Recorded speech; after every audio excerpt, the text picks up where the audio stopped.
You are my sunshine, my only sunshine. You keep me happy when skies are gray. You'll never know, dear, how much... Welcome to an evening of old-time radio.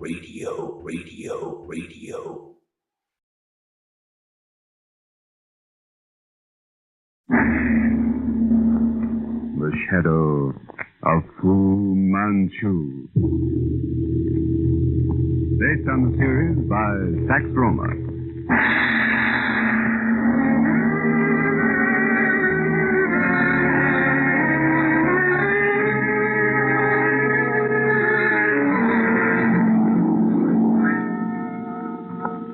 London at midnight. A great city wrapped in a heavy shroud of dense yellow fog. Streetlights, weird as elfin lamps, glow mistily like something fashioned in a dream. The murmur of creeping traffic is low, hushed, mysterious. Behind an ancient wall surrounding unkept lawns, a vast, gloomy old mansion crouches like an evil beast of prey. Amid walls concealed in heavy tapestries, magnificently figured in golden dragons. The floor carpeted with rich, deep-piled Chinese rugs. At a huge dragon-leg table, covered with scintillating globes, tubes, and instruments unknown to Western science, sits that master scientist, that prince of evil, Dr. Fu Manchu. Enveloped in a heavy yellow silk gown, he thoughtfully studies through long, narrowed eyes the glow of the green light of a fashionably gowned, exquisitely beautiful Eurasian woman who stands beyond the table, watching him fearfully. Presently, he nods slowly, leans forward, and... You have followed my instructions, Caramel? The message has been delivered to Sir Crichton Davy at number 5, West Spoon Road. Good. And our friend who believes he can forestall the hand of Dr. Fu Manchu, Mr. Nayland Smith, the detective, what of him? Well? At this moment, Master, he approaches the house of Dr. James Petrie in Baker Street. Oh, Dr. Petrie of Baker Street. A fool to be pitied. Then it is time, Caramel, for me to finish my business with Sir Crichton Davy.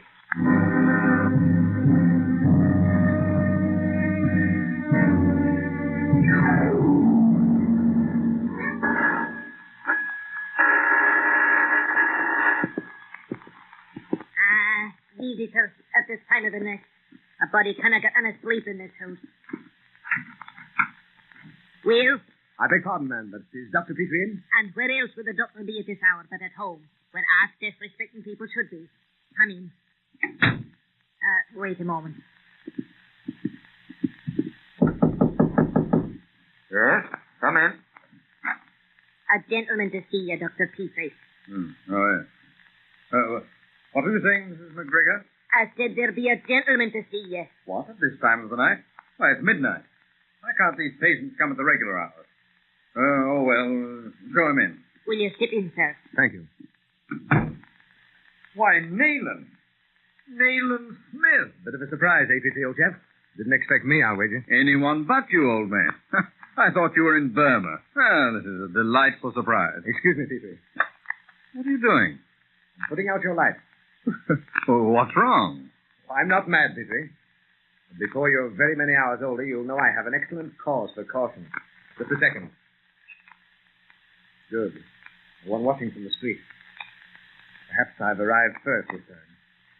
It's all right. You may turn on your light now. What is all the mystery, Nayland? You break into a man's room at midnight Mystery enough, old chap. But first, a bit of scotch, please. Oh, neat or soda? Neat, if you don't mind. Yeah. There you are. Thank you. Now, you're on leave, eh? Leave? No, Petrie, no such luck. I'm on duty. In London? You've been transferred home? A roving commission. Here today and gone tomorrow. Well, tell me.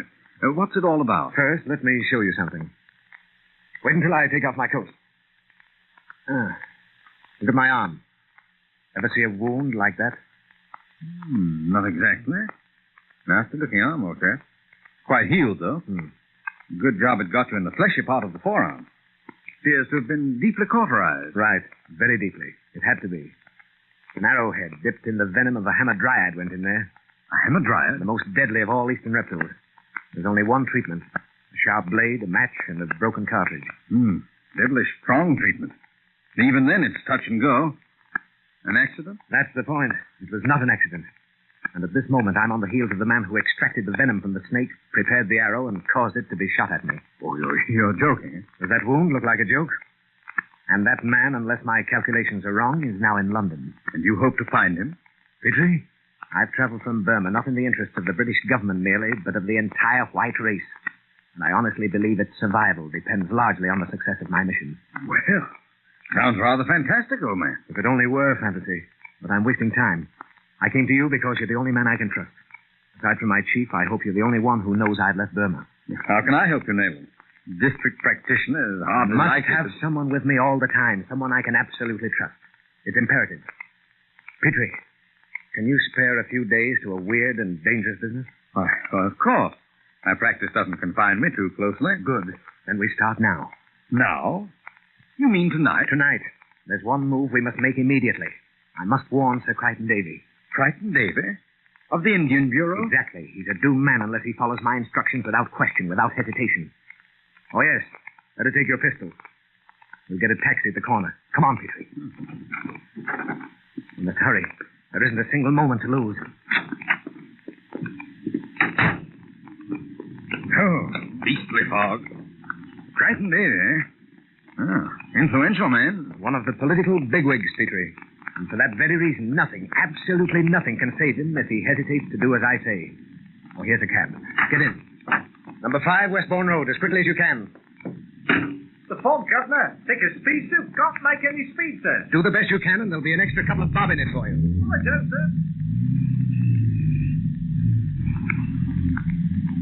Petrie, I don't know when the blow will fall, nor how, nor from where. Nevertheless, our first duty is to warn him. You know the criminal, Nayland? Who is he? The Prince of Evil. The ultimate expression of Oriental cunning. A Superman of incredible genius. A phenomenon such as occurs only once in generations. Had he so willed, he might have revolutionized science. Been the greatest scientist of our day. Odd how some mental geniuses turn their talents to evil, eh? But who is he? What does he look like? Imagine a man tall, lean, and feline. High-shouldered, with an expansive brow like Shakespeare, and a face like Satan. A close-shaven skull and long, magnetic eyes of the true cat green. Invest this personality with all the cruel cunning of an Eastern race accumulated in one great intellect, and you have a picture of Dr. Fu Manchu. Fantastic character, old chap. Fu Manchu. Suggests an assumed name. Perhaps, perhaps not. However, it's not... Here you are, Governor. Just down the road there. Quite a crowd there at the entrance, Nayland. Constables. Stop here, driver. Wait for us. Come, Petrie. Keep moving. Don't crowd up here. You can't get in. What is it, Constable? Your authority, sir. Special Inspector, Criminal Investigation Department. Oh, What's happened? It's that, Inspector. Sir Crichton Davy is dead. Dead? Then I'm too late. Inspector Weymouth is up in the library, sir. Thank you, Constable. We'll go on. Get back there. Come along, Petrie. Murder, Nayland? Of course. Clever, insidious murder. And I'll wager he's left no clue. Oh, I suspected Crichton Davy would be next, and I was right. But I'm too late. That's hard, Petrie. To think I knew and failed to save him. Here, the library. I say, he was here. The great Dr. Chalmers Cleve of Harley Street. Never mind him. I want your diagnosis. Inspector Weymouth? Yes. Who might you be? Special Inspector. My credentials. This is Dr. Petrie, my associate. Oh, yes, of course. Well, I'm glad you came, gentlemen. There's a bit of a mystery here. Dr. Cleve, Inspector Nayland Smith, and Dr. Petrie. Dr. Cleve? Your opinion, Dr. Cleve, as to the cause of death. Frankly, Inspector, I don't care to venture an opinion regarding the immediate cause. Sir Crichton was a morphine addict. But there are indications not in accordance with morphine poisoning. A post-mortem would establish the fact? Possibly, if we ever arrive at the fact. What do you mean, Doctor? Just that. I doubt very much if the true cause of death can be established. Most mysterious case, Inspector. You don't mind Dr. Petrie making the examination? On the contrary, I should value his opinion. Please, Petrie. Over here, Doctor. On the couch. Features oddly puffed. Clenched hand. Hypodermic marks on the left arm.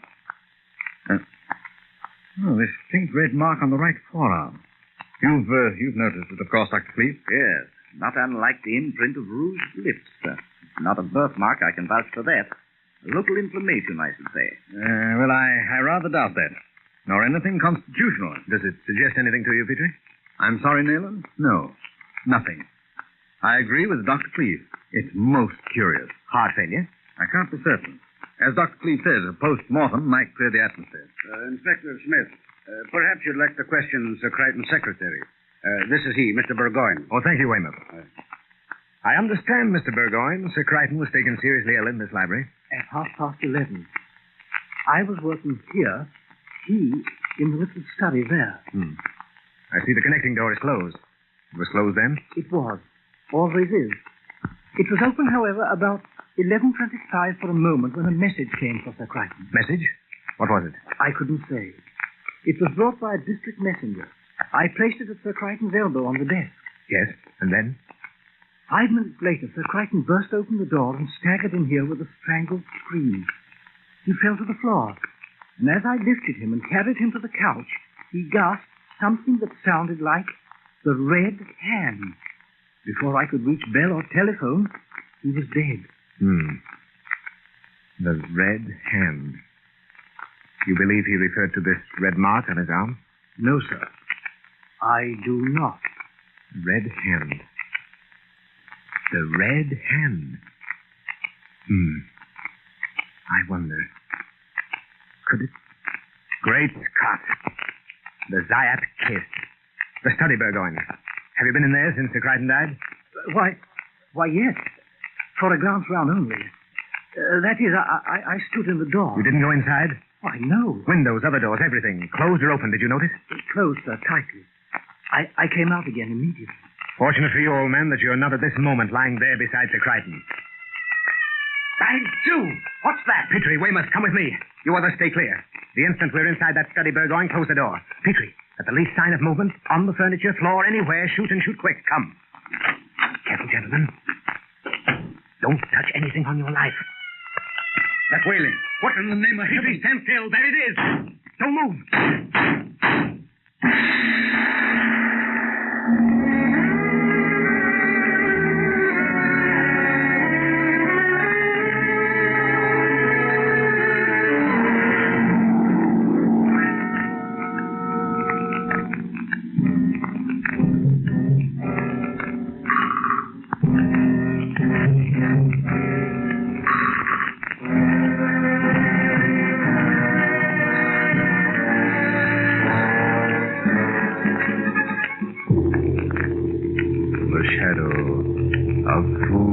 Manchu.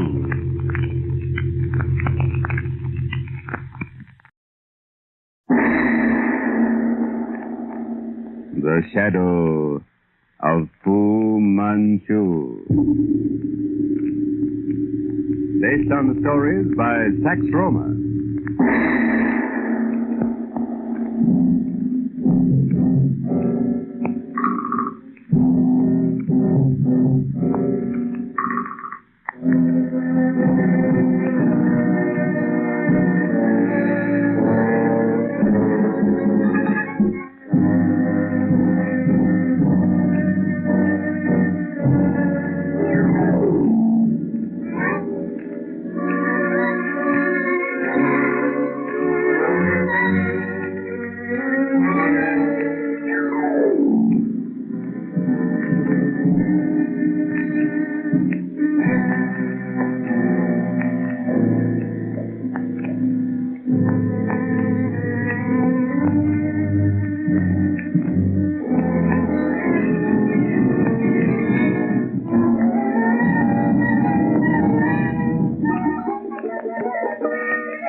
Special Inspector Nayland Smith has discovered the object of Dr. Fu Manchu's presence in London to be the elimination or abduction of Europe's outstanding scientists, inventors, statesmen, and the engineering of their deaths or their transportations to the headquarters of the Black Poppy Society, a secret organization of super criminals located in the interior of China.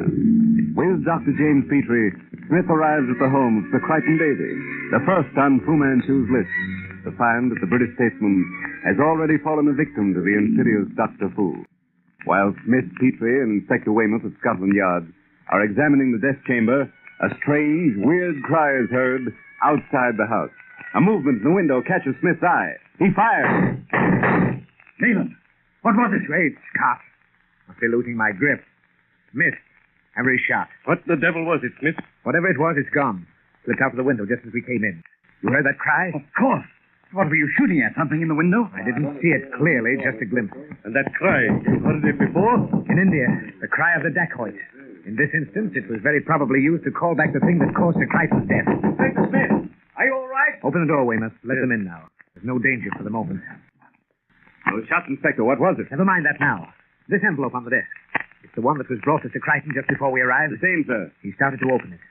I'll wager it contains blank paper. There, you see? Yet it served its purpose. But blank paper? Now look. No, don't touch it. Smell. Peculiar scent. What is it? A rare species of orchid. It grows only in certain sections of Burma. Travelers who pluck it have often been found dead, with nothing to show the cause of death but a small red mark on the face, or neck, or arm, such as we just found on Sir Crichton. It's called the Zayat kiss. You recognize the scent? At once. I'm certain that the Zayat, a deadly poisonous creature which kills the traveler, is attracted by the scent of the flower. But Fu Manchu, how did he... He's undoubtedly brought the Zayat with him, along with a supply of the orchid bulbs which he grows to feed the thing. Then you figure this weird thing followed the scent into this room where Sir Crichton was at work and... wait. Didn't Burgoyne say the windows were closed? That one is open. Open from outside. Vines were easily climbed, and Sir Crichton very likely had the envelope in his hands when the Zayat summoned. And you believe the Zayat was recalled to whoever brought it by that wailing cry? Have any of you a better theory? By Jove. It's unbelievable. Fu Manchu must be a fiend incarnate. He is indeed, Weymouth. His methods are insidious, to say the least. Now, while you're finishing up here, Petrie and I'll have a look at the garden. Come along, Petrie. Just what do you expect to find out here, Nayland? I really don't know, old chap. Probably nothing now. However, you take this footpath, I'll take that other. We'll meet at the rear of the house. And keep your eyes open. Now, just what the devil am I to look for? I wonder. Oh, by Jove, I beg your pardon. Forgive me, Dr. Petrie, if I startled you. Now, who are you? Tell me, please. Is it true that Sir Crichton Davy has been murdered? Murdered? Well, I can't say definitely. He is dead. Yes, he is dead. But who are you? I am no one who you know. But I have information for the police. Will you give it to the proper person in authority? Person in authority? Well, yes, that would be Special Inspector Nayland Smith. Yes, I'll see that he gets it. And when you have given it to him, leave him at once. But I say, wait a moment. Strange. I wonder what she wants. Petrie, that woman. Who was she? I don't know. She gave me this for you. Information for the police, she said. Describe her. Well, lovely creature, Nayland. Eyes and hair as black as night. A skin like... Did you notice a crescent-shaped scar at the outer corner of her left eye? Yes. You know her? Know her. It's Karamay, his daughter, Petrie. What? You let her slip through your fingers. You might have forced her to reveal his hiding place. Fu Manchu's daughter? Oh, that's impossible. She's not Chinese. Eurasian. But what difference whether his daughter, wife, or slave? She's nevertheless his spy, employed to get this letter into my hand. Here. Smell it. Recognize the scent? Great Scott, Nayland. It's the same? She told me to leave you as soon as I'd given it to you. Yes. She was a high card to play, but Fu doesn't know that I hold a higher. I don't understand. That woman's one of his keenest weapons. Fortunately for us, she evidently became attracted to you, or she wouldn't have warned you. Oh, that's ridiculous, Nayland. I didn't even know her name. Nevertheless, it's true. You know what the receipt of a similar letter meant in Sir Crichton's case? A horrible death. Right. Come on, we finished here. Now, Nayland, I followed you blindly in this business. I haven't insisted on explanation. Now, I must know what this is all about. I'll explain on the way home. We're not safe here. Well, you certainly don't believe you'd try a shot at Oh, you. no, Petrie. Fu Manchu scorns the use of noisy weapons. Oh, come. There's a cab across the road. Oh, cab. So where to now? Baker Street. My place? Yes, here. Get in. 21 Baker Street, driver. Right-o, sir.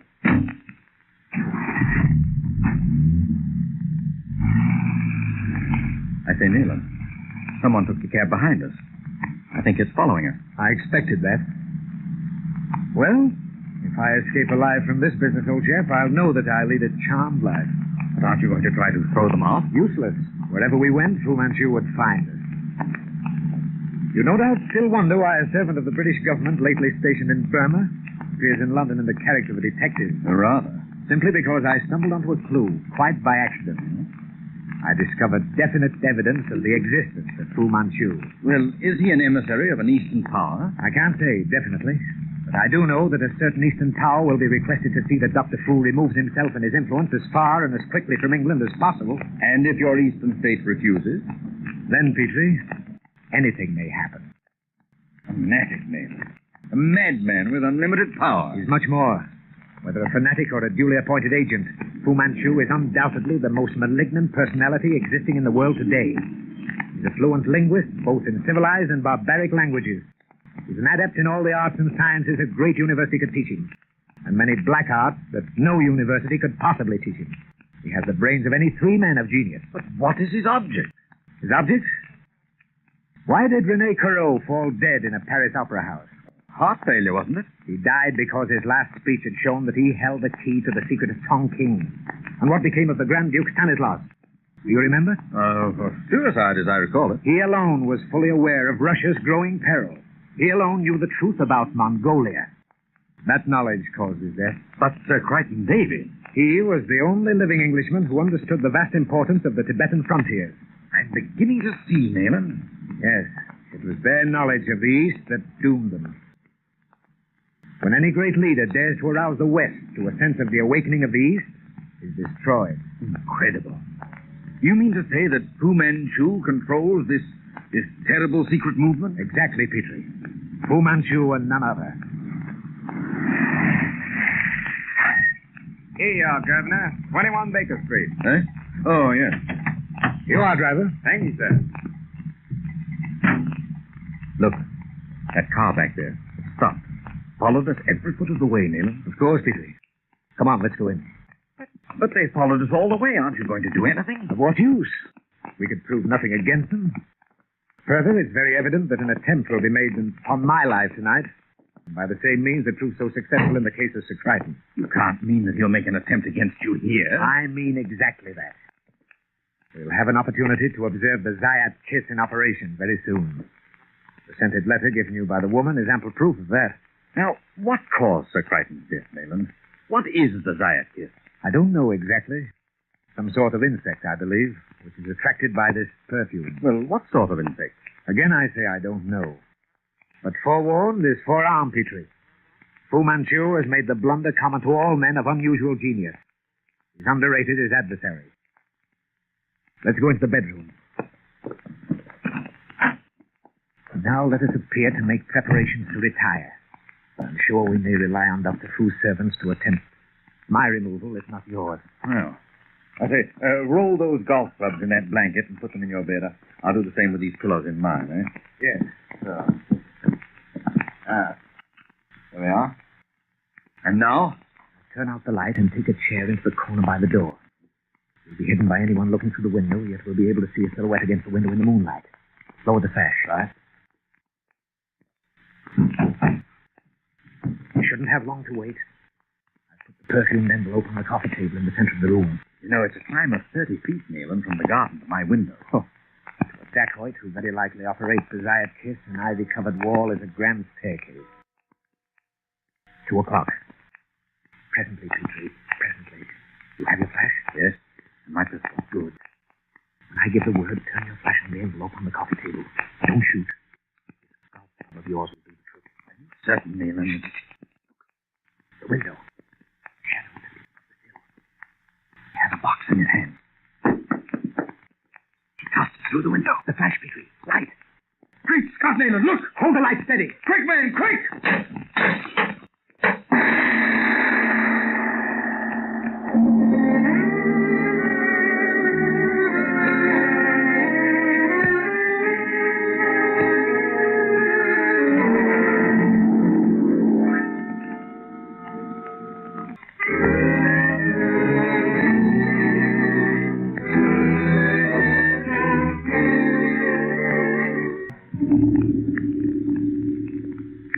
The shadow of Fu Manchu.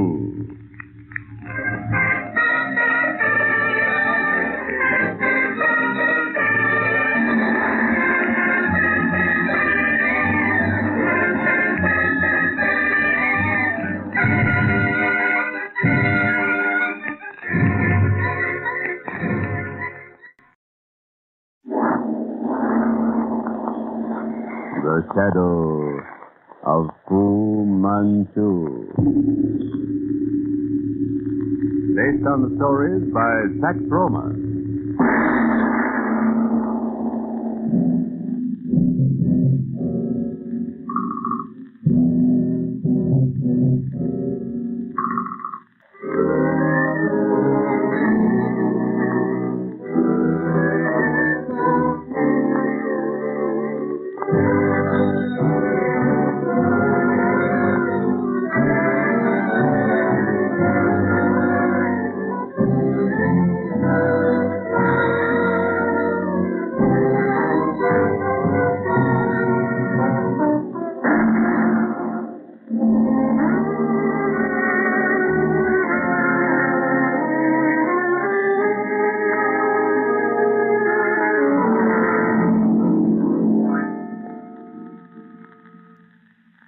Commissioned by the British government to bring to justice Dr. Fu Manchu, the arch criminal, and the head of the Black Poppy Society, Special Inspector Nayland Smith and his associate, Dr. James Petrie, arrive at the London home of Sir Crichton Davy. British statesman, too late to save him from the Zayat kiss. Death through the bite of a deadly, poisonous insect. Smith has discovered the object of Dr. Fu's presence in London to be the elimination of outstanding scientists and political leaders, of which Sir Crichton Davy was the first on Fu Manchu's list. Back in their Baker Street quarters, a similar attempt on their lives is frustrated by the quick action of Nayland Smith. Careful, Petrie. I think I've killed it. But even in death, the thing is venomous. Great Scott, Nayland. What is it? Come here. Look. Don't touch it. Have you ever seen a giant centipede? Look at the size and color of the thing. It's at least 6 inches long. A vivid and venomous red. Apparently, it's of the Scolopendra group. The shape's absolutely strange to me. Has something of the appearance of a huge ant. With these long antennae and numberless legs. Mm-hmm. Never seen an insect move so incredibly fast as this thing ran round that scented envelope. What? The man who brought it. Never mind the dacoit, Petrie. Nemesis will know where to find him. We at least know now what causes the mark of the Zayat kiss. It's definitely placed. Aye. Science is richer for our first brush with the enemy. I understand now something that's been puzzling me since Burgoyne mentioned it. Sir Crichton's title cry, the Red Hand. When we remember that he was almost past speech, it's reasonable now to suppose his cry was not the Red Hand, but the Red Ant. Horrible, Nayland. And to think I failed by less than an hour to save Sir Crichton from such an end. Oh, it's a tough case, Petrie, but I swear to get that murderer sooner or later. Meanwhile, in the great tapestry-hung room of the gloomy old mansion in High Street, the yellow-robed Fu Manchu issues his orders to a trusted henchman. What do you mean by results, Master? Results, Lal, are what I demand and expect from my servant. Singh has failed me. And your orders, Master? Eliminate Singh at once, in the usual manner. To hear is to obey. And what of the detective? Nayland Smith? It appears that I have underestimated his abilities. Leave him to me, Lal. Presently I shall think of a method whereby we may put both Nayland Smith and his friend Dr. Petrie aside. I say, Petrie, when you finish with that paper... Hello? Dr. Petrie? Speaking, Weymouth. What is it? I'm calling from the Wapping River Police Station. Could Mr. Smith come down here at once? Just a moment, Weymouth. He's right here. Speak to him yourself. Oh. Hello, Weymouth. What is it? I'd rather not say over the phone, Mr. Smith. But it's important that you come as soon as possible. Bit of a follow-up of last night's case. Right, Weymouth. We'll be down at once. Must be important, Petrie. And if Fu Manchu's at the bottom of it, it's probably something ghastly. Come on, we'll motor down to the station. It'll save time. We'll get a cab at the corner. I'm Nayland Smith. I want to see Inspector Weymouth. Special Inspector Nayland Smith? Yes. Is Weymouth here? This way, sir. Right in here. Mr. Smith, glad you came. And you, Dr. Petrie. Oh, Welland, ask Inspector Reimer to step in here. Right on, sir. All right, Weymouth, what is it? Over here, Mr. Smith, on the table. I'll remove the sheet. By Joe. Who is it, Weymouth? It's Cadby, Dr. Petrie. The most promising lad at the yard. Disguised, eh? Rough sailor garb. Stained skin, gold ring in one ear. Aye, and look at his left hand. 3 fingers missing. It appears as though they'd been chopped off, Weymouth. It was almost the same with Mason. A week ago, he went off in his own time on some funny business down St. George way. And the following night, Thursday night, the 10 o'clock boat got the grapnel into him off Hanover Hole. His first 2 fingers on his right hand were clean gone. His left hand was frightfully mutilated. This is Inspector Reimer. Special Inspector Nayland Smith and Dr. Petrie Reimer. How do you do, Inspector? I overheard your remarks, Weymouth, about Cadby's and Mason's mutilated hands. That Latchko we picked out of the river, both his hands were mutilated in the same manner. Are these things on the table found in Cadby's clothing? Yeah, right, sir. Watch, money, knife. What the devil? Chinese pigtail. That's why we sent for you. It appears to be the first clue pointing to the authors of these strange crimes. The false one, of course.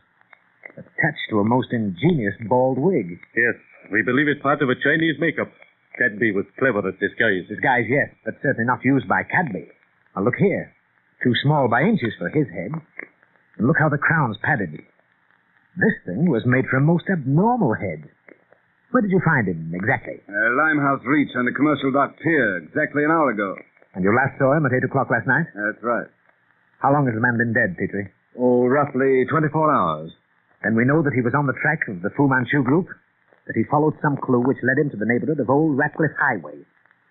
You're sure, Weymouth, that that's where he was going? Yes. He liked to work things out alone.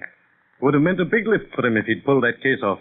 He left the yard at 8 o'clock to go to his room and dress for the job. Did he keep any record of his cases? Of course. We all do. In that respect, he was particular. You'll want his book. I'll get his address. He almost succeeded where we failed, Petrie. There's no doubt in my mind that he was hot on the track of Fu Manchu.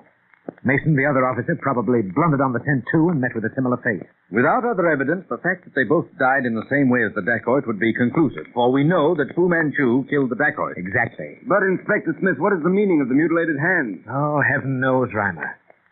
Cadby's death was caused by drowning, you say? Well, there are no other marks of violence, but he was a strong swimmer. And Mason was like a fish in the water. Here's Cadby's address, number 22 Cold Harbor Lane. You'll find his case book in the cupboard on the sitting room, top shelf, right-hand side. Here's his keys. This is the cupboard key. Thank you. Come on, Petrie. We must move along this time. Yes, of course, Nayland.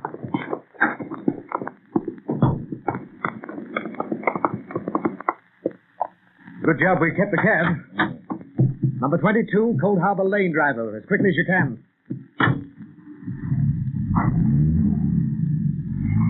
Jove, if we're only in time.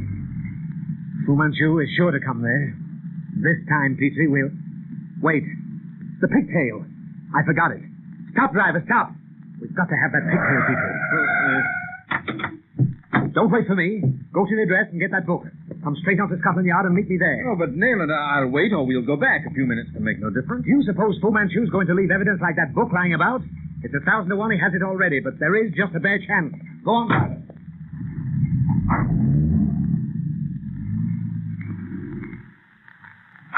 Yes, what do you want? I'm Dr. Petrie.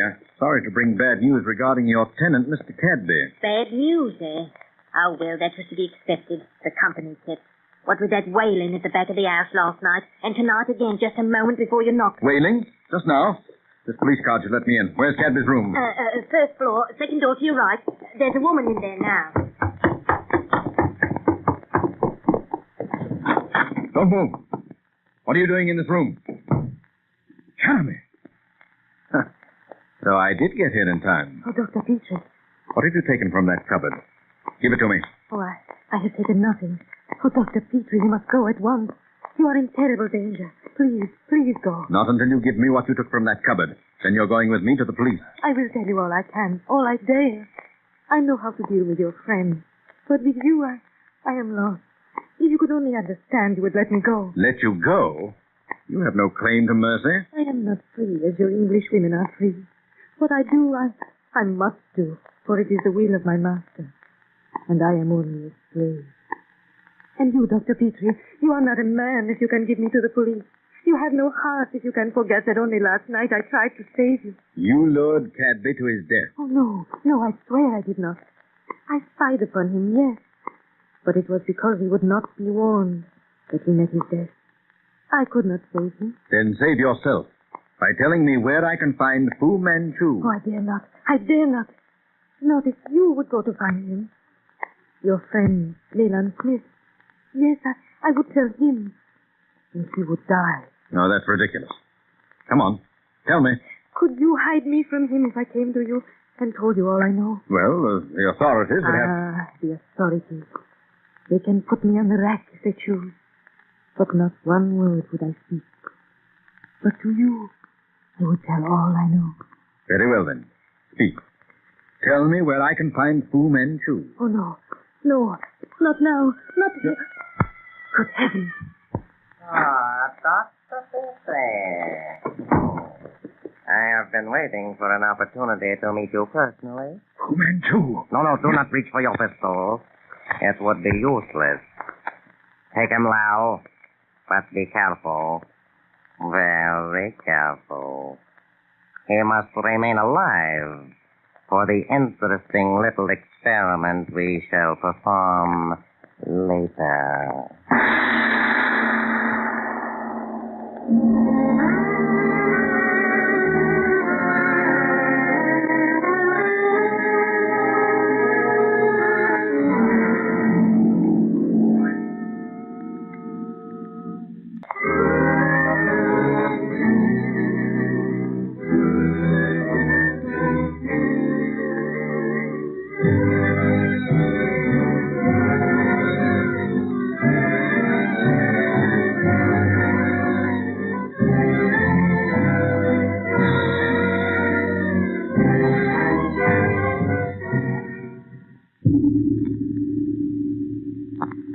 The shadow of Fu Manchu.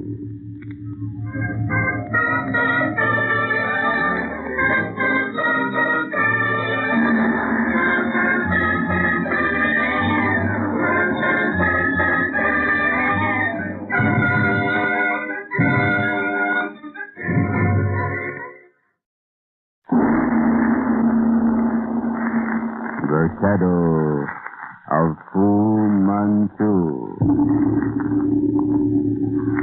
Based on the stories by Jack Blomer.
Special Inspector Nayland Smith of New Scotland Yard's Criminal Investigation Department has been recalled from Burma to investigate the activities in London of the super scientific criminal Dr. Fu Manchu.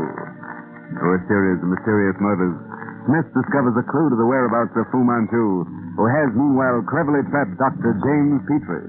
Nayland Smith's friend and associate in a Limehouse den. We find Nayland Smith, Inspector Weymouth, and Inspector Mackay of the River Police gathered in Weymouth's office in Scotland Yard, discussing the disappearance of Dr. Petrie. Kenyans is an opium den in one of the boroughs of the old Ratcliffe Highway. They call it Singapore Charlie's. Do you have anything on it, Mac? Yes, Weymouth. It's the center for some of the Oriental societies, I believe. But all sorts of opium smokers use it. There's never been any complaints that I know of. However, we might try it, eh, Smith? We will. Meanwhile, what do you chaps make of this? I found it in Cadby's room, in the fireplace. Someone burned several sheets from his casebook, and these are the charred fragments I rescued. Can you make it out, Weymouth? Hunchback. Lascar went up. Unlike others, did not return till Shenyang. I don't believe there's any doubt about Shenyang's name, Mr. Smith. Turn me out. Booming sound. Lascar in mortuary. I could not identify for days or suspicion. Tuesday night in a different makeup. Snatched pigtail. The pigtail again. Whoever burned the torn-out pages burned them together. They lay flat, and this must have been in the middle. However, now we have a reference to a hunchback. And what follows amounts to this. A Lascar, amongst several others, went up somewhere at Shenyang's and didn't come down. And Cadby, who was there, noted a booming sound, eh? Right. Later, he identified the Lascar in some mortuary. We have no means of fixing the date of this visit to Shenyang's, but I'm inclined to put down the Lascar as the dacoit who was murdered by Fu Manchu. Supposition, of course, but probably correct. And it's evident that Cadby meant to pay another visit to the place in a different makeup or disguise. Exactly.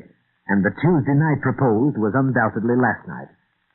The reference to a pigtail is interesting because of what was found on Cadby's body. And it all hooks up with the disappearance of Petrie.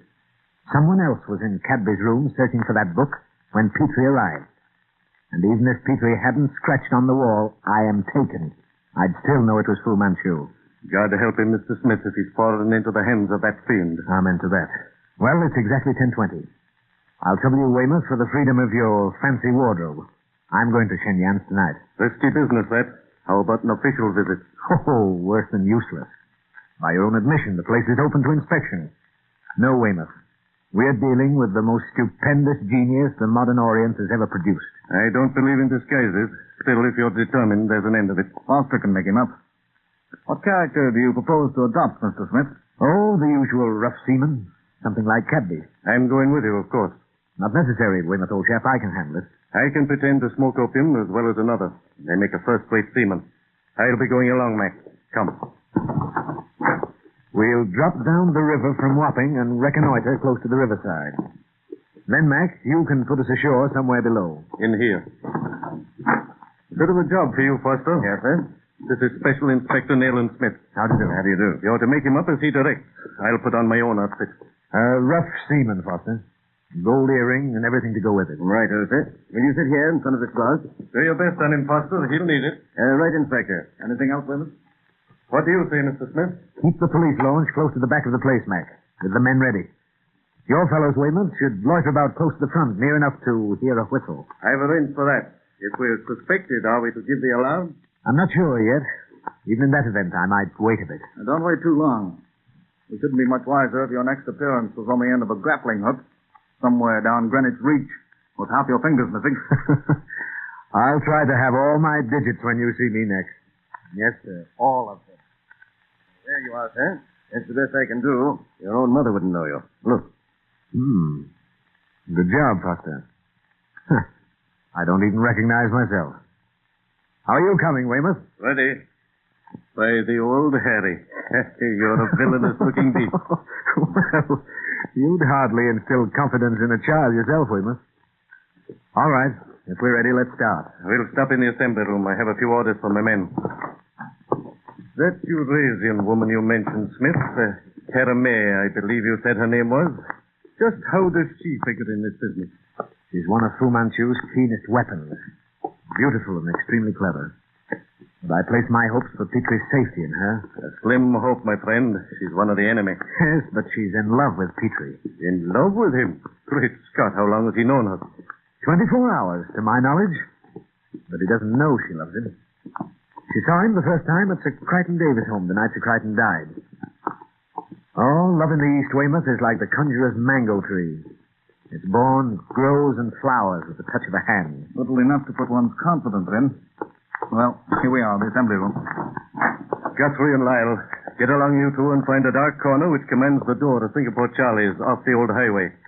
You look the dirtiest of the troop, Guthrie. You start an argument with Lyle, but don't move until you hear the whistle inside. And note everybody that goes in and comes out. That's all. Yes, sir. Come along, Lyle. You other two belong to this division. Yes, sir. You're on special duty tonight, but don't let that enlarge your chests. They may get deflated with a knife. You know of a back way into Shenyang? There's an empty shop opposite, sir. I know of a broken window at the back we can get in. We could get through to the front and watch from there. Good. See you're not spotted. And if you hear the whistle, get into Shenyang's as fast as the devil will let you. Otherwise, wait for orders. Understand? Yes, sir. Yes, sir. Very well. Get at it. The launch is waiting, Mr. Smith. Righto. We might as well get started. Out this way, through the back. Takes us to the police stop.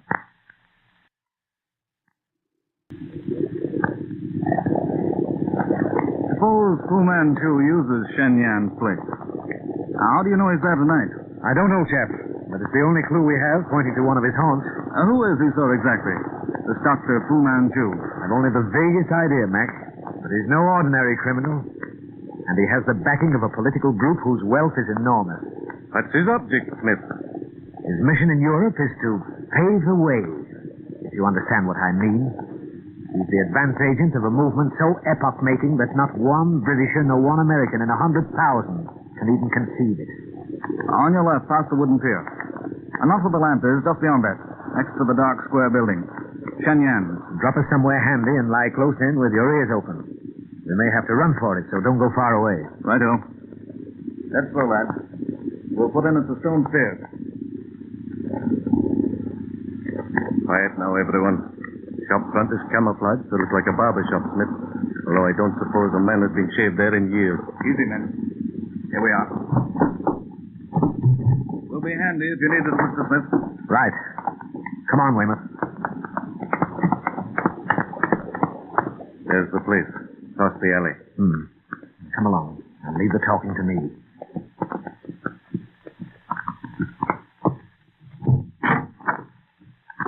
Hey, Charlie! Come out here, you blinking heathen! What do you want? No get heavy tonight. Too late. Close your shop. Now, don't you come none of that with me. Get inside there and give me and me mate a couple of pipes. Lively, you hear me? Smoky pipes. Blasted scum. Savvy? No can do. Master! Now, here's your money. Keep me waiting, I'll pull your shop down, and you can lay to that. No, I've got pipes. Full up, no room. You come see. What a poisonous den. Keep in character. And watch. You see, no room, like I tell you. There's an empty corner there, ain't there? Plenty room. You bring me 2 pipes quick, or you'll get your blinking head knocked off. Give the pipe, Johnny, and stop this bloody palaver. All right, you sit down. Me touch some pipe. How much time we must... Think you can hold this? Pretend to sleep. We've got to work fast. Right. There's a stairway back of that ragged curtain. And there's your hunchback. He's taking chosen men upstairs somewhere. That's our objective, Weymouth. The hunchback is Cadby's notes. There's one of your dacoits. Look at his right hand. Fu Manchu is up there. These men come here for their orders. I'll rush the stairs when I give the word. You're near us, so you'll have to go first. If the hunchback follows, I'll take care of him. Ready? Ready. Now, up you go. That door at the end of the hall. Hold it, Weymouth. There he is. By the great old Nick. So you are the notorious Dr. Fu Manchu. At your service, Inspector Weymouth. And yours, Mr. Nayland Smith. I have been expecting you. Drop your guns, gentlemen. They are useless. You are covered from several angles. What have you done with Dr. Petrie? Dr. Petrie? A worthy companion, Mr. Smith, who comprehends the value of silence. Up to the present, I have been very unsuccessful in my efforts to make him speak. You are just in time, gentlemen, to witness his, demise. Draw the curtain, Lyle. Petrie! Remain where you are, gentlemen. You cannot help him. And since he is gagged, he cannot speak. You will note that he stands on a trap. When I touch this lever, He will go the way of Mason and Cadby. Don't touch that lever, Dr. Two. I'll kill you where you stand. Great Scott! He's pulled the lever. The light, Weymouth, the light.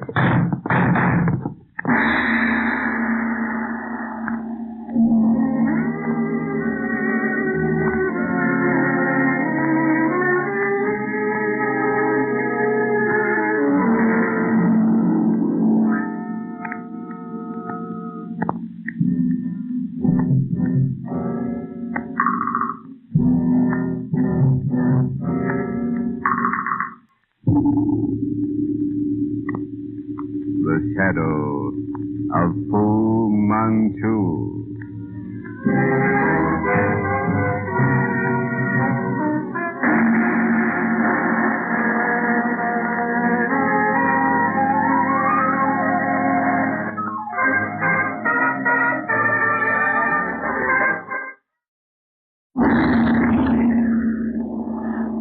The shadow of Fu Manchu. Based on the stories by Sax Roma.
Through a series of strange murders, Special Inspector Nayland Smith of Scotland Yard has uncovered a clue to the underworld hideout used by the supercriminal Dr. Fu Manchu.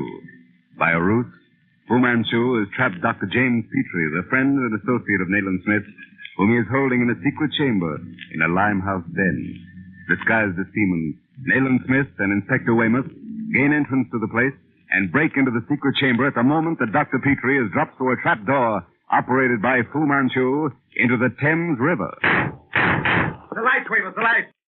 Why, where the devil did the blighter get to, Smith? Never mind Fu Manchu, Weymouth. We'll get him later. Pull that tap lever. Petrie went through into the river. Hurry. There he is. And here's an iron ladder leading down. Help! Coming, Petrie. I'll go down, Weymouth.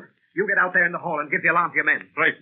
By Jove, there's a fire started in the next room. Better hurry. This trap will be a seething furnace in a few moments. Hang on, Petrie, old chap. I'll be with you. The hunchback. Now, you devil. Do not shoot, Mr. Smith. I am Karame. Karame? You, the hunchback? Oh, why are you here? No time for explanations now. Go down that ladder. Save Dr. Petrie. And do not let him touch that beam overhanging the water. Hurry. Oh, hurry. Petrie, don't touch that beam over your head. Don't touch it. Keep afloat another moment and I'll have you. Quickly, Mr. Smith. The house is on fire. Oh, the devil, I can't reach him. Here. This pigtail. Part of my disguise. He can reach that. Hurry. Here, Petrie. Catch hold. Just in the nick of time, Nayland. Another minute, I've gone down. Here. The bottom rung of the ladder. And don't touch that overhanging beam. It's the devil's own invention. Right, Joe. Touch and go that time. I can make it alone now. What about that beam? Another of Fu Manchu's ghastly implements of torture. Look. 2 razor-sharp swords riveted to the top of the beam. Great Scott. I touched it. You'd have lost your fingers. Yes. That explains the mutilated hands of Mason and Cadby. Get up this ladder. Carame's up there. Carame? Well, what's she doing? Never mind now. We'll be roasted alive if you don't hurry. The place is in flames. Why, Carame, you should... Well, she's not here, Nayland. We'll have to find her, get her out. Find her nothing. She displayed good sense in getting out of this fire trap. Come on, hurry.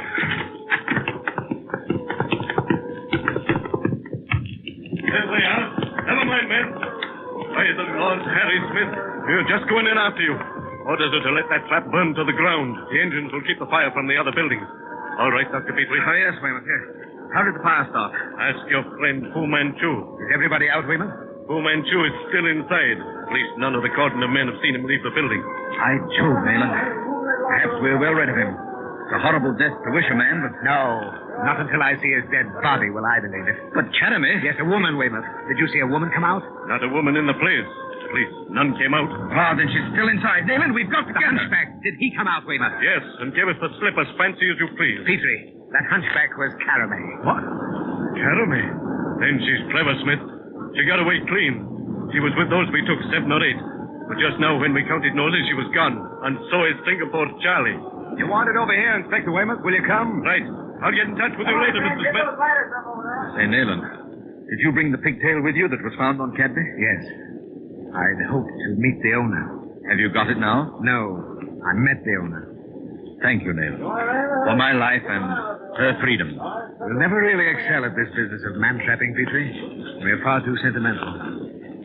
I knew what it meant to us, to the world, but I hadn't the heart. You see, I owed her your life. You owed her my life? If she hadn't given me that pigtail disguise to fish you out of that pit. So you see, I had to square the account. Come on, we'll go home. An ideal rural spot, Redmoat, eh, Petrie? Yes. But to my eyes, every shadow holds fantastic terrors. My ears, every sound is a signal of dread. To think that the hand of Fu Manchu stretches over Redmoat. Yes, and at any moment ready to release some strange oriental horror upon its inmates. Well, we dared to hope him dead, but we know now that he lives. Come in. Father will see you now, then. Oh, thank you, Miss Elton. We'll go right down. Come, Petrie. Send for you, Mr. Smith? Mr. Elton, you see in me a man groping in the dark. Today, I'm no nearer to the conclusion of my mission than the day I left Mandalay. You offer me a clue, I'm here. And I thank you for coming, sir. Your affair, I believe, stands this way. A series of attempted burglaries or something of that kind has alarmed your household. Yesterday, returning from London in a private compartment with your daughter, you were both drugged in some way. Your daughter awoke and saw someone else in the carriage. A yellow-faced man with a case of instruments in his hand. Correct. I was, of course, unable to enter into particulars over the telephone. The man was standing by one of the windows. Directly he observed that my daughter was awake, he stepped toward her. What did he do with the case in his hands, Miss Elton? I didn't notice particularly. In fact, I was so frightened for the moment that I recall nothing more than beyond the fact that I tried to arouse Father. You failed to arouse him? Yes. Then hands grasped my shoulders and I fainted. But someone used the emergency cord and stopped the train. If you mean that I did it, I have no recollection of doing so, Mr. Smith. Of course, no yellow-faced man was on the train. Mr. Eltham, when did you awake? We were both aroused by the guard. And upon reaching Great Yarmouth, you immediately called Scotland Yard. Well, you acted very wisely, sir.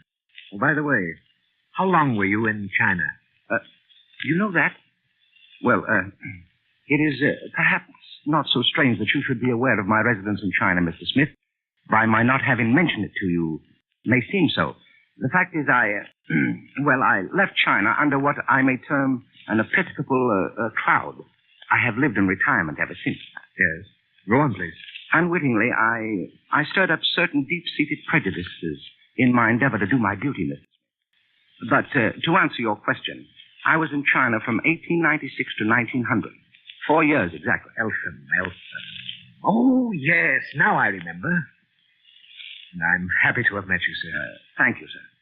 Oh, tell me, has Red Moat, as its name implies, a moat around it? I couldn't see in the dusk. It has, but the moat is no longer flooded. However, if you refer to the strategic strength of the place, it is considerable. I have barbed wire fencing and other arrangements. As you see, it's quite a lonely spot. Yes, indeed. And now, gentlemen, if you will excuse me, we will resume our conversation after dinner. Will you see to it, Grieber? At once, Father. Make yourselves at home, gentlemen. We dine in a few minutes. Who is our host, Nayland? You're probably wondering what caused the episcopal cloud. Well, the deep-seated prejudices our reverend friend stirred up culminated in the Boxer Rebellion. Good heavens. He was at the bottom of that? Well, he was in it, up to his neck. He should be on our list. The Reverend J.D. Eltham may be a poor hand at saving souls, but he saved a score of Christian women from death. And worse, J.D. Eltham. No, the name isn't familiar to me. Ever hear of Parson Dan? Or the fighting missionary? He's the man who held the hospital in Nanyang against 200 boxers with a garrison of only a dozen cripples and a German doctor. Ah, now I remember, yes. What he's up to now, I've yet to find out. He's keeping something back. Something which has made him an object of interest to the Seven. The Seven? The inner circle of the Black Poppies. There's dinner. And I admit I'm famished. Dinner, gentlemen. Will you come, please? We are to commence alone. Grieber will be down presently. That's your place, Dr. Petrie. You, Mr. Smith, over there. You may bring the soup, Wilson. We're to believe, then, Mr. Eltham, that Red Moat has lately become the theater of strange doings? Yes. Some months ago, an attempt to enter the house was made. The man was arrested and confessed that he had been tempted by my collection. And it was shortly thereafter that you allowed your hobby for playing at fortifications to get the better of you. Exactly. I have virtually fortified Red Moat against trespassers of all kinds. There is only one way in through the main entrance. 2 gates, one above and one below. Any other defenses, Mr. Eltham? A series of electrical bells, which I shall show you later, which ring when any attempt is made to scale the walls of the moat or penetrate the barbed wire. But it was not the visit of the burglar which prompted these elaborate precautions. Well, I'm aware of that. Having invoked official aid, I must be frank with you, Mr. Smith. Following the attempt to break in, I received a warning. The advent of an Oriental. My daughter, too, saw him. Then it was the incident in the train, following closely upon this other, that led you to solicit official aid. Quite. And yet I desire to court as little publicity as possible, Mr. Smith. I'm sorry to have to press you, Mr. Eltham, but what was the nature of the warning you referred to? From whom did it come? Mr. Smith, I'm contemplating an immediate return to the Orient. Oh, now I understand. Well, why didn't you tell me this before? It's the key for which I've been searching. Your troubles date from the time of your decision to return? Yes. And that warning came from China. From a Chinese? From the Mandarin Yen Sun Yat, to be exact. Yen Sun Yat warned you to abandon your visit and you reject his advice? Listen to me, Mr. Eltham. The Mandarin Yen Sun Yat is one of the 7. Why, I don't follow you. If this official is a friend of yours, believe me, he saved your life. You'd be a dead man now if it weren't for him. You must accept his counsel. No, I'm called back to the Orient. I shall go and... Great Scott, Leland!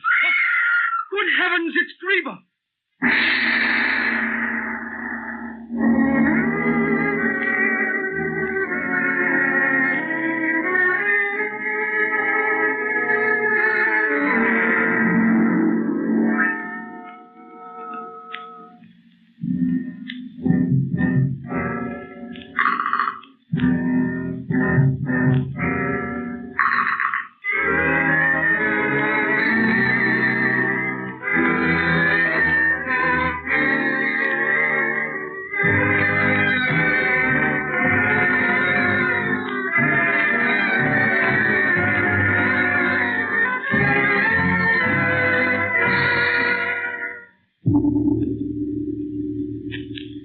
The Shadow of Fu Manchu.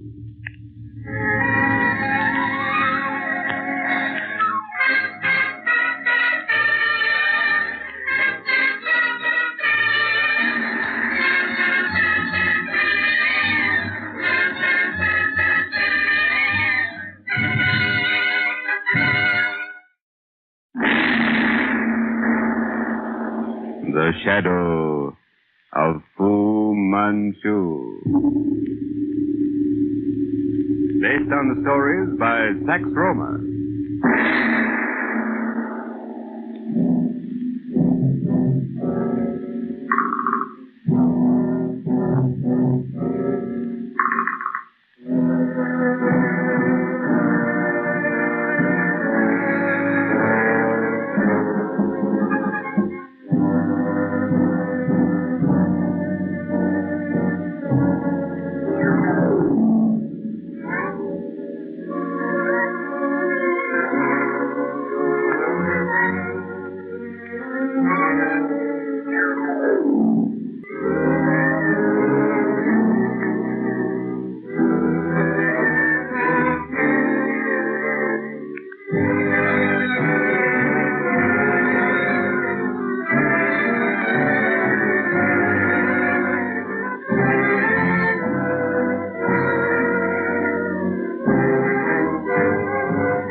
Following the rescue of Dr. James Petrie by Nayland Smith and Inspector Weymouth from the Limehouse den to which he had been lured by the notorious super-criminal Dr. Fu Manchu, Nayland Smith and Dr. Petrie have been called to Redmoat, the country estate of the Reverend Dr. Eltham, ex-foreign missionary, to investigate certain strange happenings. During dinner, Nayland Smith's questioning of the former missionary is interrupted by a piercing scream. Great Scott! What was that? Good heavens. Griever, my daughter. This way, Smith, upstairs. The door at the head of the stairs. First to your right. Wait, Eltham. Let me go in first. There, by the window. Is she? She's fainted. Get my bag from my room, someone. I'll get it, Dr. Petrie. Look after her, Petrie. I'll take a look at the balcony outside her window. Right. Oh. Are you all right, Miss Eltham? Here, Dr. Petrie, your bag. Is she all right? Grieber, are you... A glass of water, Eltham. Yes, she's all right. Nothing out there, absolutely nothing. No way for anyone to reach this room. Father. Yes, Grieber, dear. Here, Doctor, the water. Drink this, Miss Eltham. You'll be right as rain presently. What was it, Grieber? What happened? Please, Mr. Eltham. No questions just now. Give her an opportunity to recuperate fully. Right. Mr. Eltham, tell your gardener and any other men servants you have on the place to search the ground. I'll go with them myself. I've got to question her, Petrie. Of course. I merely wanted Eltham out of the way. Now, come, Miss Eltham. Are you feeling better? You think you can answer a few questions? Yes, I'm all right now. We're anxious to know what's alarmed you. I'm almost afraid to tell Father. He'll think I'm imagining things. With two green eyes. They looked up at me from the steps leading to the lawn. And they shone like the eyes of a cat. Are you sure it was not a cat, Miss Oh, Eltham? they were too large, Mr. Smith. Something dreadful in their appearance. They glowed like green coals. Green eyes. Father thinks that shut up here we're safe from whatever threatens us. But since our return, someone else has been in Redmoat. How do you mean, Miss Eltham? Oh, I don't quite know what I do mean. What does it all mean? Father told me earlier that some awful Oriental is seeking your life, Mr. Smith. If the same man wants to kill my father, why has he not done so? Yes, why hasn't he? And the man in the train. He could have killed us both quite easily, and last night, someone was in Father's room. In his room? How do you know? Well, I couldn't sleep, and I heard something moving. Father's room is there next to mine. I knocked on the wall and walked in. And? But there was nothing. No one in the room. How could anyone get in his room? I don't know, but I'm not sure whether it was a man. Is there any creature, Mr. Smith, any large creature, which could climb up the wall? Do you know of anything with a long, thin body? Have you seen such a creature, Miss Eltham? Well, as Father awoke and called out to know why I had knocked, I looked from my window. The moonlight threw half the lawn into shadow, and just disappearing in the shadow was something of a brown color, marked with sections. What size? What shape? Well, it moved so quickly, I couldn't tell exactly its shape, but I saw quite 6 feet of it flash across the lawn. Did you hear anything? A hissing through the bushes, a thin, distant, wailing cry. A thin, wailing cry. Then nothing. Rex, Father's dog, knew something was about. It was barking and trying to break loose from his chain at the back of the house. By Jove, Nathan, you suppose it was... Of course, who else? Oh, by the way, Miss Eltham, have you any idea how it came about that you awoke in the train yesterday before your father did? We had coffee at a refreshment room. It must have been drugged. I scarcely tasted mine. It was so awful, but Father is an old traveler and drank all of his. I see. Well, we'd better go down now to the drawing room. Do you feel up to it, Miss Eltham? Yes, sir. Yes, I'm all right now. Oh, Mr. Smith, what do you think they want to do with Father? I only wish I knew that. Keep in mind what I've told you. I feel sure there is something here in Redmoat. Something that comes and goes in spite of Father's fortifications. Rex knows it. Listen to him. Oh, he pulls at his chain so that I wonder he doesn't break it. Well, come along. We'll make a thorough search of the grounds. Found nothing, Eltham? Nothing. We searched the entire grounds. There was nothing. We'll try again in the morning. There must be some trace. We're dealing with a man who leaves no trace of his presence, Mr. Eltham. Have you ever heard of Dr. Fu Manchu? Fu Manchu? No, I think not. A Chinese by the name. His nationality has never been definitely established. He may be anything.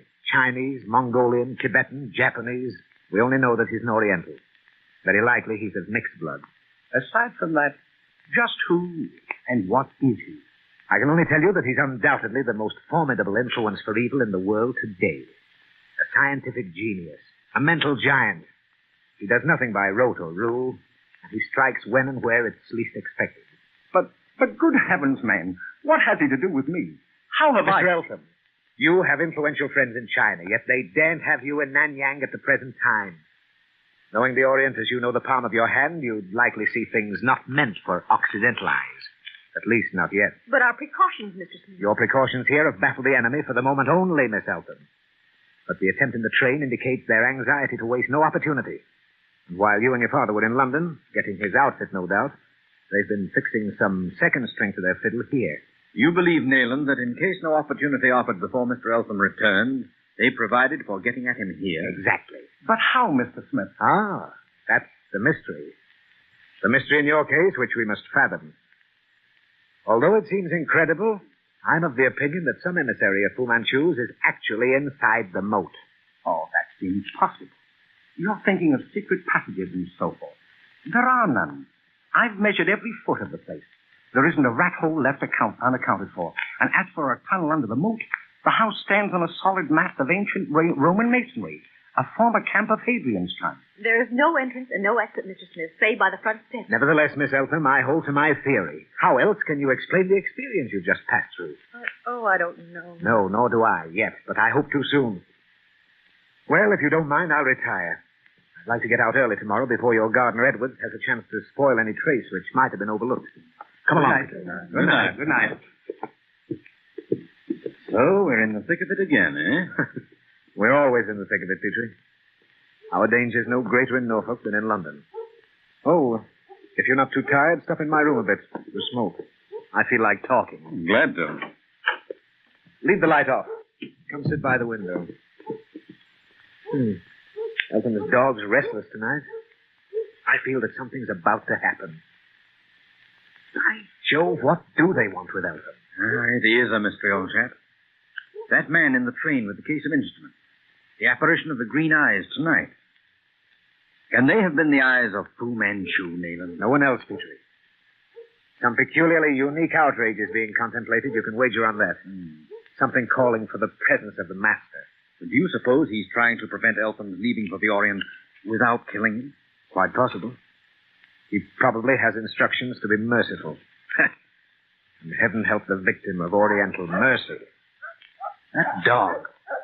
You notice the difference in the tone of his barking? Savage anger. There's something... He's broken loose from his moorings, Petrie. Look. Tearing across the lawn toward the shrubbery. Get your gun, man. That dog's on the scent of something. Come on, the dog has treed someone. Rex found something. Smith, wait, I'll go along. If you have a gun, bring it. Hurry, Petrie. You stay here, Miss Eltham, in the house. No, I'm coming along. Did you see what Rex was following, Mr. Smith? No. There he is. This way, Smith. I'll see him. Come back, Eltham. Come back. The man's mad, Petrie. Heaven knows who or what's out there. He shouldn't have gone into that shrubbery alone. Come on. Dog, stop. Did you think to bring your flash, Petrie? Thank heaven I have it in my pocket. Over here, then. Under this big elm. What is it, Mr. Smith? Have you found? Rex, your dog. I'm afraid he's done for. Look here. Oh, poor Rex. He's not dead. Drag him out of the brook. Yes, hurry. This is no place for you, Miss Eltham. But, Father! Father! All right, Greba. By the Lord, have you? The fellow slipped away in the underbushes. Please, a whistle. What have you found, Smith? Your dog, Eltham. Is he dead? No, only stunned. He's been struck by some heavy blunt instrument, probably a club. You'll be all right presently. Where's your gardener, Eltham? Edwards and the other two men servants are searching the grounds once more. It certainly is a mystery to me, Mr. Smith. My own eyes have convinced me that there is absolutely nothing here. No one can possibly have left the ground. Yet someone was here. We heard him cry out as Rex caught him. Someone, Eltham, tried to get at your dog. His presence is dangerous. Rex proved a bit too much for him. Yes, but why did he make for here? And how did he get out of Redmoat? I admit the possibility of someone getting in during the day while the gates are open, but how in the name of common sense does he get out at night, when my alarm bells are hooked up? During your absence in London, Eltham, certain preparations were evidently made. Just what those preparations were becomes our immediate concern. Let's get back to the house. The prime object of those preparations was to enable someone to gain access to your room, Eltham. Other events are incidental. The dog had to be got rid of. And there's no doubt that your daughter's wakefulness some nights ago saved your life. But from what? For heaven's sake, Mr. Smith, from what? From a visit by someone. Perhaps Fu Manchu himself. The object of that visit, I hope we'll never learn. That would mean it had been achieved. You suspect that this man, Fu Manchu, is inside Redmoat? I do, emphatically. But Nayland, may not your presence here have induced him to abandon his plan? I think not. I believe that if... Oh, Miss Elton. Where is she? Did she go into the house, Petrie? No, I believe not. She was here only a moment ago, somewhere on the terrace.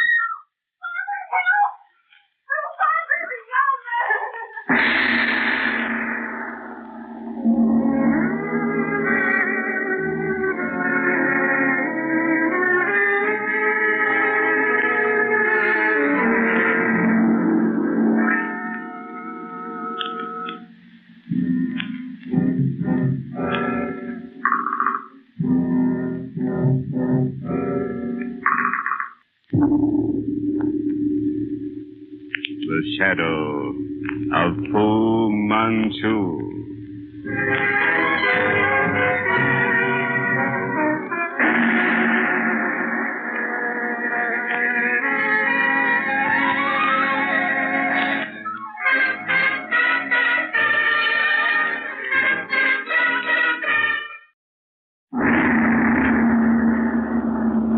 The shadow of Fu Manchu. Based on the stories by Sax Roma.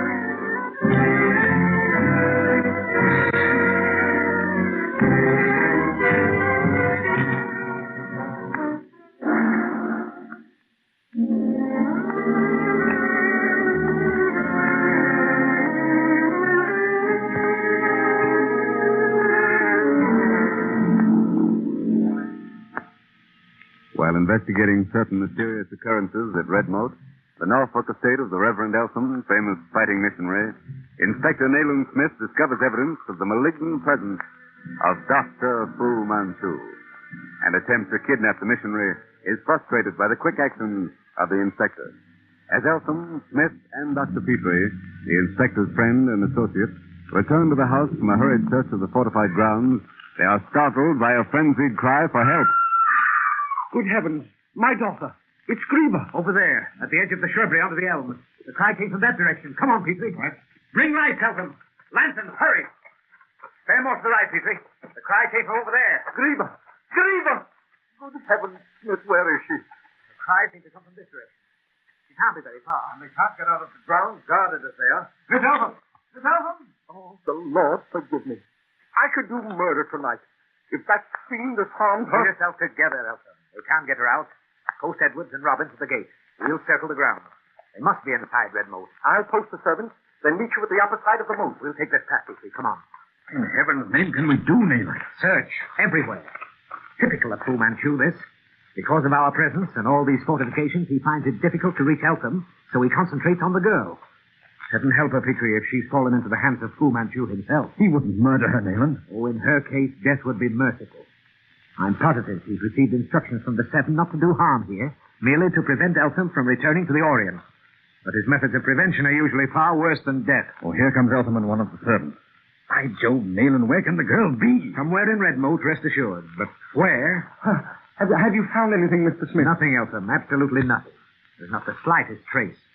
One could almost believe they've taken wing. Good heavens. We've got to find her. Yes, of course, and we will. Is there any possible place we may have overlooked? Mr. Eltham! Yes, sir, quick! Robin, he found something. Come. Robin! Yes, sir, quick! This way, by the sundial. There he is, under the... Good heavens. Grieber. Here, let me look at her, Eltham. She's dead. No, merely a deep faint. Here, Robin, help me to the terrace with her. This is positively the most uncanny thing I've ever experienced. We covered the sundial in our search not 5 minutes ago, and there was nothing there. By Jove. I've got it. We're fools, Eltham. Loose the dog. But the dog's crippled. I know it. If anything human is hiding there, the dog will lead us to it. If it's a man, he'll run. Great Scott, why didn't I think of it before? Keep him on leash, Robbins. Keep him on leash. He'll lead us. Out of the house, quickly. I shouted purposely, Petrie. It would have been heard by anyone. I thought so. Eltham, find out what part of the grounds that alarm comes from. Right, Mr. Smith, at once. Here, Robin. Put Miss Eltham down on this bench, then go with Inspector Smith. I'll get one of the maids to help me here. Come along, Robin. Above the moat, Smith. Hurry. How long, Robbins, have you been employed here? 3 years, sir. And Edward? The same, sir. I see. And how long have these attempted robberies been going on? Not long, sir. It was a few days after the master told us he had decided to return to China that the first queer thing happened. Yes. Mr. Eltham told me of it. Someone tried to get at Mr. Eltham's collection of curios, eh? That was what the man we caught said, sir. But my opinion is... What, Robin? That his collection had nothing to do with it, sir. He was lying. Why do you think that? Because, sir, begging your pardon, but I have only one of the maid's word for it, sir. She came upon Mr. Eltham on the terrace examining a strange design drawn on a flagstone, sir. Oh, she saw the design, Robin? Yes, sir. She said it resembled a poppy with 7 petals. It was drawn in charcoal, sir. Oh, the black poppies. A simple enough explanation, Petrie, and one I should have discovered. We found a ladder of bamboo splints and silken cord hanging by 2 hooks from the top strand of barbed wire. And the jointed bamboo pole, what was it used for? Probably to attach the ladder to the fence. Oh. The end of the ladder was what Miss Eltham saw trailing behind whoever used it when she interrupted him in her father's room. And that was the long, slim creature that climbed to his window and which later she saw disappearing in the brush. Eh? Yes. And in the shrubbery behind the sundial, we found a huge cask sunk in a pit. A bush fastened to its movable lid concealed it. So that was where they hid themselves when anyone was about, eh? Clever, Nayland. Devilishly clever. They slipped into the grounds during the day while Eltham was in London, concealed themselves in the bushes until dark, then went to work digging their cache. But the excavated earth, what would be disposed of on the flower beds, where it would escape notice, of course. Oh. You see, Petrie, the problem of getting in was never a big one. But owing to Eltham's defenses, it was impossible, while he was at home at least, to get out after dark. I see. They needed a working base inside Redmond. Naturally. And Fu Manchu's assistant, he certainly had one, must have been in hiding somewhere outside. You believe it was Fu Manchu who was concealed in that cask? Oh, who else has such eyes as Miss Eltham saw from her window? Why, of course. And the nature of the outrage that Fu Manchu planned to prevent Eltham's return to the Orient, we learned from Miss Eltham's condition. It's easy to see that she stumbled on Fu Manchu at the very entrance to his burrow. Her cries were muffled, and she was dragged down into the cache. And when we'd concluded our search, her body was brought to the sundial and left there for us to find. Only a clever devil could think of such a scheme, Nayland. Right. Provision had been made against her recovering consciousness and revealing the secret of the hidden cask. My ruse of shouting to release the mastiff ended the visit of Dr. Fu within Redmoat.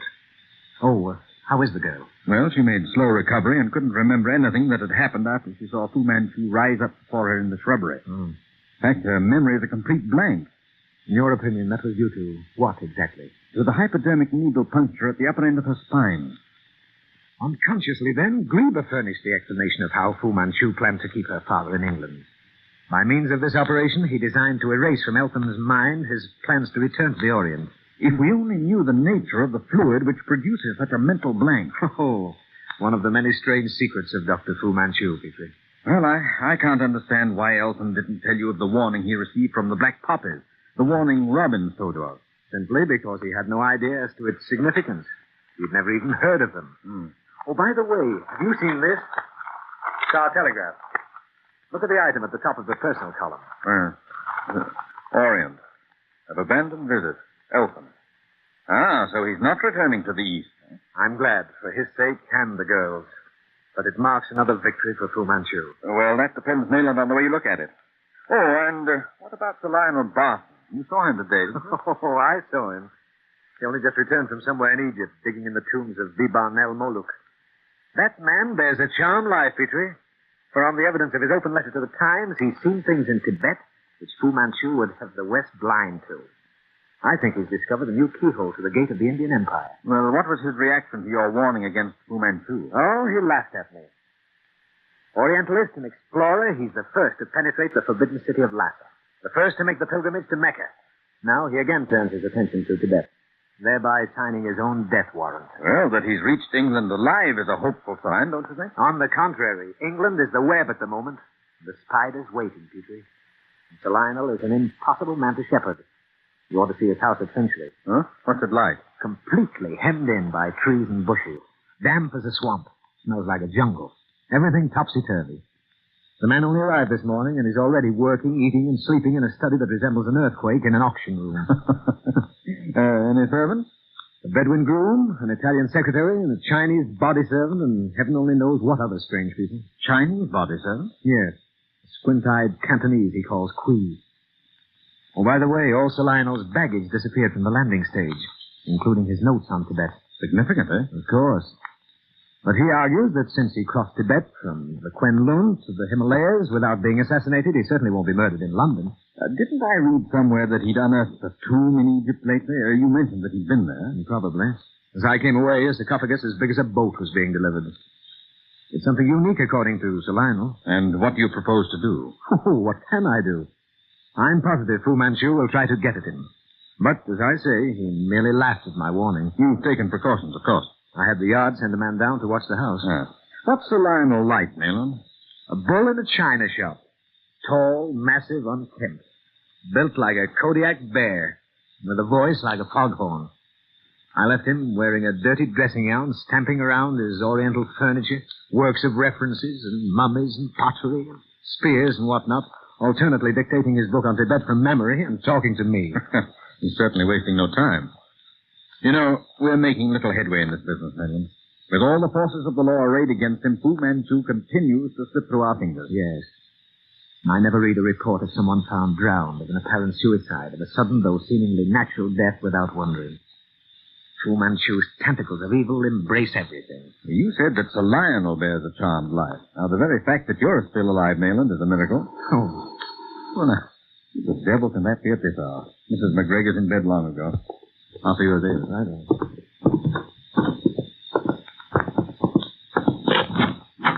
Telegram from Inspector Nayland Smith, sir. Oh, I'll take it. Your patient certainly called it ungodly hours, Petrie, old chap. Oh, not a patient this time. A telegram for you. Telegram from me? Mm-hmm. What on earth can this be? Good Lord. Petrie.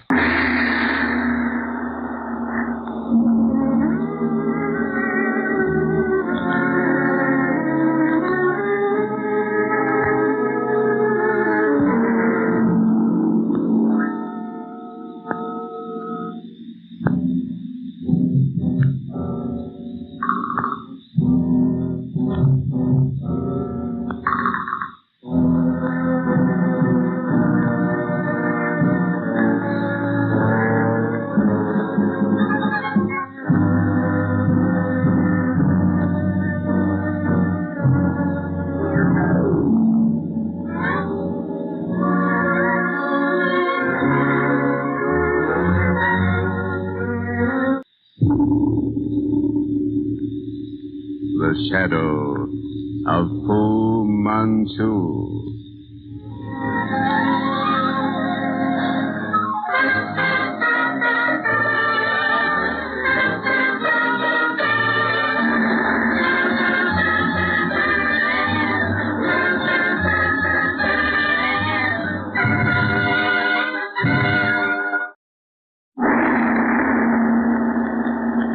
The Shadow of Fu Manchu. Based on the stories by Sax Roma.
Back in London, after their partially successful efforts to guard the Reverend Eltham and his household at Redmoat against the cunning of Dr. Fu Manchu, Nayland Smith and Dr. Petrie continue their untiring search for the crafty Oriental, who has once more mysteriously vanished in London's dark underworld. Their discussion of Sir Lionel Barton, celebrated Orientalist and explorer, lately returned to England, and the probability of his being among those on Fu Manchu's list to be destroyed, is interrupted by the arrival of a telegram with the news that Sir Lionel has just been found murdered. Confound it, Petrie. Why can't we get this murderer? We're going to meet Weymouth at Sir Lionel's house? Of course. The taxi will put us there by the time Weymouth arrives. Come on.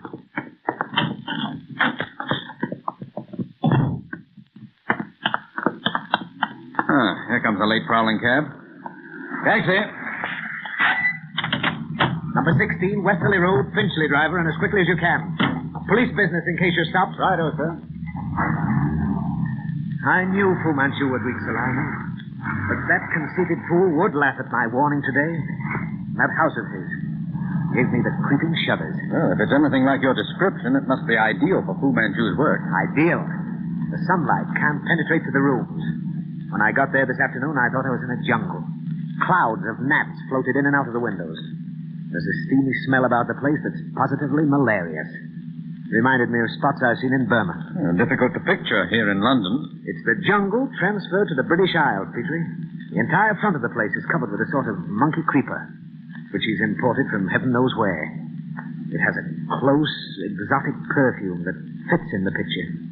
Yes, the place was made for murder. And Fu Manchu pursues his way without let or hindrance. Yes, blast it. Remark such and such a man as one alive to the Yellow Peril. Warn him if we have time. Perhaps he escapes and perhaps not. And what do we know of those others who may die every week by his murderous agency? We certainly can't know everyone who has read The Riddle of the Orient. Well, it's midnight. We should be there presently. Isn't this Finchley, driver? Yes, sir. And we're on Westerly Road. Number 16 is just ahead, sir. You're right, Nayland.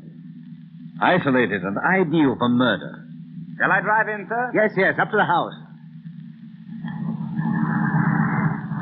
There's the place, Petrie. At the far end of the drive. It's a wilderness. Seems to be banked in by trees and shrubs. Oh, Weymouth must have arrived here before us. There's the police car. Here we are, sir. Shall I wait? Yes. Come on, Petrie.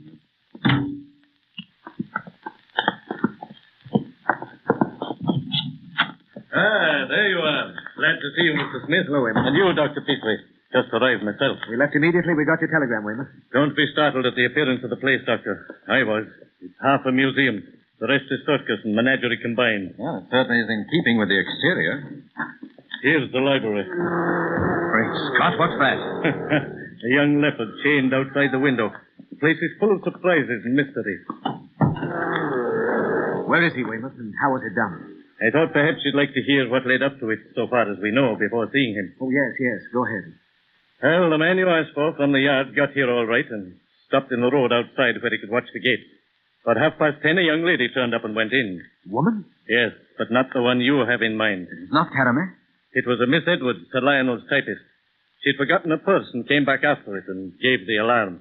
My man heard the row from the road and came on the run. He rang us up and I immediately wired you. He heard the row, you say? What row? Miss Edwards went into violent hysterics. Describe what your man saw. An Arab footman, there isn't an Englishman in the house, trying to calm the girl in the hall yonder. A Malay and another Arab were beating their foreheads and bawling. Did your man get anything out of them? Nothing that makes sense. So he started to investigate for himself. The door to the study he found locked from the inside. Yes. Well? He went round to the window, and what he saw accounts for the girl's hysterics. Go on, man. Get to the point. Well, amongst the rubbish on the floor, a big mummy case lay on its side, and face down with his arms thrown across it was Sir Lionel, wrapped in an old dressing gown. Yes, and then? The light from a reading lamp shone down on him. It made a patch of light on the floor. Well, as my man, Croxted, his name, smashed the glass and got the window open and started climbing in, he saw something else, so he said. Oh? What did he see? A sort of green mist. He said it seemed to be alive, that he moved over the floor, going away from him, and toward a curtain at the far end of the study. When did he first see this green mist? He says he thinks it came from the mummy case. From the mummy case? Yes. Well, he climbed in and turned the body over. Sir Lionel was quite dead. Then Croxted opened the glass door behind the curtain at the end of the study. It opened onto a conservatory filled with more junk. In there, he caught another glimpse of the crawling green mist and a dead Chinese. A Chinese, you say? Yes, Sir Lionel's body servant, I'm told. The doctor's seen them? A local man, out of his depth, though. However, there's no need for another opinion until the coroner comes. And your man Croxted? He held out until I came, gave me his story, and then fainted dead away. He said something in the conservatory seemed to get him by the throat. He meant that literally? I wouldn't say. We had to send him and the girl home in cab. What's your theory, Weymouth? I have none. None that includes the green mist. Right. We'll go in now. This is the study where he worked. Good Lord, what a den. It is a bit of a mess, Doctor. How a man can work in a place littered with stuff from the four corners of the earth is a mystery to me. There's the body, Mr. Smith, by that big sarcophagus. We'll have a look. Weymouth. Petrie. Come here. Huh? Good. You don't know Sir Lionel by sight, Weymouth? No, I've never seen him. This is not Sir Lionel. It's Strasser, his Italian secretary. What? Are you certain? Why, of course. I met him only this afternoon. Where's the other, the Chinese? Here in the conservatory. We left him where we found him until you could see him, behind this curtain. Mm-hmm. That's Cree. Sir Lionel's body servant. One thing is quite evident, Weymouth. No one in the house, except Strasser, knew of Sir Lionel's absence. How do you arrive at that, Nayland? The servants we passed out there in the hall believe him dead. Had they seen him go out, they'd know it's someone else who lies here. Right. And what about the Chinese? Since there's no other way into this conservatory but through the study, Quee must have hidden himself here when Sir Lionel was out of the room. Croxted found the communicating door closed. What killed Quee? And both Miss Edwards and Croxted found the study door locked from the inside. What killed Strasser? Tell me that and you'll have your answer, Weymouth. What killed Strasser? But why is he wearing Sir Lionel's dressing gown? Seeing him in that led Miss Edwards to mistake him for her employer and put us on the wrong scent. He wore it so that anyone looking in through the window would be sure to make the same mistake. Why so, Nayland? Why, look at these tools beside the mummy case. The lid off. Strasser came here to open the case. He was here when Sir Lionel told me a number of priceless jewels were probably secreted among the wrappings of the mummy. Strange that Sir Lionel hadn't opened the case himself. He expected to do that tonight and examine its contents. Fortunate for him that he changed his mind. Then what became of the mummy? It seems to have vanished in the form of a green mist. Look at Strasser's face and Queen's. What do they suggest? Well, the features of both are terribly distorted. Even their limbs are twisted, suggesting a death more than ordinarily violent. I might guess at strangulation, but from what? From what? I'm with you so far, Mr. Smith. Knowing Sir Lionel was absent, Strasser locked himself in here to loot the mummy case. He couldn't have known the Chinese was hidden in the conservatory, though. And Quee didn't dare show himself because he, too, was there for some mysterious reason. Well, and having got the lid off, somebody... Suppose we say the mummy. Well, anyway, something that got out of the locked room without opening the door or window killed Strasser. And then killed the Chinese without opening the door behind which he lay concealed. For once, Dr. Fu Manchu has employed an ally which even his giant will was unable to entirely control. What blind force. What horrible agent of death could he have confined in that mummy case? If you're correct in your surmise, Nayland, that this is the work of Fu Manchu, his power is indeed superhuman. Can you doubt it, Petrie? The presence of a concealed Chinese is proof enough for me. I'll wager that Quee was one of Fu's murder group, though probably only recently enlisted in that mysterious service. He's unarmed, or I might think that his part was to kill Sir Lionel while he was at work inspecting the mummy case. Strasser's opening the case completely spoiled the scheme. And led to the death? Of a servant of Fu Manchu? Yes. I'm at a loss to account for that. You think the sarcophagus entered into the scheme, Smith? You mean that its arrival at a time when a servant of Fu Manchu's, Quee, was hidden here may have been a coincidence? Something like that. Oh, I'm afraid I'm as much in the dark there as you, Weymouth. If we knew the answer to that, we'd likely have the key to the entire riddle. I wonder... Good heavens, what? One of Sir Lionel's applicant spears hurled through the window. It barely missed you, Smith. Look there. Fastened to the haft. A folded paper. A note addressed to you, Smith. Oh. You wanted proof, Petrie? Well, listen to this. Inspector Nayland Smith, your interference in my plans I shall tolerate no longer. Be warned. Dr. Fu Manchu.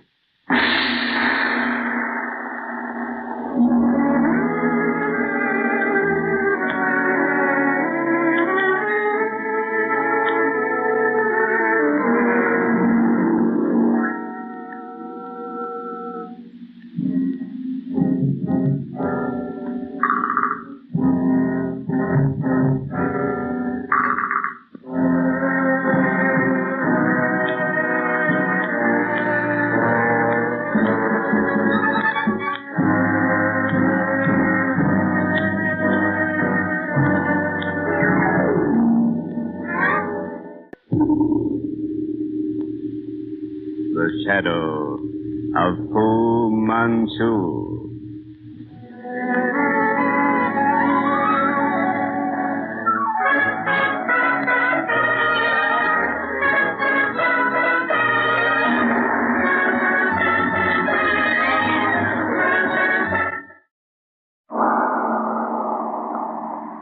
The Shadow of Fu Manchu. Based on the stories by Sax Roma.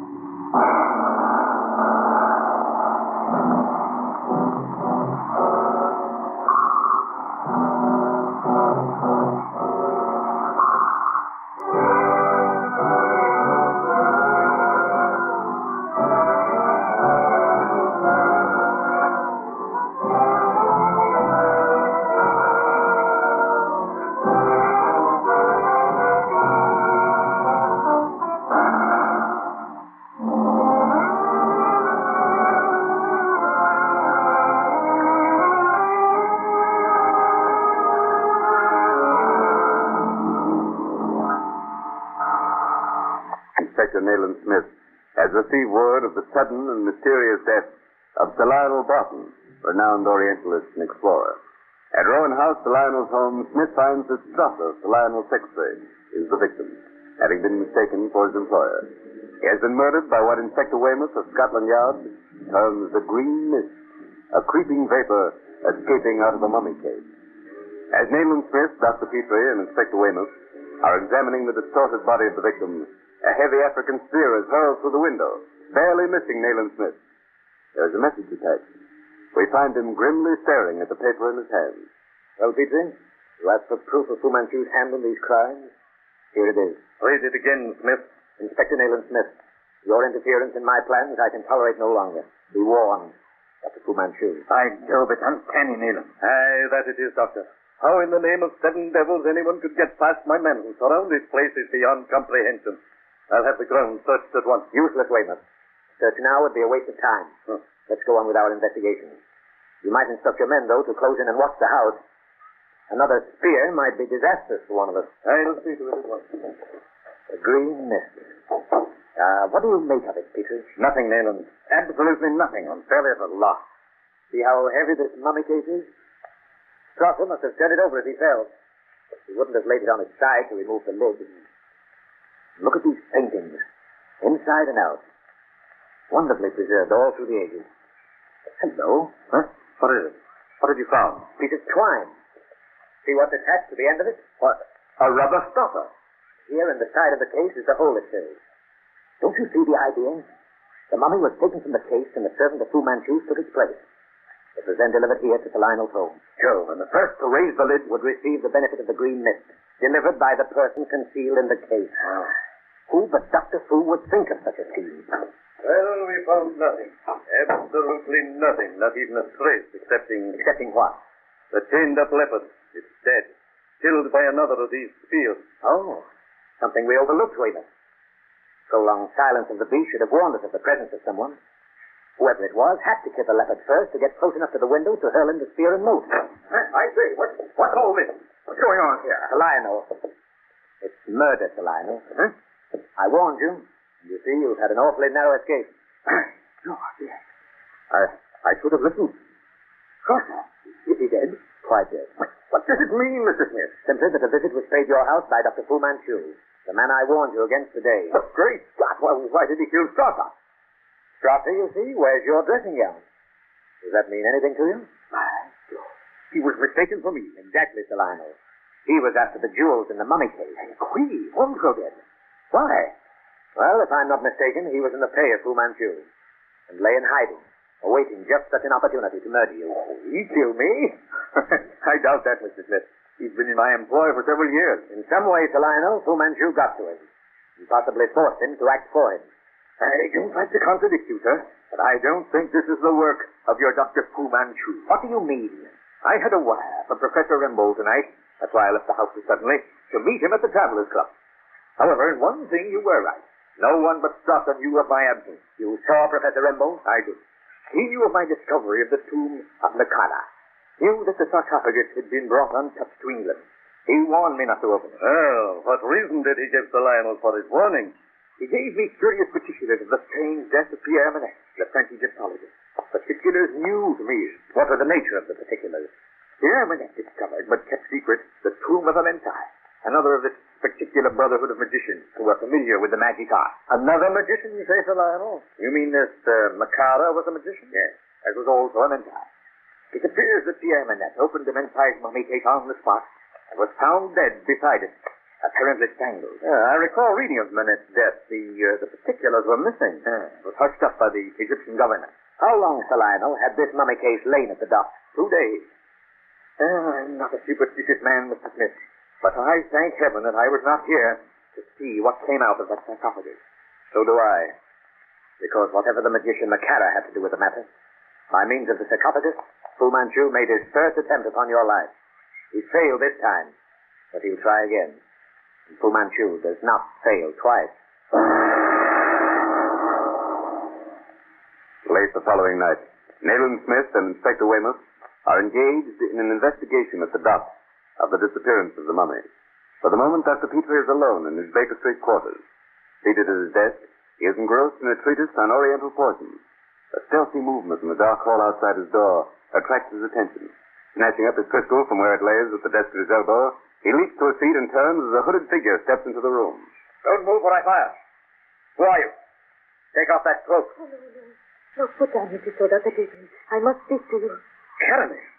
Good heavens, what are you doing here? How did you get in? Fu Manchu had a duplicate key to your house door. I stole it tonight to come to you. A duplicate key to my door? Yes. Oh, I have never betrayed a secret of my master before. But you must replace that lock at once. Fu Manchu, your master? I thought you were his daughter. His daughter? No, I am his slave. Slave? In England? Oh, that's absurd. You're a free agent. You can't control your actions. Have you ever been under the influence of a brain so powerful? Oh, but you cannot understand. Frankly, I can't. Why are you here at this time of night? I have come to ask you again to take me away from him, to hide me where he cannot find me, ever. Well, I could place you under police protection. Your request must be a pretense. Otherwise, why do you keep the secrets of Fu Manchu when they mean death to so many? Death? Death is nothing. I have seen my own sister die of fever in the desert. Seen her thrown like carrion in a hole in the sand. I have seen men whipped until they prayed for death. I have known the last myself. Death? What does it matter? Then prove that you really wish to leave the service of Fu Manchu by telling me what killed Strasser. I do not know that. But if you will take me away so that I cannot return to him, I will tell you all I do know. And it is not. But while he is my master, I will never betray him. Then let me place you under the protection of the police. Police? Your police cannot protect me from him. If you will not take me away yourself. Oh, but you do not understand. You will never understand and release me from him. Oh, the man is coming. I must go. I've remained away too long now. But listen. Go away. Now, without delay. Go away, Dr. Petrie. Do not stay here tonight. And Nayland Smith? What is Nayland Smith to me? But you are in great danger of your life. Do you not understand? Go away from this house. Go away tonight. But it's just... Well, by Jove. I suppose I should have held her until Nayland returned. Oh, Nayland. You met her on the stairs? You saw her? Who do you mean? Academy. She just this moment left me. You must have met her. Academy? Why, what the devil was she doing here? She came to warn me. And you let her go? Oh, why didn't you detain her? That's the third time we've had her in our grasp, and you allow her to go. But she came of her own free will to warn me. Why, I don't know. Because she loves you, you idiot. Will you believe me now? If you'd insisted, she'd have told you all she knows. Well, I couldn't. I simply couldn't. She disarms me, Nayland. Because you realize she's in love with you. The dignified doctor that you are, you won't admit it. Well, she is, old chap, believe me. I pretend to be blind to it. You don't know the Oriental mind as I do. But I quite understand the girl's position. How so? Because while she fears the English authorities, she would submit to you. Now, if you'd only seize her by the hair and drag her to some cellar, hurl her down and stand over her with a whip, she'd tell you everything she knows, and then salve her strange Eastern conscience with the reflection that speech was forced upon. Nayland, now... Why, of course. And then adore you for your savagery. Nayland, be serious.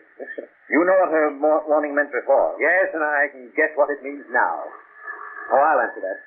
I think I know what it is anyway. Inspector Weymouth, Smith. Oh, thank you. I'm Weymouth by district messenger. I left him at the dock.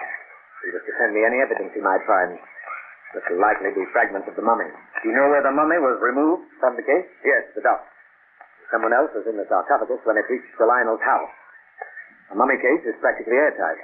So the use of the rubber stopper, of course, was for ventilation. How this person killed Strasser is yet to learn. And also how he escaped from a locked room. And what about the green mist? Well, the green mist can be explained in several ways. Remember, we have only one man's word for it that it actually existed. At best, it's a confusing piece of evidence. And I'm afraid we're attaching too much importance to it. Can we attach too much importance to anything Fu Manchu employs in his mad scattering of death? Oh, so it's got you at last, eh? Well, I was a skeptic too, Petrie. Until I found myself in conflict with the wily doctor's playthings. However, in this instance, let's see what we have here. Metal container. Sealed. Give me that paper cutter from your desk. Yes, Petrie? We must overlook the little things in dealing with Fu Manchu. His agents will... Great Scott, Petrie. You were right. Get out. This box comes from Fu Manchu. Run, Petrie. The green mist.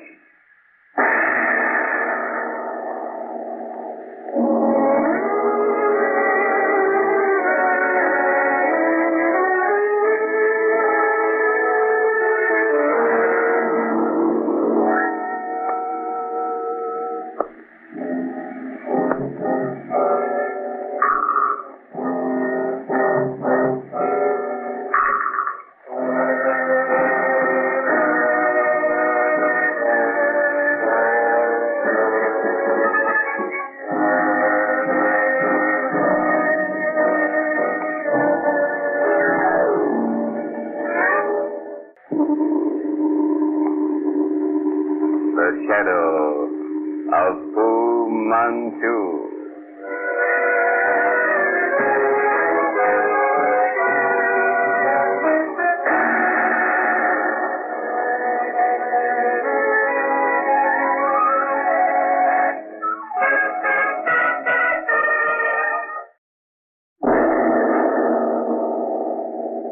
The shadow of Fu Manchu. Based on the stories by Sax Roma.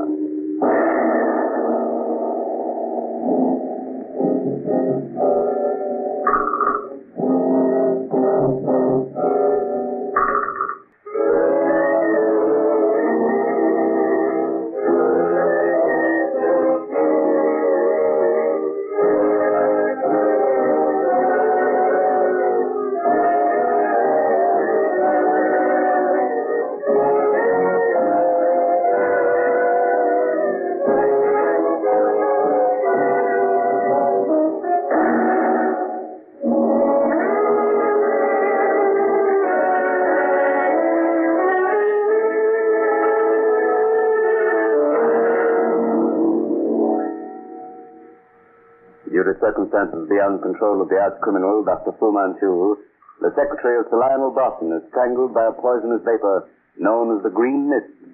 After again warning the explorer against Fu Manchu, Nayland Smith joins Inspector Weymouth in a waterfront search for a mummy imported by Sir Lionel and stolen by Dr. Fu.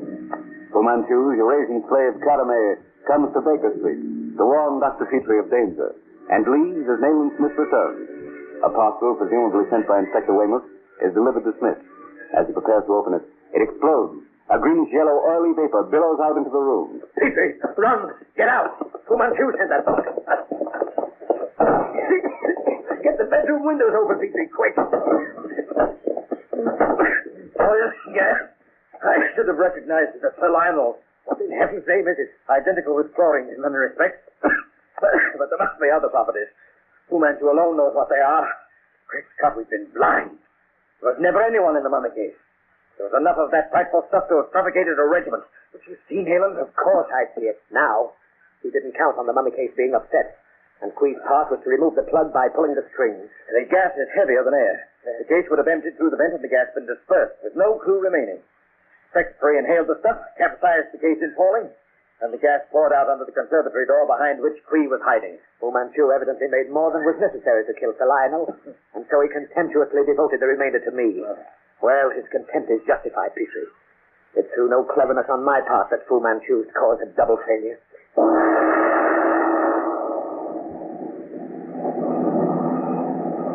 Just who is this Sir Graham Guthrie we're calling on, Nayland? Officially, he's the British resident in North Bhutan. Unofficially, he's England's eyes in that forsaken spot. He knows the provinces of Bhutan and Nepal as we know our London. But how can he have incurred the displeasure of Fu Manchu? How does any man incur the wrath of that devil? By being observant to the things that are happening in the Orient. By being a clever diplomat, a statesman. In other words, Petrie, by being a leader. However, these men don't incur the wrath of Fu Manchu. No? Who then? You've heard me speak of the Black Poppy Society? Yeah.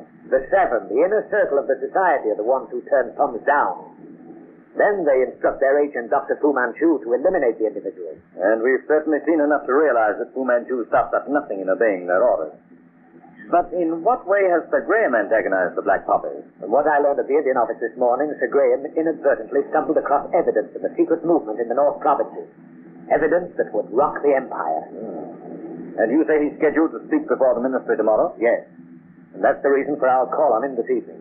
We're going to spend the night in his rooms with him to ensure his appearance at the ministry tomorrow. Is that my grand, sir? You want me to wait? No, driver. Yes, thank you, sir. Come along, Petrie. Oh, I beg your pardon, Inspector Nayland Smith? Yes, what is it? And Dr. James Petrie? Yes, what do you... Look out, Petrie!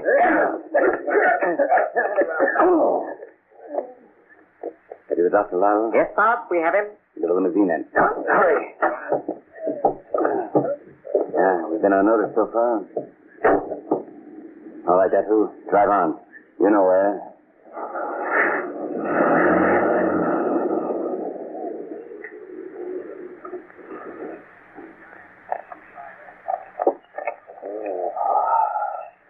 Oh.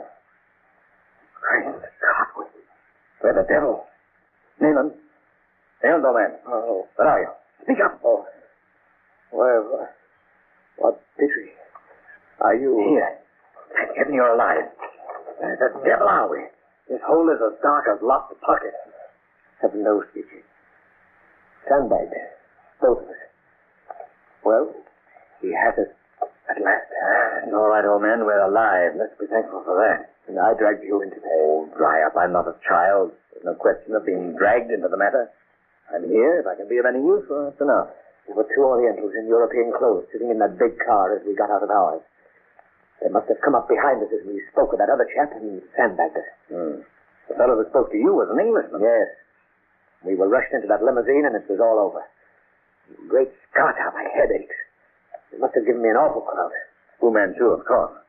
But why have we been spared? What's he saving us for? Nothing pleasant, you may be sure.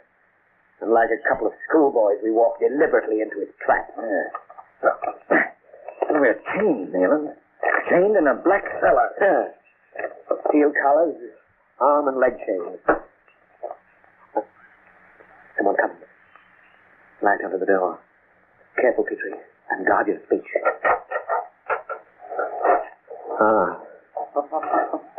Welcome, Mr. Nayland Smith. And you, Dr. Petrie, to the House of Fools. What do you want of us, Dr. Fool? You and Dr. Petrie interfere with my plans, Mr. Smith. I have taken the trouble to warn you once. You failed to heed my warning. Now I must seriously turn my attention to you. You have presumed to meddle with the world scene. You have linked my name with the Young China movement, the name of Fu Manchu. I have nothing to do with China, Mr. Smith. Remember that.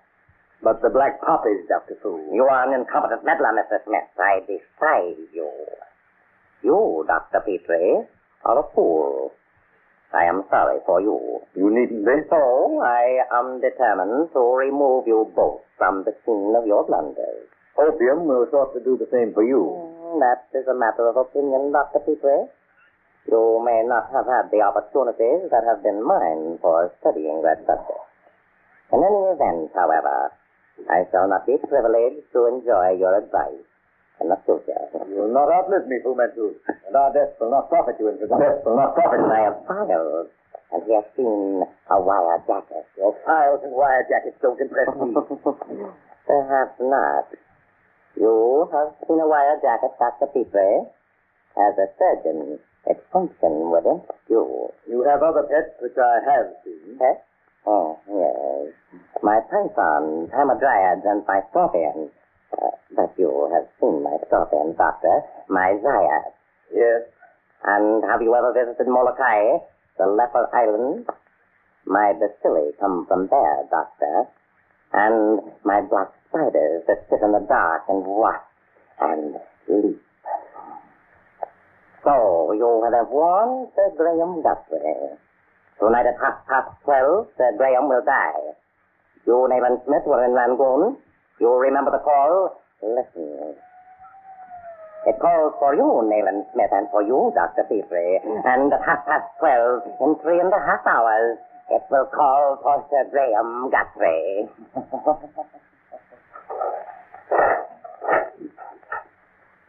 Death or torture for us?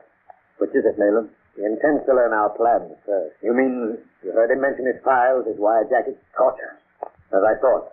But good heavens, this is England. Not too many years back, they placed men on the rack in England. I have one great hope, since you're with me. For the moment, try your pocket knife on the lock of that collar. I'll do the same with mine. No, it's impossible, Nayland. Listen. A light. Coming up through the floor. Someone coming up through a trap. Be ready for anything. Dr. Petrie. Carame! Softly, Dr. Petrie. Make no noise. My one hope realized, Petrie. She's come to save you. The sound and he'll kill us all. One moment. I have the key which will release you. And you will be unsafe because you are his friend. Leave your knife on the floor. He will think you first and out. Now, down through the trap. Quickly. Close the trap, Melodies. Softly.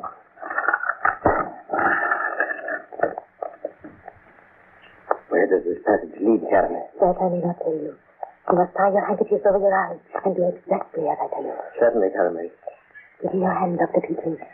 You will lead Melodies. Come. Keep to the wall on the right. There is danger on the left.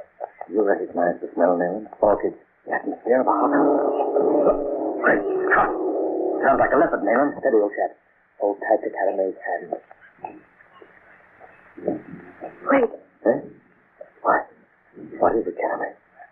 The drums of Caesar. What does she mean?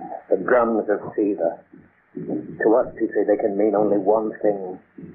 Death.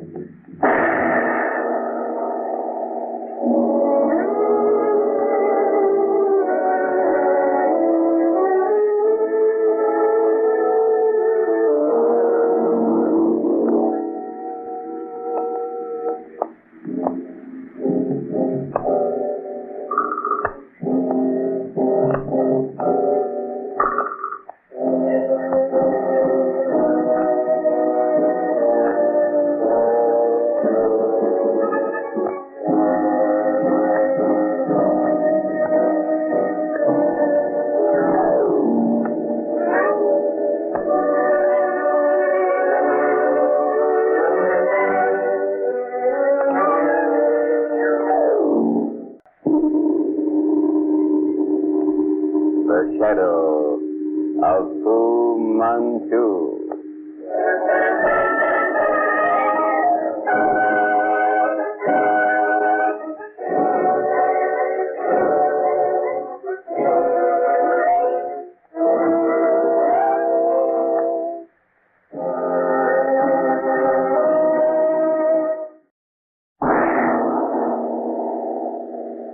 the shadow of Fu Manchu. Based on the stories by Max Roma.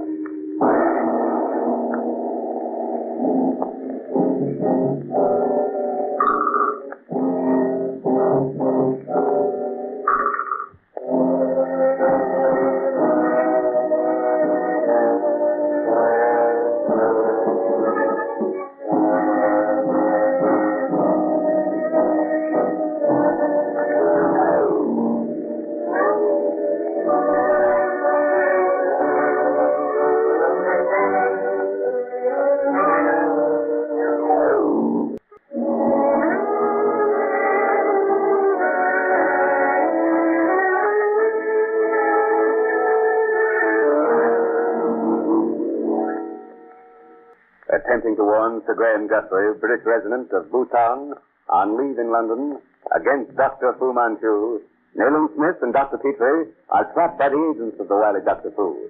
Imprisoned in a cellar room, they are awaiting torture when Karame, the Eurasian slave, appears through a concealed trap in the floor and releases them from their chains. Blindfolding them, he leads the way through dank underground passageways and rooms toward freedom, when suddenly their escape is interrupted by the approaching sound of the low beat of a muffled drum. The drums of Siva, Petrie. They're coming directly toward us down this passage. We'll have to go back. No, quickly. This way. There is one chance. The door.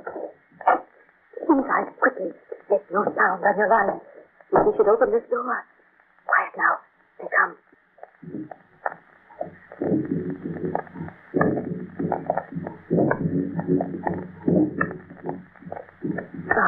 Thank heaven they have passed.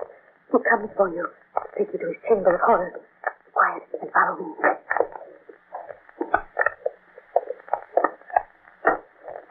He doesn't suspect you, Karame. If he did, Manchu, I would die. Suddenly. And very horribly, no doubt. When can we take off these handkerchiefs? Not yet. Only a moment more.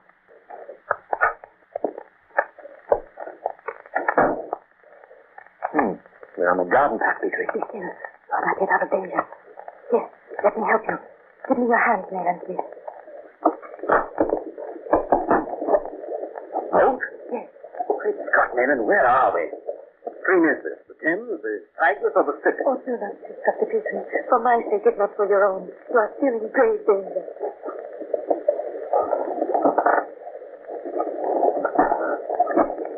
This is a fantastic dream, Nayland. Yes. Blindfolded, silent escape upon a river, with a girl who might well have stepped out of the pages of the Arabian Nights. An oriental adventure brought to England. England? No, such things cannot happen in England.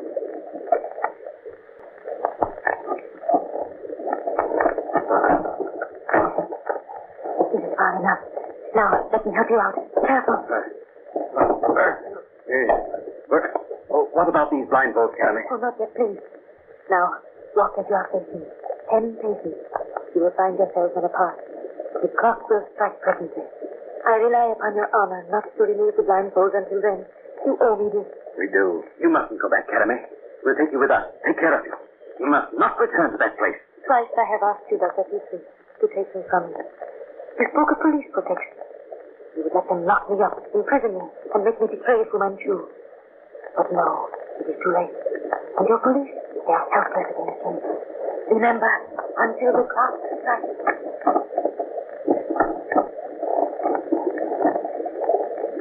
Well, she's gone.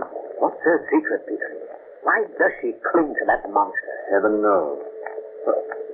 Thank goodness we can take these out now.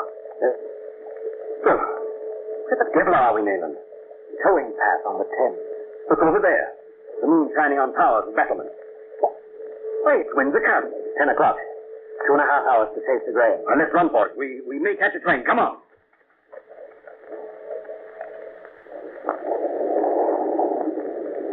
We're due at Waterloo Street Station at 11:51. Just 30 minutes left to get to the other side of the river and reach his hotel. Nayland, what was that wailing we heard? And what did Fu Manchu mean when he referred to Rangoon? I noticed how it affected you. Oh, there was a ghastly business there in 1908. An utterly mysterious epidemic. And that awful wailing was associated with it. In what way? What do you mean by an epidemic? It began at the Palace Mansions Hotel in the cantonment. A young American was staying there. One night he went to his room, locked the door, and jumped out of his window. Broke his neck, of course. Suicide? Apparently. But there were unusual features in the case. For instance, his revolver lay beside him, fully loaded. In the courtyard? Yes. But was it murder by any chance? There were no clues pointing to murder. At the time, his door was found locked on the inside. Had to be broken open. But this whaling business, that developed later. It was only noticed later. A French doctor named Lafitte died in exactly the same way at the same hotel, though he occupied a different room. Now, here's the extraordinary part of the affair. A friend shared the room with him and actually saw him do it. Saw him leap from the window? Yes. The friend, an Englishman named Martin, was aroused by the wailing. I was in Rangoon at the time, so I know more of Lafitte's case than the young American. I spoke to Martin personally. He told me the cry seemed to come from above. Well, it seemed to come from above when we heard the Fu Manchu's house tonight. Martin said it was a clear, moonlit night. He saw Lafitte at the window, saw him look out. Suddenly, with a scream, he threw himself forward. Crashed head first into the courtyard below. What then? Martin ran to the window and looked down. Lafitte's scream had aroused the place of course, but there was absolutely nothing to account for the occurrence. A balcony, a ledge by which anyone could reach the window? Nothing. But how did you recognize the cry? I stopped at the Palace Mansion for some time, and one night this uncanny howling aroused me. I heard it quite distinctly. I'm never likely to forget it. What happened? It was followed by a hoarse yell. The man in the next room, an orchid hunter, had gone the same way. Fortunately for the reputation of the hotel, several similar cases happened elsewhere. In Rangoon, Moulmein. They were all alike? Exactly. In every detail. The story got out and was fostered by some fakir that the god of fever was reborn.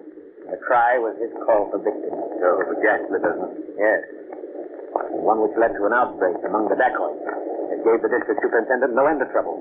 Was there anything unusual about the bodies? Yes. They all developed marks after death as though they'd been strangled. These marks possessed a peculiar form. Were said to be the 5 heads of fever. The deaths were confined to Europeans? Oh, by no means. Several Burmese and others died in the same way. The call of fever became a nightmare in Rangoon. The new agent of death, Peter. Something born in a plague spot of Burma. The home of the inexplicable. Then heaven help Sir Graham Guthrie.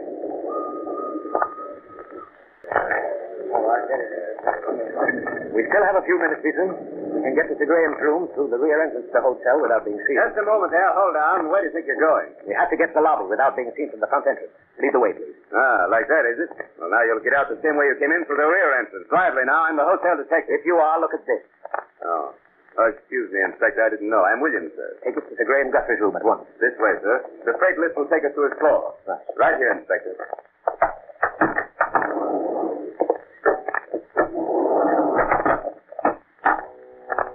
Sir Graham's in his room? He's been there all evening, sir. Anything suspicious about the hotel tonight? Well, now that you mention it, I merely a sense, if you will, of something wrong, but something in the air that doesn't feel right. But nothing could happen in this hotel. I understand.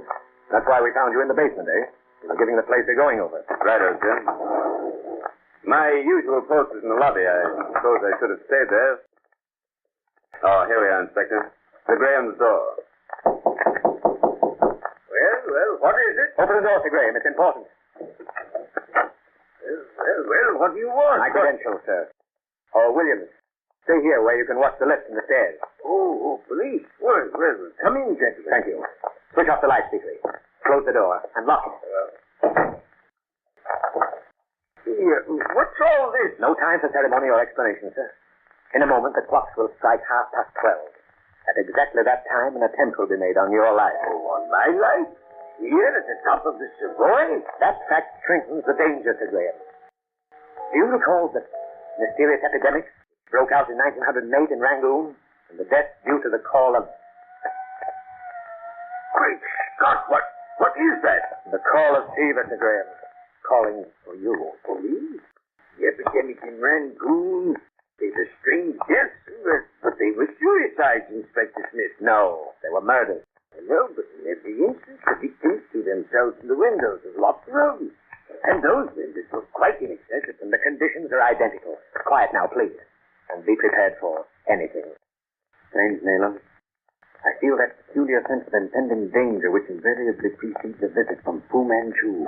Like the presence of death. Uncanny. Quiet. There it is. Nothing human can reach that window. Don't move, Sir Graham. Remain where you are, sir. I'm going to open the window. Come here, Petrie. Not too close. Get a tight hold of my feet, and don't let go. Be careful, Nayland. I'm no child. Miss, let me help. Then help Petrie. I'm going to lean out and see what it is. Petrie! Hold on! Hold tight to Graham. They've got him. He's going!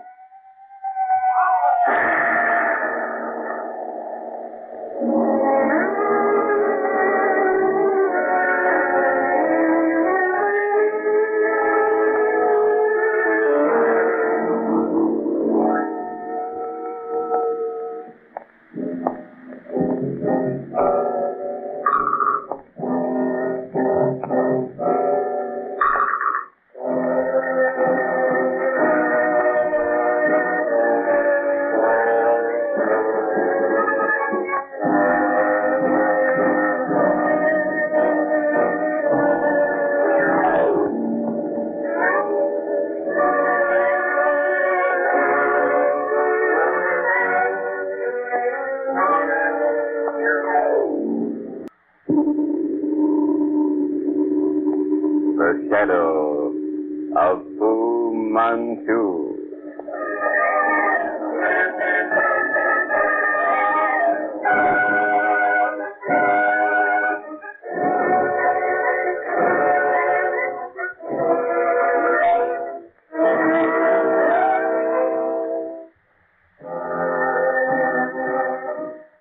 Hi, this is Greg from An Evening of Old Time Radio.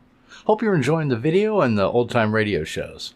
If you're watching this on any other channel than An Evening of Old Time Radio, you should be aware that the channel owner has stolen this audio track from one of my videos and uploaded it with a different background as if it were their own. Again, this video and this audio is from my channel, An Evening of Old Time Radio. On with the show. The shadow of Fu Manchu. Based on the stories by Zach Stromer.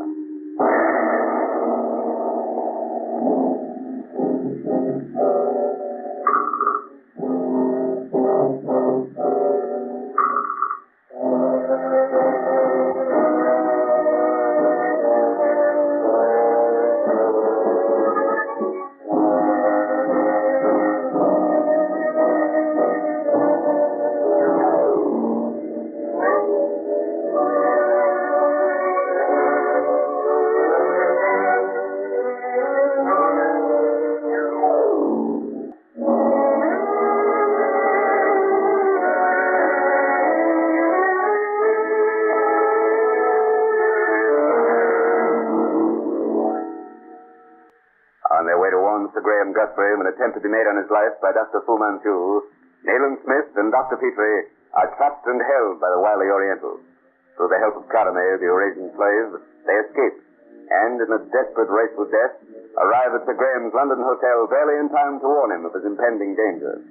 Nayland Smith's warning is interrupted by the striking of the half hour past midnight, the time set by Fu Manchu for Sir Graham's death. It is followed by the weird call of Shiva. Cautioning Dr. Petrie and Sir Graham to silence, Nayland Smith opens the window and looks out. As he does so, he utters a strange, choked cry. He's going up. Hold him! Dangling tight. Light, Guthrie, light. Nayland, are you all right? Great heavens. Look, here around his throat. All right, quick. Yeah, get that rope off. He's choking. Good heavens. He had presence of mind enough to find his gun and shoot. He must have got the fellow, too. I saw him fall. Oh, yes. They were on the roof. Petrie. What? Sir Graham? Hurry. Unlock the door and get Williams, the house detective, in here. Right, Doctor. Williams, come in. That cries Sir Graham. Did you shoot? No. Get over there and help Dr. Petrie. He bad hurt, sir? Yeah. Walter Petrie. Thank you. Take this, Nayland. Just a step. There. You'll be all right directly. The roof? Still, where did you... He tried to get him from the roof. Great Scott. And that was meant for me. All right, Petrie, old boy. I'm all right. A close thing, that, Mr. Smith. Devilish close. It was indeed. Thanks to you and Petrie.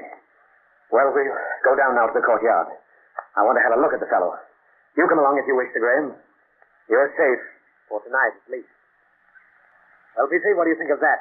The mark of Kali, there on his forehead. The man was a Sansigar, a religious strangler. My unexpected resistance led the fellow to bungle the rope. You saw how it was fastened about my throat? That was unscientific. So I thought. Two methods practiced by the stranglers operating in Burma was quite different. Yes. They threw the line about the victim's neck and jerked him from the window. Of course, a man leaning from an open window would naturally be unbalanced. It would require only a slight jerk to pitch him forward. In Burma, no loop was used, but a running line. As the victim fell, the line remained in the strangler's hand. No clue, you see. That's why everyone, including yourself, Sir Graham, was misled. You saved my life, Inspector. You'd come 5 minutes later. But we didn't, Sir Graham. By Jove, I might have chosen my room especially for the business. The fellow slipped in late this evening. You, Williams, thought you saw him, didn't you? Well, perhaps I did. I had nothing to base my suspicions on, but I understand, Williams. But when did you first get the premonition? I was standing at the head of the stairs in the lobby. The party was coming up, 2 ladies and 2 men. Mm-hmm. Something seemed to be crawling along behind them, but when they passed me, there was nothing there. I couldn't be sure. I know. Those fellows are as elusive as shadows. It's positively uncanny how they're able to get about. But, Nathan, what is the motive of the call? Partly religious and partly to awaken their victims. Now, don't ask me how Fu Manchu has gained power over the Pantigar. That man has secret knowledge of things that so far we know absolutely nothing. And yet at last we're beginning to score. But your victory took you close to death tonight, my friend. I owe my life to you, Petrie. Once to your strength of arm and once because Kadame... Don't speak of her, Nathan. Fu Manchu may have discovered the part she played tonight. In which event, heaven help her. The net's closing in, Petrie. This must be the house where we were imprisoned by Dr. Fu. Yeah, let's hope for a big catch, eh? Yes. At last we're narrowing down the resources of Dr. Fu. I can hardly hope to capture him, but at least we can destroy his stronghold. And this certainly must be one. But can we be sure, Nayland? Well, on Weymouth's map, we circled a tract of country cut by the Thames, with Windsor for its center. Within that circle must be the house we escaped from last night. Of course. Weymouth and his men surrounded the place. Yes, it must be a Petrie. It was made for Fu Manchu's work. See? An old mansion in extensive walled-in grounds. A Petrie. Look there. A gypsy caravan. That old woman on the steps. Little help she'd be.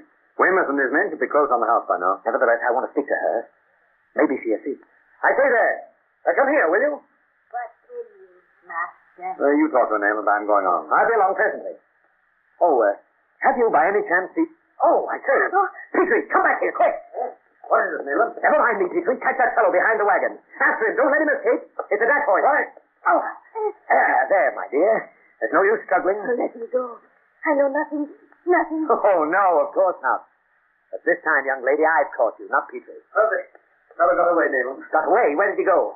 Well, since he seemed to possess the attributes of a fish, I couldn't say. He tricked you. What's that you have in your hand? Oh, it's a knife. Someone threw it and barely missed my head. Why, of course. He was in the water, not 3 yards from where you stood. You must have seen him. Was there nothing visible on the water? Only a wild fowl, nothing else. Oh, a wild fowl. That's an old trick, Petrie. What you saw was a decoy. The man's head was concealed in that wild fowl. The moment you turned your back, he stood up and threw his knife. Well, it's useless to look now. He's made good his escape. Well, I'm certainly not familiar with all the tricks of these murderous friends of yours. But why the devil are you hanging on to this old gypsy woman? Gypsy woman? Use your eyes, man. Here, watch. A wig! Karame! And the wet sponge will do the rest. This time, Karame, we have you. I say, look there, Nayland. Smoke! Oh, confound it. Fu Manchu set fire to the place. And this time we were right. But of course, he's had plenty of time to remove his effects. The man's daring is incredible. He gives himself till the very last possible moment, and we blunder upon 2 of his outposts. I lost one, Nayland. I'm sorry. No matter, we have the other. I expect no further arrests, and the house will have been so well fired by his assistance that nothing can save it. However, we have here in Karame a lever which should serve to upset Fu Manchu's whole plan. You need not hold me so tight, Nayland Smith. I will come with you. What are you going to do with her, Nayland? Oh, nothing very drastic, old chap. After all, we owe her something. But she's coming home to Baker Street with us. There are some questions I should like her to answer. The Karame. The man who was with you outside that caravan was in Burma until quite recently. He murdered a fisherman some 30 miles above Prome just 3 months ago. The British resident had placed 1,000 rupees on his head. Am I right? And suppose you are? What then? Suppose I place you in the hands of the police, my dear. As you please. The police would learn nothing. No, I suppose not. Karame, You don't belong to the Far East. You may have Eastern blood in your veins, but you are certainly no kin of Fu Manchu. That is true. Will you tell me where to find Fu Manchu? No. Oh, I thought not. Well, I must make out my report, Petrie. Look after the prisoner, will you, old chap? Find out what you can from her. She'll tell you. I'll be in the next room. Why won't you trust us, Jeremy? No harm can come to you. You have been able to protect those others? Some of them whom he has sought for? You mean that if you speak, Fu Manchu will kill you? Kill me. I do not fear for myself, Dr. Petrie. Then for whom do you fear? And I was seized and sold for a slave. My sister was taken too, and my brother, a child. My sister died in the desert. My brother lives. Ah, it were better if he had died then. What do you mean? You speak of slave raids in the desert. Where did these things take place? Of what country are you? Does it matter? A slave has no country, no name. But you have a name. As Karame or Karamane, I was sold to Dr. Fu Manchu, and my brother too. He has spent a great deal of money to educate us. My brother is all that I have left in the world, and he is in the power of Fu Manchu. Do you understand? It is upon my brother that the blow will fall. You ask me to fight Fu Manchu. You talk of protection. Did your protection save Sir Crichton Davy? You understand now why I cannot disobey Fu Manchu's orders, why I dare not betray him. But he cannot revenge himself upon your brother when you're in no way to blame. We arrested you. You're not here of your own free will. Oh, let me go. He will kill him. I cannot, Karame. Listen. If I tell you where Fu Manchu is to be found alone, will you solemnly promise that you will immediately go to the place where I shall guide you and release my brother? That you will let us both go free? Karame, Nayland Smith has often accused me of weakness where you were concerned. Isn't it my plain duty to put the case before him? Nayland Smith? Oh, you may rest assured he'll look at it fairly. He's honorable, just. I guarantee that if you speak before him, he will agree to your proposal. You are sure? I am. Then call him back. Oh, Nayland, come in, please. Yes, Peter. What is it? I do not think it necessary to explain again, Dr. Petrie. Nayland Smith is a detective. I am sure he found a way to hear what I told you. By Jove. Well, yes. I overheard. And you will help me, my brother? Yes. We agree. We'll let you go the moment you tell us where we can find Fu Manchu. Then listen closely. On the bank, the left bank of the Thames, 5 miles below the mansion that was burned tonight. The dacoits, Petrie. Put out the light, quick.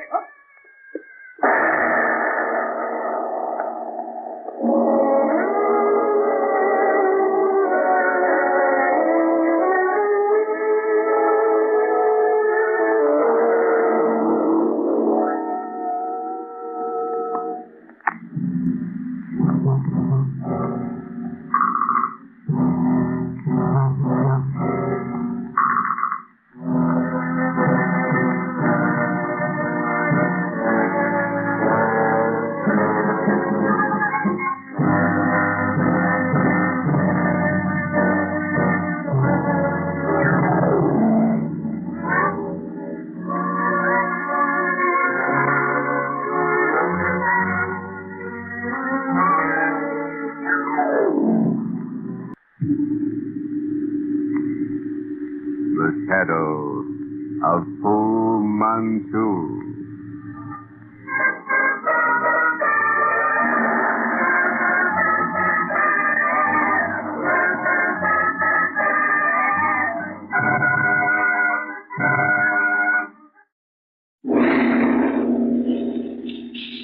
The Shadow of Fu Manchu. Based on the stories by Sax Romer.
Trapped by Fu Manchu and held in the Thames River hideout, Nayland Smith and Dr. Petrie escaped with the help of Karame. Arriving at the Graham Guthrie's Hotel in London, they are barely in time to save him from death at the hands of Fu's agents. Later, with Inspector Weymouth and Scotland Yard detectives, they surround the Thames River area in which they believe Dr. Fu to be hiding. The cunning Oriental, however, slips through the cordon of police and escapes. Smith has captured Karame and taken her to Petrie's Baker Street quarters for questioning. On Smith's promise to rescue her brother, held by Fu Manchu as a means to force her to his service, Karame is about to divulge the criminal's hideout when the warning cry of the dacoits is heard. Good heavens, the warning. Put out the lights, Petrie, quick. How could Fu Manchu have known we had Karame here? It's uncanny, Nayland. It would be if it were any other than Dr. Fu. Well, it's gone. All right, Karame, you were saying on the left bank of the Thames, 5 miles below the burned mansion, is what? What will we find, Karame? You can tell us. You're safe here. Oh, come on, Karame. We promised to help your brother. We must hurry now. Turn on the light, Petrie. Huh? Ha, she's gone. Slipped through our fingers again. But she must be here. She couldn't have gotten out so quickly. She must be in the house. Ah, she's gone right enough, Petrie. No use searching the house. She's as elusive as one of Fu's dacoits. But she hadn't finished. She hadn't told us where to find him. Oh, she hadn't meant to, old chap. Then you believe that the tale about her brother is... Rubbish. A red herring. Oh, I can't believe she would deliberately mislead us, lie to us. She's an Oriental, Petrie. When you know them as well as I... By Jove. That's odd. What? This piece of notepaper on your desk. Wasn't there before? What is it? The houseboat on the Thames. The houseboat on the Thames? Did she write anything while I was out of the room? I know. You recognize the handwriting? Look. No, I don't. Written hurriedly, unevenly, across the paper as though written in the dark. Great Scott, of course. She wrote this after the light was turned out, before she left. But I don't understand. Why did she was about to tell us where to find Fu Manchu tonight. On the left bank of the Thames, 5 miles below the mansion that was burned. The dacoit warning interrupted her. And she finished by leaving us this clue? Right. Well, I apologize to the lady for thinking her story rubbish to lead us from the trail. Old chap, this little piece of paper should mean the capture of Fu Manchu this very night. Come on, Petrie. Let's hope we're successful this time. A dangerous business, Nayland. Our trying to take this monster alone. Wouldn't it have been better to have told Weymouth what we had in mind? And have a troop of heavy-footed police stumbling through the dark? Might as well have brought the Royal Marine Band. Well, there's the light ahead of us. That's probably the houseboat. If we keep it straight before us, we can't miss. He certainly has isolated himself, if it is Fu in that boat. Lowe's cottages are half a mile behind us. There's another habitation between them and the river. Wait. What is it? You heard nothing? Nothing but the wind. We might be walking into a nicely set trap, old man. No, I trust Karame. Come along, then. We're in sight of the Thames. Thames. Have you noticed, Nayland, how Fu's activities center about the Thames? Yes. Very likely his highway. His line of communication, where he moves his mysterious forces. That was my thought. Remember Shan's opium den off Shadwell Highway, the burned mansion upstream, and now this houseboat lying off the marshes. Yes, it is significant. Even if we fail tonight, the fact that he invariably makes his headquarters somewhere on the river will be a clue to guide us in the future. There. That black bulk must be the place. Bear to the right a bit. We'll reconnoiter first. Dismal spot, Nayland.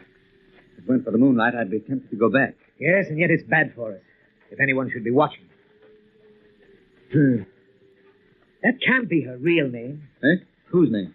Karame or Karamane. That means merely a slave. There's the boat, tied up to that old pier.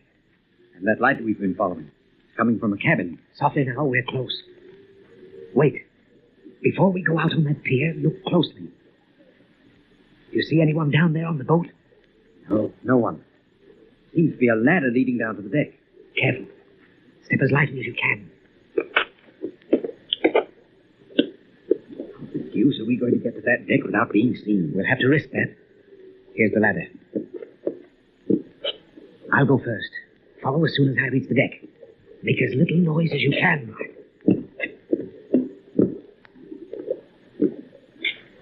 All right. Come along. Oh, we've made enough noise to arouse the dead. Should have taken our boots off. Stay behind me. Here's the door. Open. Are you ready? Revolver? Come, pound it. No, I haven't got it. Well, I have mine, and we can't turn back now. Come on. Sit still, Dr. Pooh. I have you covered. Put up your hands, and don't try any tricks. This time the game's up. Find something to tie him up with, Petrie.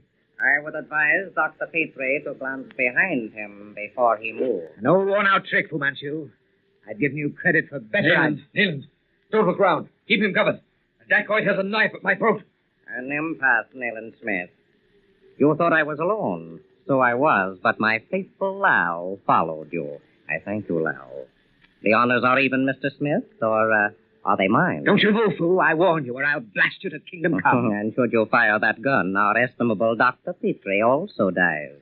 Again, I say, an impasse. Stalemate. May I ask how you discovered my retreat? This houseboat has been watched since dawn. So, and today you forced me to burn a house. You have captured one of my people. I congratulate you. But she would not betray me, though lashed with scorpions. I advise you to go now and set her free. And if I don't? Then someone very dear to her will die. However, the present situation calls for a suggestion. I know nothing of your resources outside this cabin. You, I believe, know as little of mine. Come to the point, Fu Manchu. Lal and Dr. Petrie will lead the way. You and I will follow. We will strike out across the marsh for 300 yards. And then? You will leave your pistol on the ground, pledging me your word to leave it there. You will further agree to make no attempt on me until I have retraced my steps. I and my servant will leave you. At the expiration of the specified time, you may act as you see fit regarding Caramel.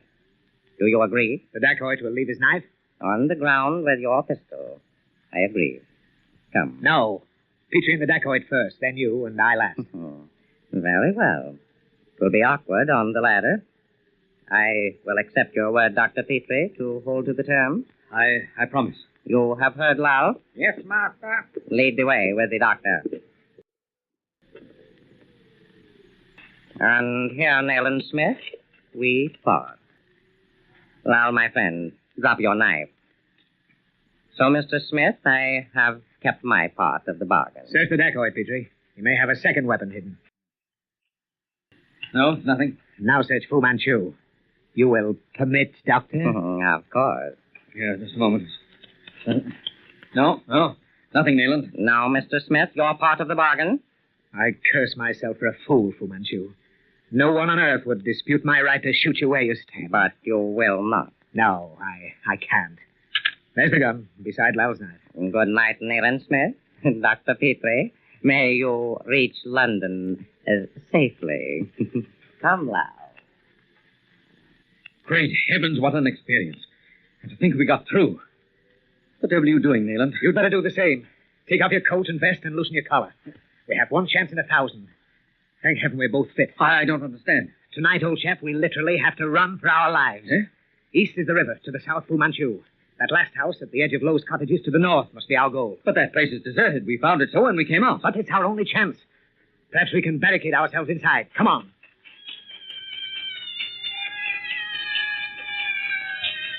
Hear that? 3 at least. 3 armed dacoits. I'm afraid it's hopeless. But your pistol. You forgot it. No. A servant of the crown in the east makes this motto. Keep to your word, though it break your neck. It's a mile at least to that deserted cottage. And another quarter mile to any that's occupied. Ha! Our chance of meeting a living soul besides Dr. Fu's killers is practically nil. Save yourself for the first half mile, old chap. They've gained on us. They're not more than 100 yards behind us. As hard as you can go now, Petrie. Run! That cottage. Our only chance. They're right behind us. I can't make. You must. Run. Run for your life. It's only a step now. The cottage.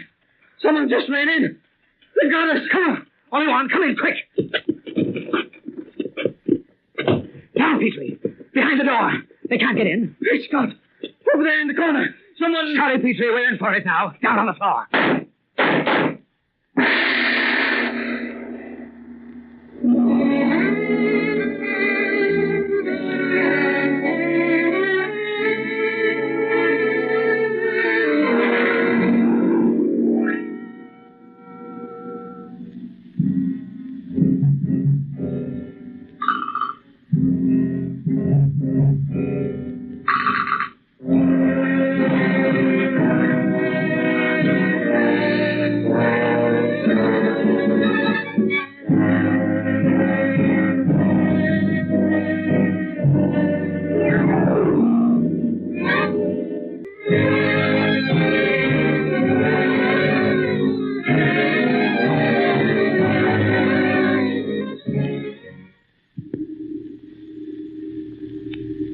The shadow of Fu Manchu.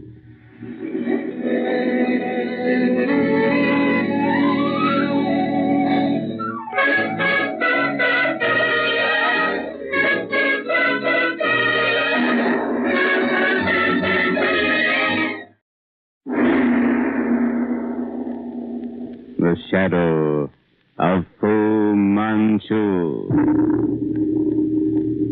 Based on the stories by Sax Roma.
On Nayland Smith's promise to rescue her brother from Dr. Fu Manchu, Karame discloses to him the temporary hiding place of Dr. Fu, a houseboat on the Thames River. Alone and at night, Smith and Dr. Petrie trap the Oriental. They are in turn threatened by the knives of Fu Manchu's dacoits. Escaping from the houseboat, they are closely followed by Dr. Fu's killers to a deserted hut. As Smith closes the door in the face of the pursuing dacoits, crashing pistol shots shatter the silence of the dark room. Down, Petrie. One of those devilish dacoits is in this room. No. Those shots aren't meant for us. He's shooting through the window. He's shooting at the dacoits. Great Scott. Who? Dr. Petrie. Karame, good Lord. What are you doing here? I followed you. You knew I would, didn't you? But I was forced to hide because of another who was also following you when I saw you heading toward the hut. We thought you were one of Fu's dacoits, Karame. What's the danger to you, Karame? You shouldn't be here. This is your pistol, Dr. Petrie. I found it in your house. Oh, thanks. They will return. You must go. But you... You have failed. I must go back to him. There is no other way. Please, hurry. She's right, Petrie. Come along. Come with us, Karame. No, I cannot. You must hurry. Great Scott, look there. Two of them in the path. Dead. Yes, but hurry. Where can we reach you? Leave that to me. Now go. I shall be suspected. That's right. Come on, Petrie. Good night, Karame. Goodbye, Dr. Petrie. Nothing, Petrie. Absolutely nothing for the past week. I've covered every dive and den in London since the police found that houseboat deserted, and as usual, I'm facing a blank wall. Well, perhaps he's left London, even England. Oh, not Fu Manchu. He came here for a purpose. Until he's accomplished that purpose, he'll not leave. No, Petrie, he's in London. Under our very noses, probably, but where? You must have some idea what you're after, Nayland. Else why are we disguised as Muslims? Where are we going? I'm trying one last place that I've been to several times before. A combined Sarai and meeting place for Orientals. I don't know why I keep going there. Sort of hunch, I suppose. It's just around the corner here from Leicester Square. Good. I feel a bit fidgety in this outfit. Well, here's the place. Now, whatever you see or hear, show no surprise. Remember, you're an Oriental. Right, old chap. Lead on.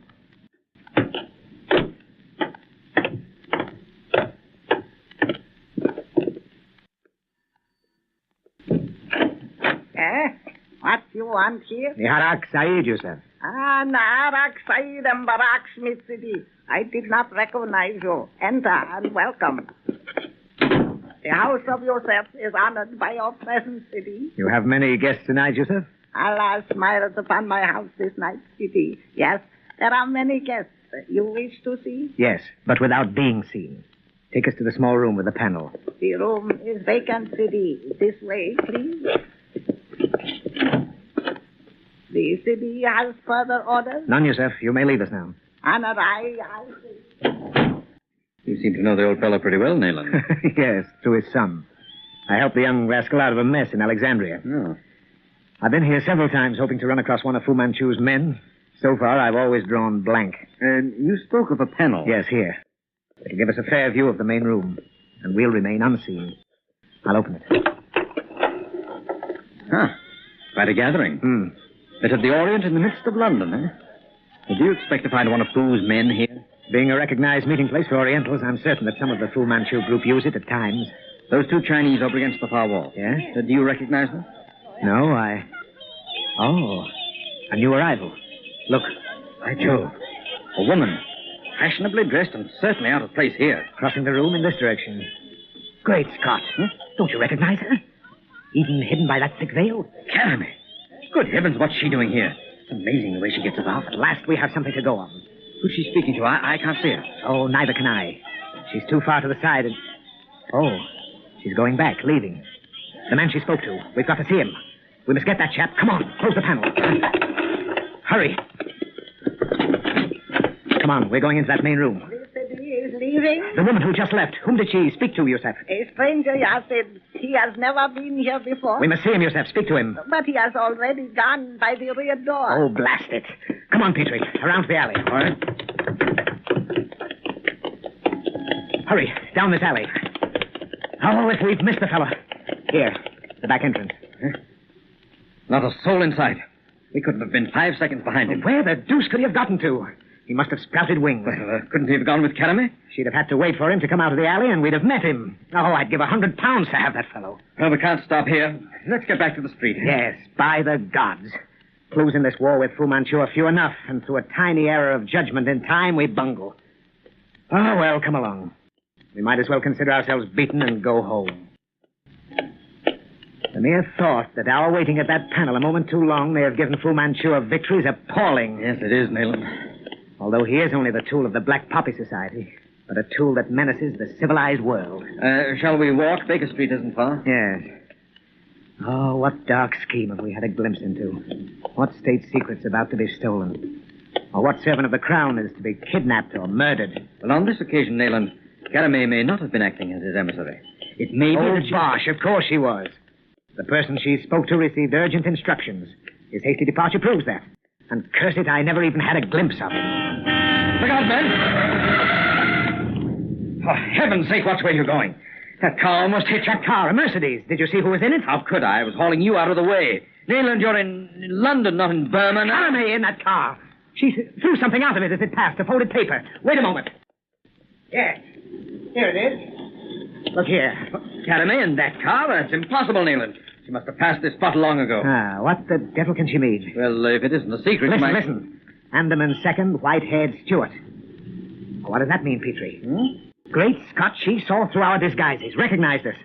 She's given us a clue. I say, cabby!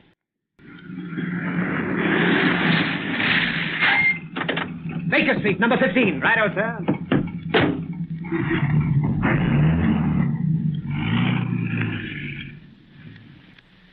Well, Nayland, what the deuce does it all mean? Andaman second, white-haired Stewart. Oh, hang it all, Petrie. It could mean anything. Well, it's beyond me. Ever since we reached home last night, Andaman second has been dancing through my brain like a mocking phantom. I can think of no one of any consequence in London at the moment that Fu Manchu would make an attempt upon. Excepting ourselves. I said no one of any consequence, old chap. Uh-huh. But you're right. I'll get it. Hello? This is he speaking. Yes, Weymouth. Who? Frank West. Oh, yes. Yes, we'll be right over. And there you are, Petrie. I knew as well as if I'd seen it with my own eyes that something was brewing last night, and within a stone's throw of us, 3 doors up the street. Someone has gotten at Frank West. Frank Norris West, the American aviator and inventor? Of the aero torpedo, yes. He's been offering it to the British War Office, and they've delayed too long. Delayed too long? What do you mean? I mean the potentialities of that torpedo have attracted the attention of our good friend, Dr. Fu Manchu. Come on, Petrie. We'd better get up there as quickly as possible. Well, Nayland, from all the symptoms, he's been heavily drugged. I can't say what drug was used. It's most extraordinary. He rang up the yard an hour ago and said his chambers had been entered by Orientals. When we got here, his front door was bolted, and his windows are 3 floors up. Nothing seems to have been disturbed. The plans of the aero torpedo? In the safe there, I suppose. It's locked. He must have taken an overdose of something and had illusions. However, I thought it best to call you. Lay him on the bed. He's all right, Petrie? Oh, I think he could be safely left to sleep it off, yes. Oh, this safe. That's locked. Thank heaven for that. And the window. You see? Too far from the court below to be reached by ladder and too far down from the roof. There are 2 floors above this. Yes, too far. You've seen these on the windowsill? What? Tracks, Nayland, eh? Some sort of a bird, isn't it? I've never seen bird tracks like these, Petrie. No, neither have I. The whole thing must be an illusion. Are these tracks an illusion, Weymouth? Petrie, somehow you must arouse West at once. Well, if I knew what drug he'd taken. However, I'll try. My case there, Weymouth. Oh, thank you. You get me a glass of water, Nayland. Right. He was a hypodermic. It's possible he took the sleeping draught. Now, here's the water, Petrie. Oh, thanks, yes. I hope this does the trick. Andaman second. I wonder if we'll find the key to the riddle here. By Jove, he's coming around. The yellow face. Help! No, it's all right, old man. I'm a doctor. Now, you've been ill. The police. Have they come? The safe. The safe is locked, Mr. West. The police are here. No. The safe. I must see. Help me. Right. Give me a hand with him, Weymouth. Right. Who else knows the combination to that safe, Mr. West? No one. No one but me. You are certain of that? Quite certain? Yes, no one. Here. In this drawer. My plans. The plans are gone!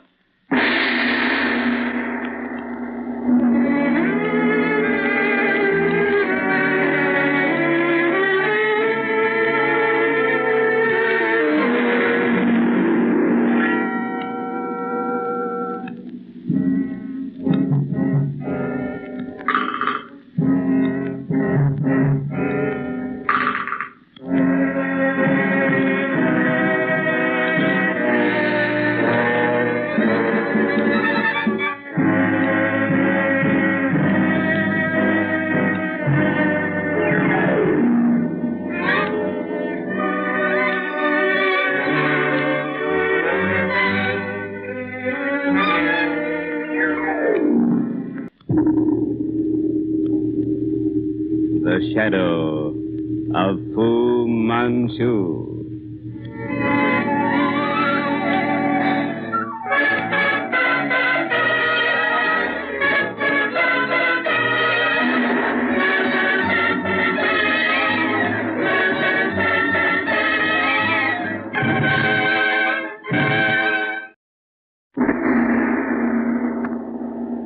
The Shadow of Fu Manchu. Based on the stories by Sax Rohmer.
Following their unsuccessful and almost fatal attempt to trap Dr. Fu Manchu in a houseboat on the Thames, Nayland Smith and Dr. Petrie plunge into London's underworld in a desperate search of a clue to the elusive Oriental's whereabouts. Everywhere they draw blank, until Inspector Weymouth reports a mysterious occurrence at the nearby apartment of Frank West, an American aviator and inventor. There they find West under the influence of a strange drug. On being roused, he discovers the plans of his aero torpedo missing from a locked safe. We now find Nayland Smith and Inspector Weymouth questioning the dazed inventor. It's positively uncanny. There's only one door to your rooms, Mr. West. We found it bolted from the inside. I bolted it myself when I came home last night. Well, it's utterly impossible for anyone to climb up or down to your windows. You are sure, Mr. West, that the plans of your invention were locked inside that safe? Dead sure, Mr. Smith. I put them there myself, and, well, you saw me unlock it just now. Not another soul knows the combination. Now, every fact you can remember, Mr. West, please. And be as brief as possible. Well, I came in about 11, and having made some notes regarding an interview arranged for this morning, I took the plans out of the safe, went over them again, referring to my notes, and locked the whole works back in the safe. Then I went to bed. You were sure no one was hidden in your rooms here? No one. I searched the place. I always do. I went to sleep almost at once. How many sleeping tablets did you take? How did you know? Oh, that bottle, of course. Well, 2, Doctor. It's a bad habit, but I can't sleep without them. And then you dreamed, eh? Dreamed? I'll say I dreamed. But when those dreams merged into reality, I saw faces. Yellow faces. One was horrible. What do you mean by horrible? One was evil. Yellow, with a jagged scar running from the left ear to the corner of the mouth. That twisted mouth seemed to whisper to me words. What were they? I swear I don't know.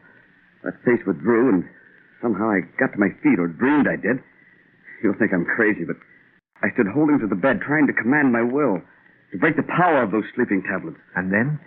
Up in the walls of the room receded till I stood in the center of a room as large as Trafalgar Square. That window was so far away I could barely see it. What else did you see? An Oriental. He seemed to tower over me like a tree. I looked up to his face. I'll never forget that face as long as I live. The pointed chin, the great smooth forehead, the eyes, huge green eyes. Oh, I thought so. Go on, please. Vaguely, I wondered if I was awake or dreaming. I must have spoken aloud because a strange voice said, "Yes, you are dreaming. But at will, I can render the subjective objective." I couldn't have dreamed those words, Mr. Smith. No. What happened then? Well, then those green, blazing eyes stared into mine, held me powerless.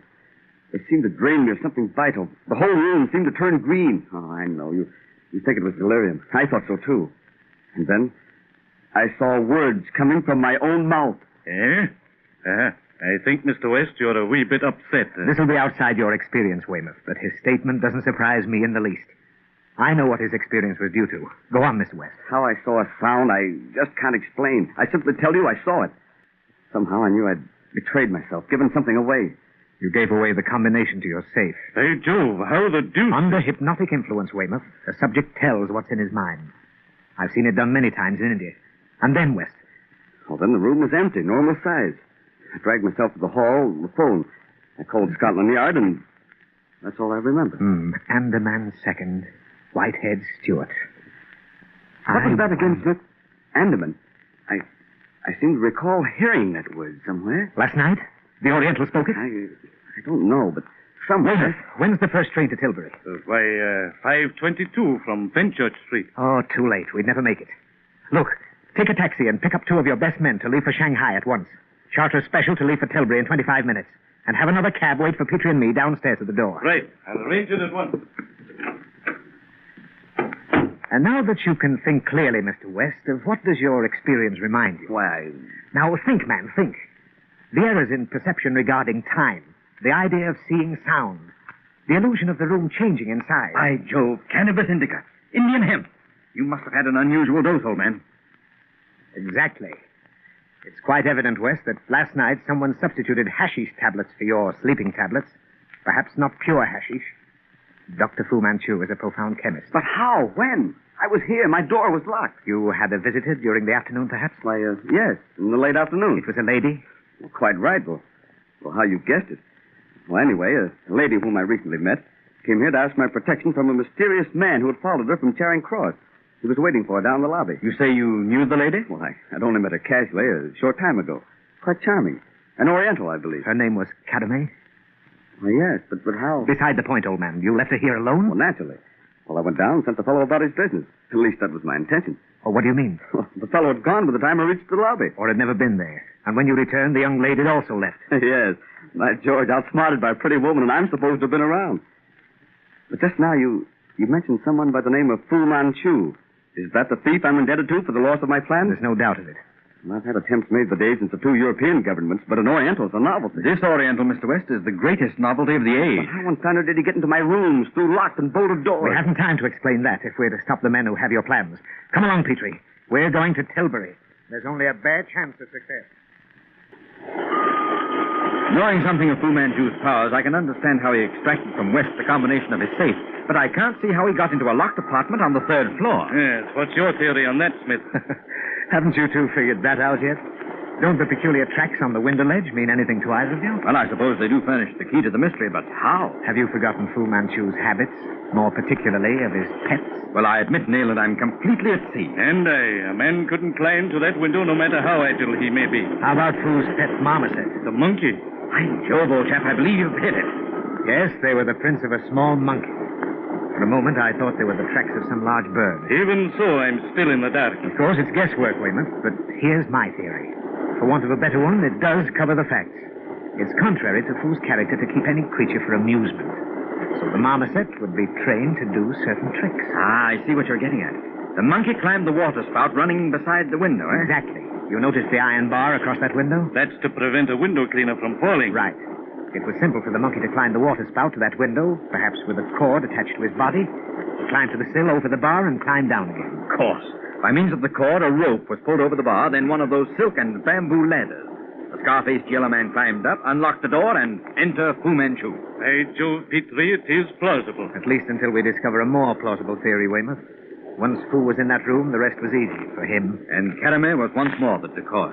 Hers was the task to learn West's habits, to substitute the hashish for his sleeping tablets, and later to receive the stolen plans and deliver them to Fu's agents. Well, she had no alternative, Nayland. But Andaman, second white-haired steward. What could she have meant by that? The shipping news of the Times will tell you that the Andaman of the Oriental Navigation Company's line leaves Tilbury with the next tide for China. Our man is probably a white-haired second-class passenger by the name of Stewart. That should answer your question regarding this dash to Tilbury, Petrie. Why the look of disgust, Weymouth? I'm just wondering how I ever became a CID inspector.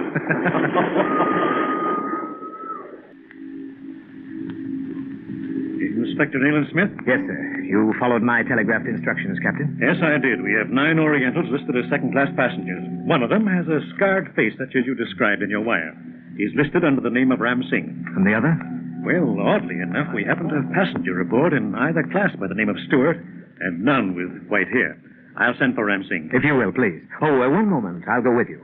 Weymouth, see that your men here understand their instructions. Yes. All right, Captain.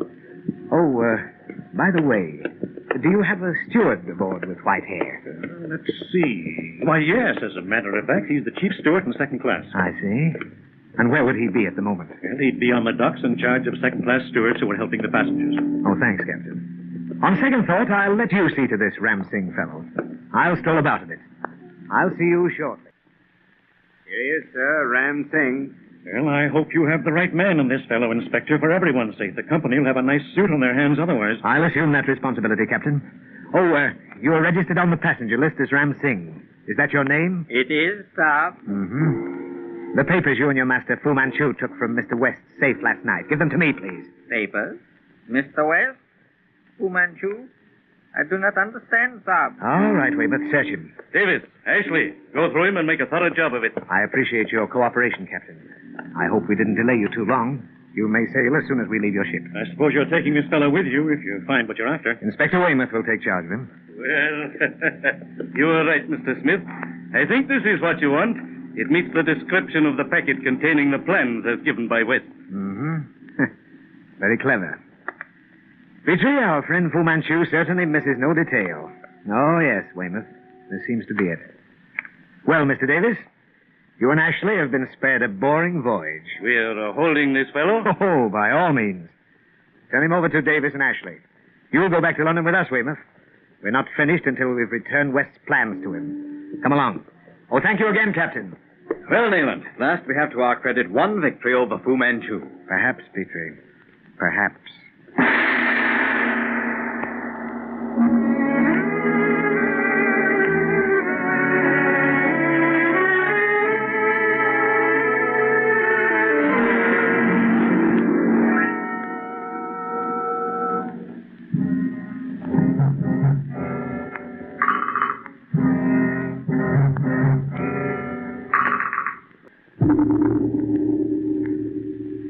The shadow of Fu Manchu.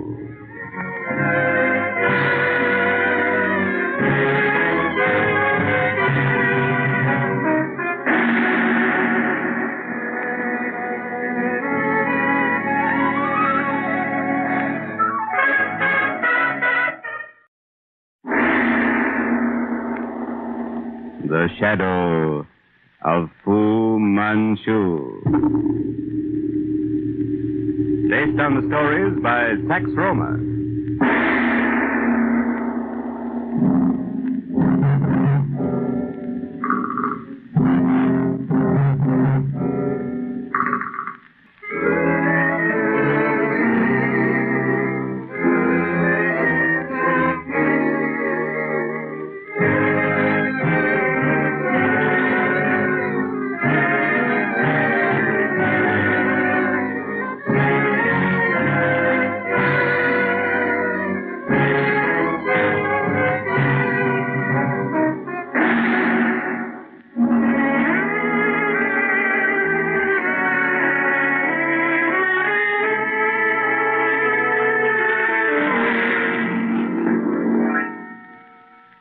While endeavoring to decipher a cryptic message given them by Karame, Nayland Smith and Dr. Petrie are called to the apartment of Frank West, an American inventor.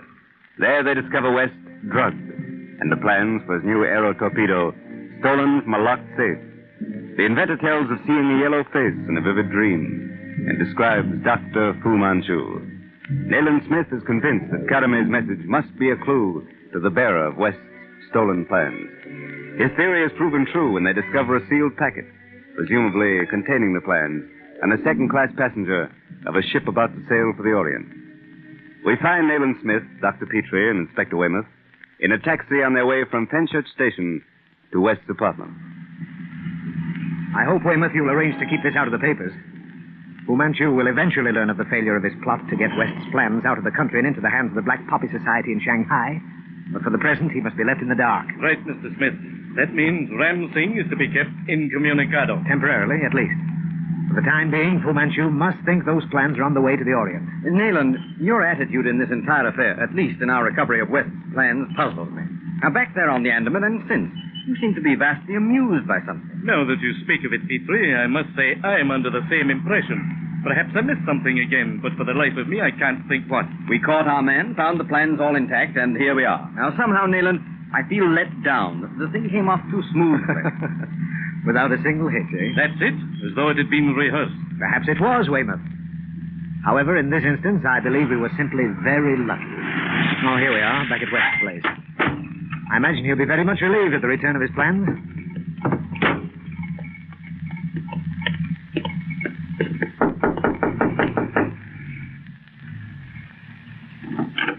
Mr. Smith. Hello, West. Gentlemen, come in. You recovered the plans? Without a hitch, Mr. West. Uh-huh.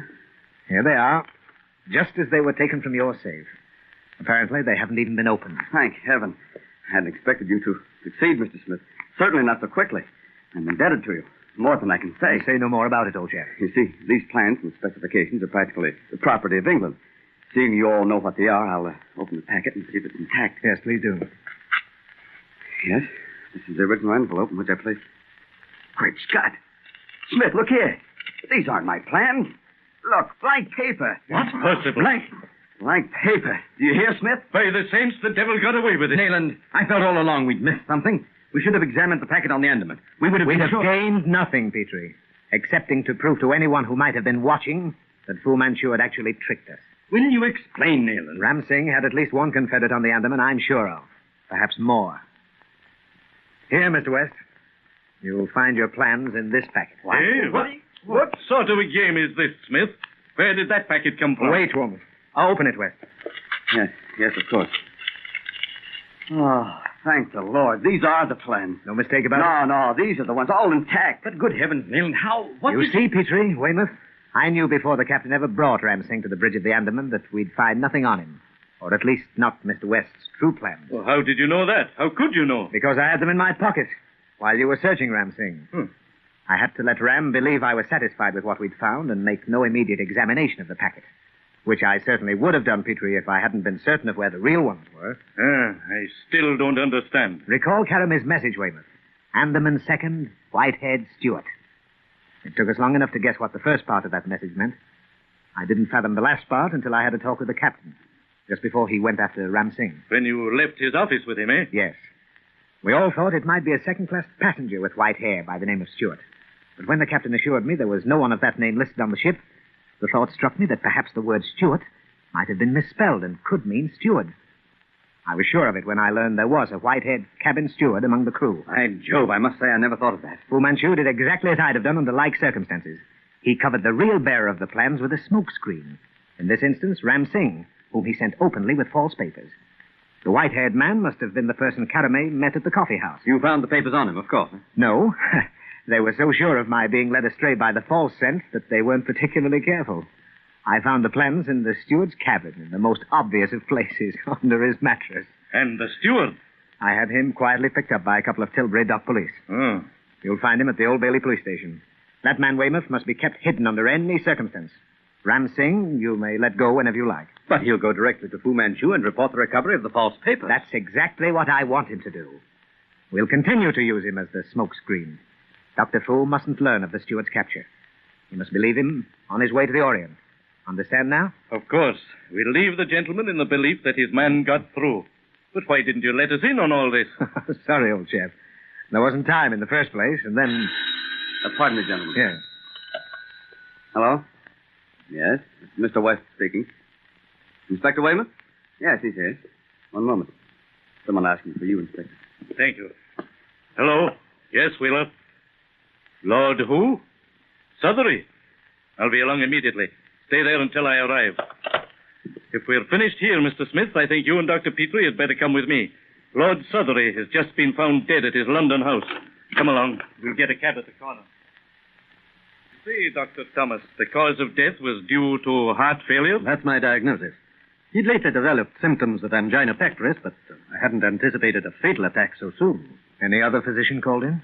I did everything possible and sent for Sir Chalmers Cleeve, but the patient died before he arrived. What time was that? I was called near noon. I sent for Dr. Cleeve about 12:30. How long had you been treating him for heart trouble? 3 months, to be exact. I see. And you regard the circumstance of his death as due to that disease? I do. Dr. Cleeve quite agrees with me. There's no room for doubt. You, Petrie? I agree with Dr. Thomas. There's absolutely no room for argument. You gentlemen are with the police? Inspector Weymouth will tell you that neither Dr. Petrie nor I are connected with the police. But then, why were the police, Inspector Weymouth and Mr. Wheeler here, called to investigate a natural death? Eh? But the yard was called. Correct, Wheeler? Right, sir. The person who called shortly before 1 o'clock said he was Lord Southery's valet. Gave his name as Barry. I was given the assignment, sir. Oh. Did you speak to the valet? No, sir. I was let in by a maid. I see. Let's have the valet up here. Get him, Wheeler. Right, sir. I assume, Dr. Thomas, that this is the first you know of Barry's calling Scotland Yard? It certainly is. This is Barry, Mr. Smith. Oh, Barry, who instructed you to call Scotland Yard and report your master's death? Scotland Yard, sir? I don't think I understand, sir. Then you did not call the yard shortly before 1 o'clock? I did not, sir. Then who the devil... Just a moment, Weymouth. Tell me, Barry, at the time of Lord Southery's death, or immediately thereafter, did you see or hear anything unusual? Anything unaccountable? No, nothing, sir. No strange sounds outside the house, for instance? No, sir. How long have you been with Lord Southery? 10 years, sir. I see. Thank you, Barry.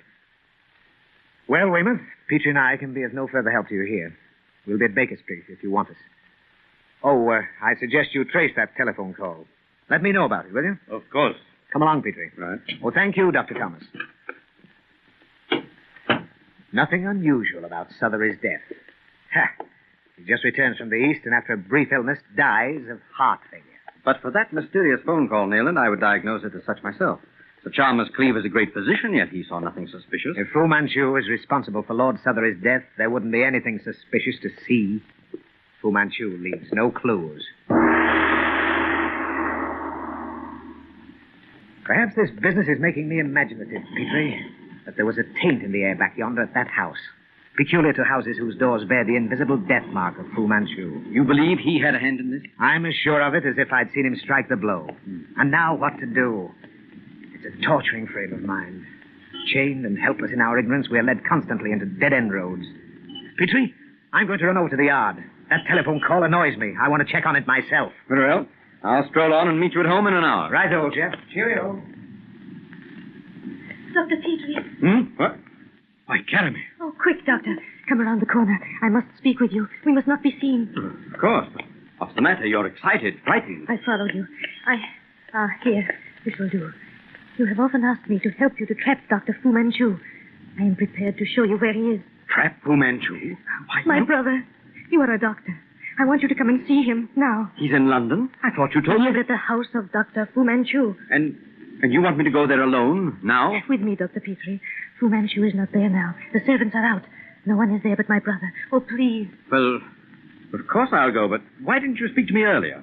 You followed me. You must know that Mr. Smith Oh, was... yes, he was with you. But he would have considered only his own desire to capture my master. He would not have thought of my brother. A cab from the rank on the corner there will take us. Oh, come, Dr. Petrie. Oh, I suppose I'm doing something very foolish. Oh, very well. I take cabby. Yes, sir. Go to the lower end of Commercial Road, driver, near the new docks, and hurry.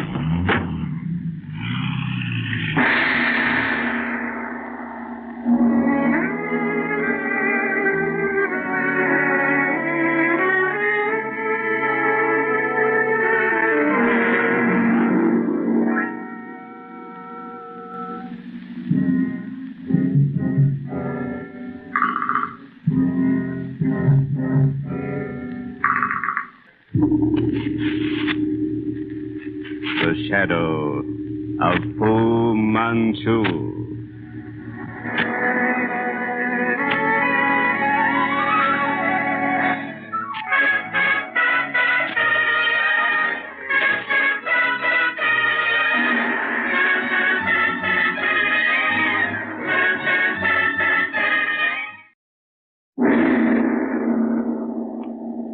The shadow of Fu Manchu.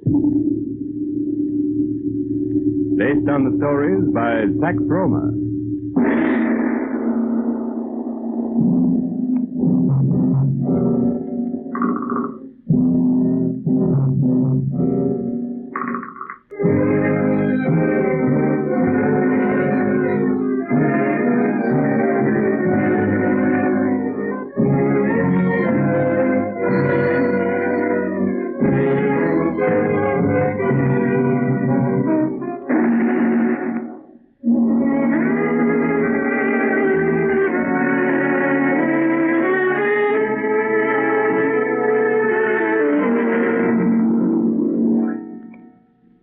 Following the recovery of the stolen plans of Frank West's aero torpedo, Nayland Smith and Dr. Petrie accompany Inspector Weymouth to the townhouse of Lord Sothery, who has, in a mysterious phone call, presumably coming from the Piers valet, been reported dead. At Lord Sothery's home, they learn from his family physician that the nobleman died quite naturally of heart disease. And the valet denies having called the police. Nayland suspects the hand of Fu Manchu. He accompanies Inspector Weymouth to Scotland Yard to check on the telephone call.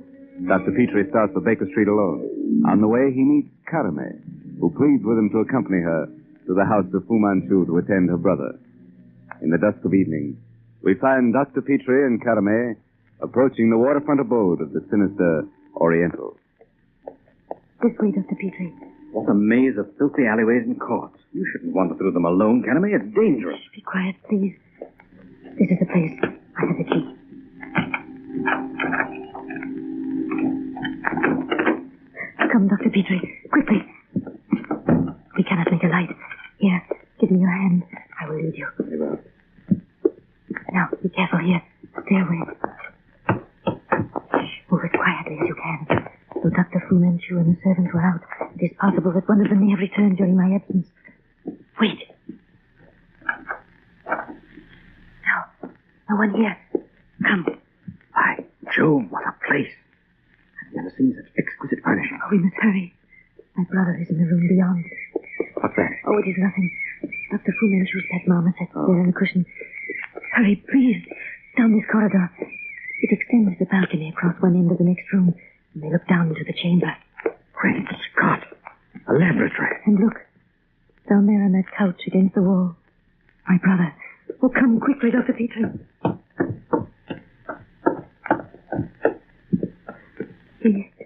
He lies so deathly quiet. Wait a minute, Jeremy. Let me see. I'm afraid, my dear, there's nothing I can do for him. No. Oh, no, he's not dead. He cannot be. I'm sorry. He is dead. I'd stake my reputation on it. Oh, no, you do not understand. You are a doctor. There's nothing I can do, Jeremy. Nothing. The dead cannot be brought back to life. But you must see. Oh, quickly. Up these steps. Fu Manchu has returned. Oh, hurry, hurry. In this little alcove. Here, behind this curtain. Be silent now and watch. Fu Manchu. On your life and mine, make no sound. Now watch. Watch closely. He's taking your brother's pulse. He's pouring some drops into a graduated glass. Now he's making an injection in the boy's arm. Look. Color is coming to his cheeks. He's moving. He's raising his arms above his head. He shows no more unusual symptoms than if he'd just awakened from a natural sleep. Look. Fu is leaving. You see, Dr. Petrie, my brother is not dead. But without Dr. Fu Manchu, he is dead to me. Oh, how can I leave him when he holds the life of my brother Ali in his hand? But how does he produce the appearance of death? It is something in the wine. In another hour, Ali will be again as you saw him. You must get me that flask or some of the liquid. Very well. Wait a moment. Let her try.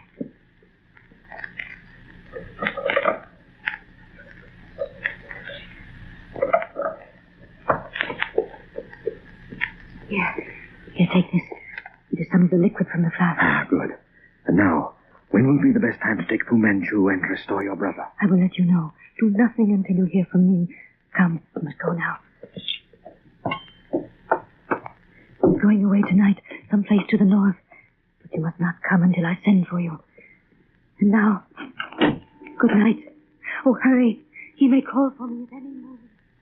That vial in my pocket containing a preparation unknown to Western science, I left. Well, for a staid medico, Petrie, you certainly committed yourself to an unwise venture. Of course, we must arrange with Weymouth to raid the place at once. No, Nayland. My promise to Academy must be kept. That's your affair, old chap. I'll devote the whole of my attention to Dr. Fu Manchu. Look, Petrie, what have I all along maintained? That though she is one of the strongest weapons in his armory, she is one which would someday turn against him. I hope that day has dawned. Nevertheless, we must await word from her. Very well. Have you any idea of the nature of that stuff in the phial? Not the slightest. I have none to spare for analysis. By Jove, if I only knew the composition of the drug which produced the semblance of death, my fame would long survive my ashes. She said it was something in the wine? Yes.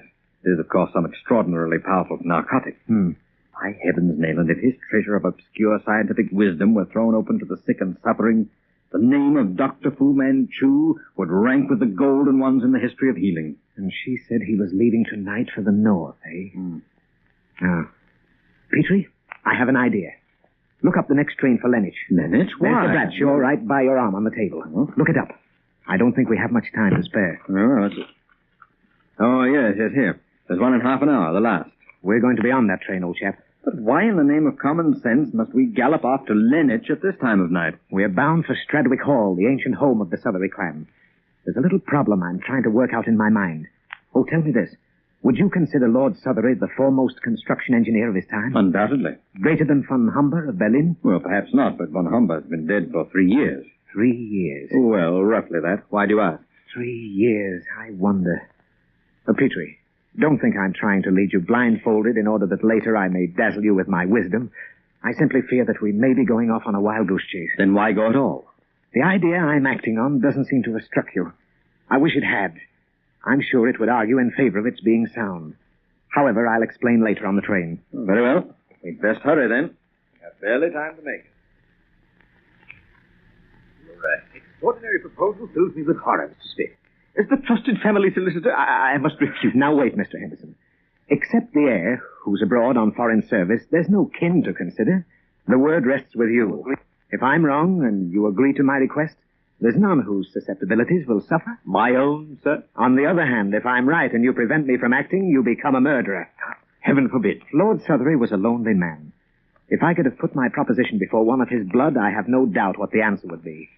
You, as the legal advisor of the House of Southery, good heavens, man, why do you hesitate? Well, it's irregular, sir. Utterly so. Besides, we've not the necessary power. I am invested with the necessary powers. I'll give you a written order. Utterly ridiculous. The procedure smacks of paganism. Oh, you weigh a life against such quibbles. Do you suppose that granting my irresponsibility that Dr. Petrie would countenance such action if he doubted the necessity? But there are guests in the house. Mourners who attended the ceremony today. He is barely being placed in his tomb. Those guests need never know if we're mistaken. You wish it kept secret? You and I and Dr. Petrie require no other witnesses. You agree? I've never in my life been asked to make so grave a decision in so short a time. It's preposterous. Oh, we're wasting time, Mr. Henderson. Every moment now may mean... Great Scott, old chap, it's a matter of life and death. So you say. Well, very well, I agree. Let us finish the business as quickly as possible. You brought the things I wanted, Petrie? Yes. The family tomb, gentlemen. I will unlock the gates, Henderson, quickly. Yes, of course. Witness, gentlemen, that I do this unwillingly, most unwillingly. Nevertheless, unlock the gates. The responsibility is mine. Oh, yes. Did you hear anything, Petrie? See anything as we came across the park? Nothing, Newland. You think he is here? I'm positive that Fu Manchu was on that train. The gates are open, Mr. Smith. And you better light the lantern. Hold it up, Petrie. Well, there we are. Now, be calm, Henderson. You are doing your plain duty to your client. Heaven be my witness that I doubt it. Lead the way to Lord Southery's niche. Oh, we'll get no help from Henderson, Petrie. He's frightened to death. There. The second one up from the floor. Oh. Yes, that one. Come, Petrie. Help me slide the coffin out. All right. Now, let it down lightly as possible. There. That'll do. Now, the screwdriver. If the British Medical Association ever learns of this, Nayland, I'm finished. Hold that lantern a bit closer. Gentlemen, I feel a bit faint, if you don't mind. Stand over there by the foot of the steps. This'll be over presently. There. It's open. Quick, Petrie. The syringe. Make the injection. So, a blind step into the future of medical science. There. It's done, Nayland. How long to wait? It reacted on Karame's brother almost immediately. Not more than 3 seconds, I should say. It seems incredible that he can have survived 3 days without food or water. Yet I've known fakirs in India. Good heavens. Look. It's working. He's beginning to breathe. His heart. Quiet. Fu Manchu is here. No. Where? There. At the head of the stairs. Someone's coming down. Look out, Petrie. That way.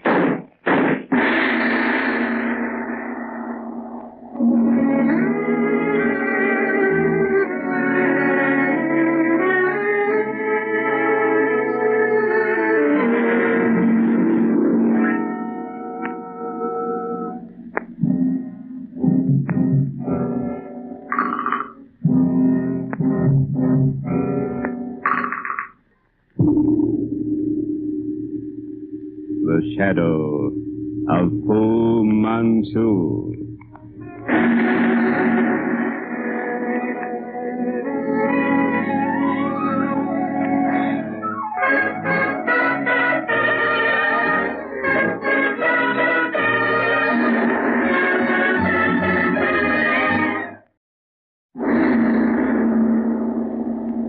The shadow of Fu Manchu. Based on the stories by Sax Roma.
house of Fu Manchu, where he has gone with Karame, Dr. Petrie watches as Fu Manchu, by injecting a mysterious liquid, apparently brings Karame's brother back to life. Karame gives Petrie some of the liquid, and later he describes his experience to Nayland Smith. Convinced that Fu Manchu has caused the death of Lord Sothery, Smith and Dr. Petrie have gone to Stradwick Hall, where they have convinced Henderson, the Sothery attorney, that the peer is not dead, but merely in a state of suspended animation.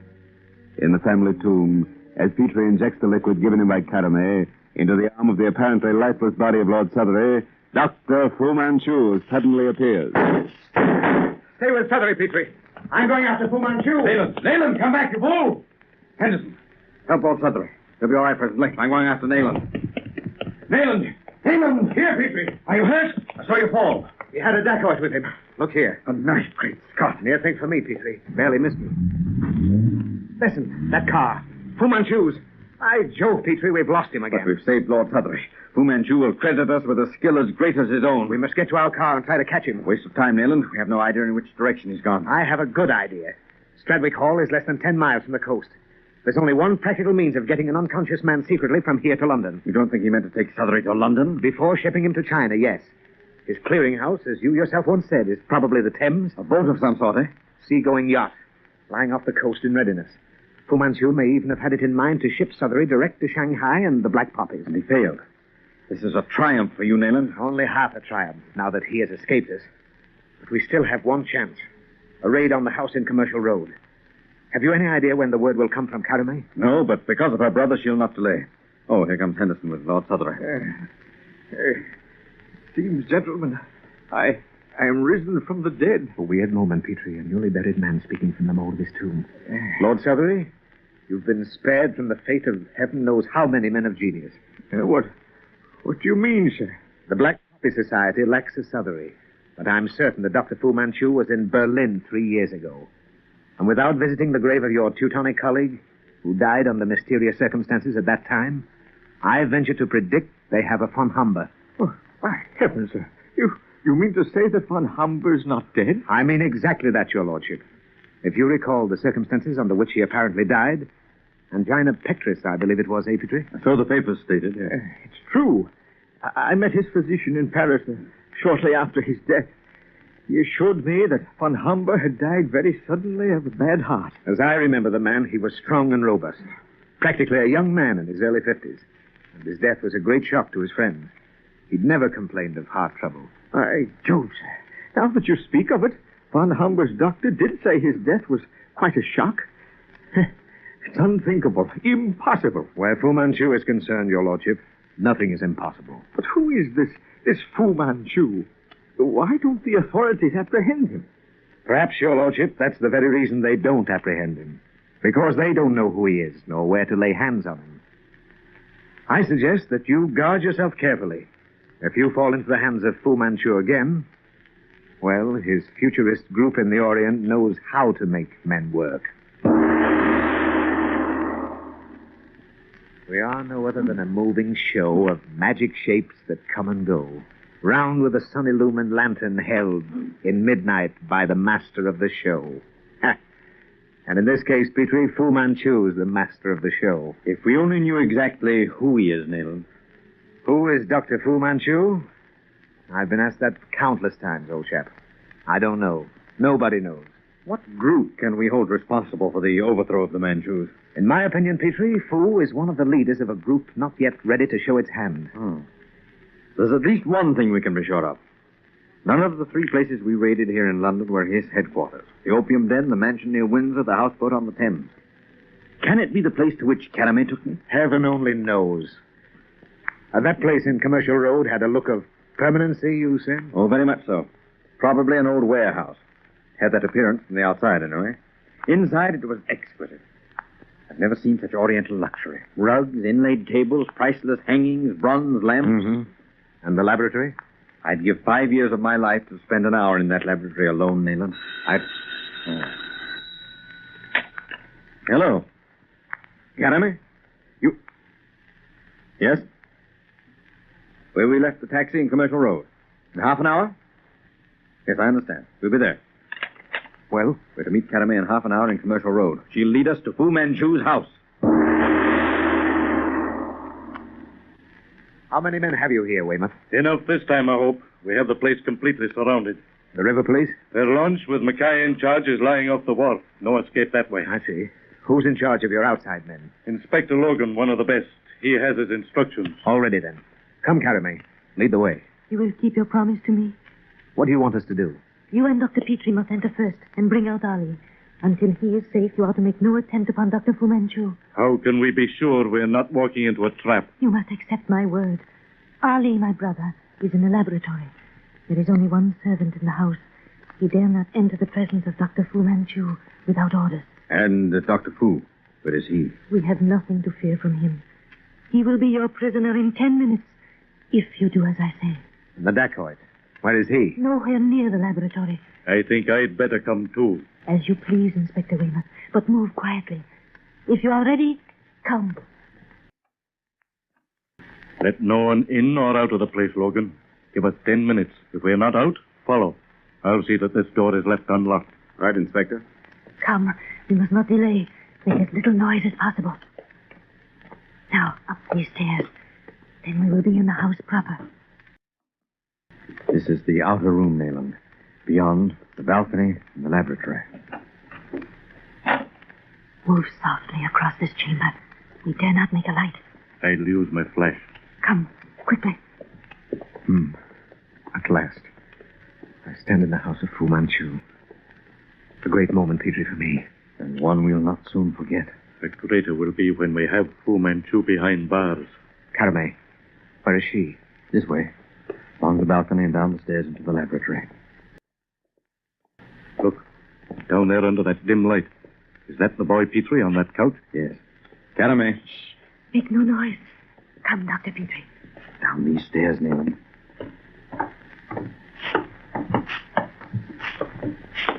The boy's dead, Petrie. I'd swear it.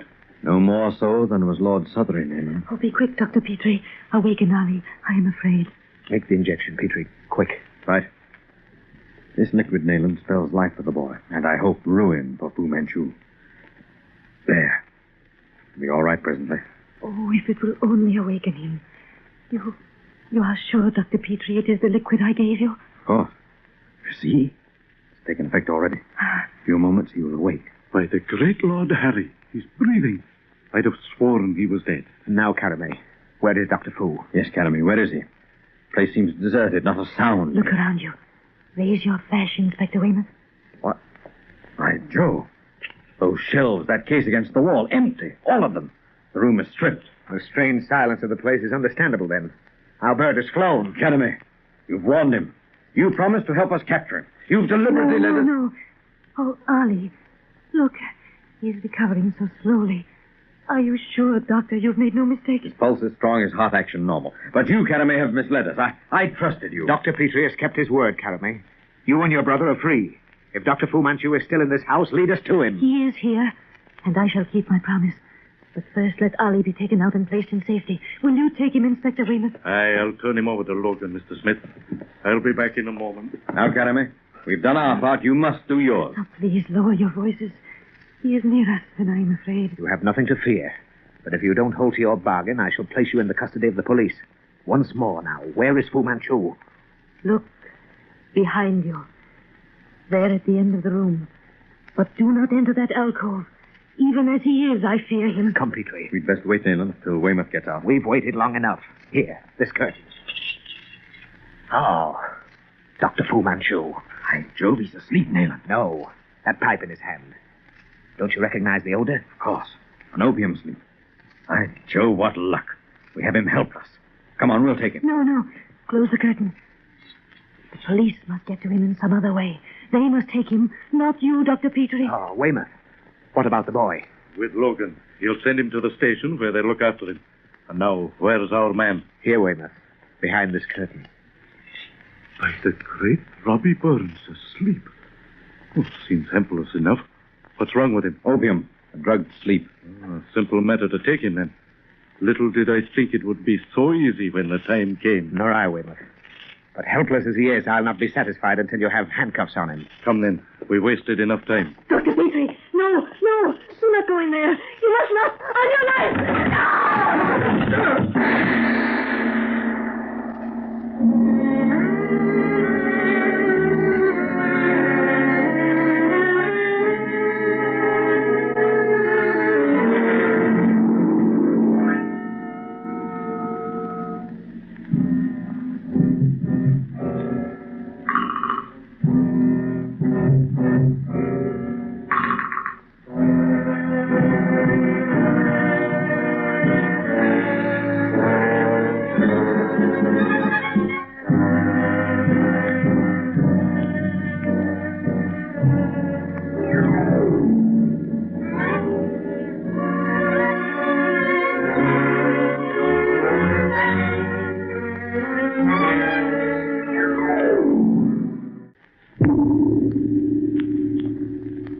The shadow of Fu Manchu.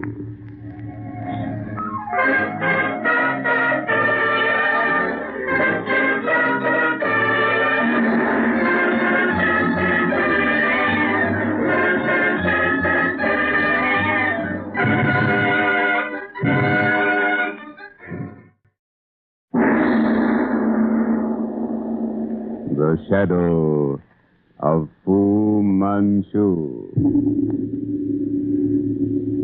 Based on the stories by Sax Roma.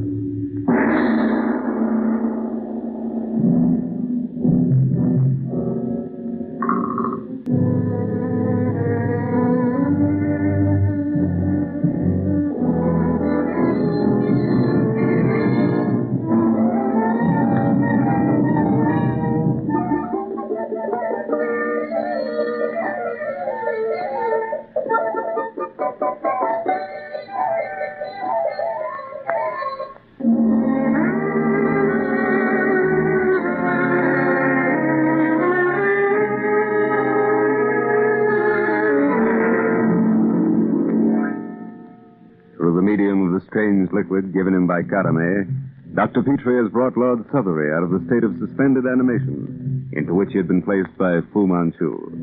The cunning Oriental has again escaped the trap set for him by Nayland Smith after failing in his attempt to abduct the supposedly dead body of Lord Sothery, and has once more disappeared into the dark web of London's underworld.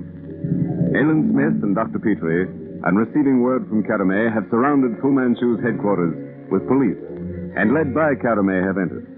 They are accompanied by Inspector Weymouth. In a curtained alcove, they discover Dr. Fu Manchu apparently in a drugged stupor. As they step into the alcove, a trap suddenly opening beneath their feet plunges them into a dimly lit cellar. Oh, Petrie. Petrie, old man. Here, Nayland. Tied hand and foot. So am I. Helpless. Where the devil are we? Somewhere under Fu Manchu's house. In the cellar. Great Scott, what a place. It's huge. Look, down through those arches. Yeah. A series of cellars, Petrie, under the entire building. And the stench. Yes, hot and steamy. Smells of rotting vegetation. Something growing down here. Look on the floor and ceiling. Huge puffy things. What are they? Oh, some sort of fungus. Like giant toadstools. Poisonous-looking things. Yeah. What happened after we fell through the trap? I don't recall. Must have lost consciousness. Lel, the dacoit, brought us here from under the trap there. I came to as he dropped me here beside you. Oh, there he is. Beyond the second arch. He's bringing Weymouth over here. Yeah. Look how he avoids those plants, picks his way between them. Jove, what a situation. I must have been completely knocked out. I have no recollection of being carried here. Nor I. I seemed to drop into a suffocating mass of something soft and clammy. Gad, Petrie, what a beautiful trap. And we rush headlong into it like children. Even Karame seemed to have been taken in by it. Or do you imagine she deliberately led us into it? Oh, no. Her actions convinced me she knew nothing of it. By Jove, that devil. The depth of his cunning and his courage to sit there calmly waiting for us. Of course, he knew somehow that we were coming. There's the dacoit with Weymouth. I see. Coming through those toadstools. That room where we found Fu Manchu is probably where he does his smoking. And the trap was intended to protect him during his drugged sleep. Smith. Here, Weymouth. Did the fall through that blasted trap knock you out, too? For a few moments. Are you all right? good as can be expected with a knot on my head as big as an egg and hands and feet tied hard and fast. You don't know, Weymouth, what happened to Catamay? No. At least she didn't fall into the trap with us. Where are your men, Weymouth? Logan will have us free presently. I hope so, but look behind you. Fu Manchu. Unless your men hurry, I'm afraid they won't be of much help to us. They can't possibly get... Gentlemen, again let me welcome you, Mr. Smith, to my humble abode. It seems, gentlemen, that you are much more worthy of my attention than I had at first supposed. But it is not too late to rectify that error. Now that you have us, Dr. Fu, what do you propose doing with us? That depends, Mr. Smith. However, a man who can solve the secret of my golden elixir, as Dr. Petrie has done, should be a valuable acquisition to my counsel. I didn't solve your secret. You gave it away. Gave it away, Dr. Petrie? I do not understand just what you mean. But for the moment, that is beside the point. Then come to the point. My men are breaking in now, and when they get here... Your men, Inspector Weymouth? They will not interrupt us. It is necessary, gentlemen, for me to learn immediately the extent of Mr. Smith's plans and those of Scotland Yard. Therefore, you live for the present. And you'll swing in the near future, you and your filthy gang. I'll promise you that. I think not, Inspector. Most of my people are safe on departed ships. I shall also leave soon. You gentlemen, excepting Dr. Petrie, will remain here. I? Yes, Dr. Petrie. You are returning with me to my home in the east. You will be made welcome there. Listen. Let them pound and pound. Hurry, Carpenter. Put some muscle behind that axe. It's been 15 minutes since they went in. Yeah, this door was built just now. Joe was heavy. Ah, there she goes. One or two more now, and we'll be inside.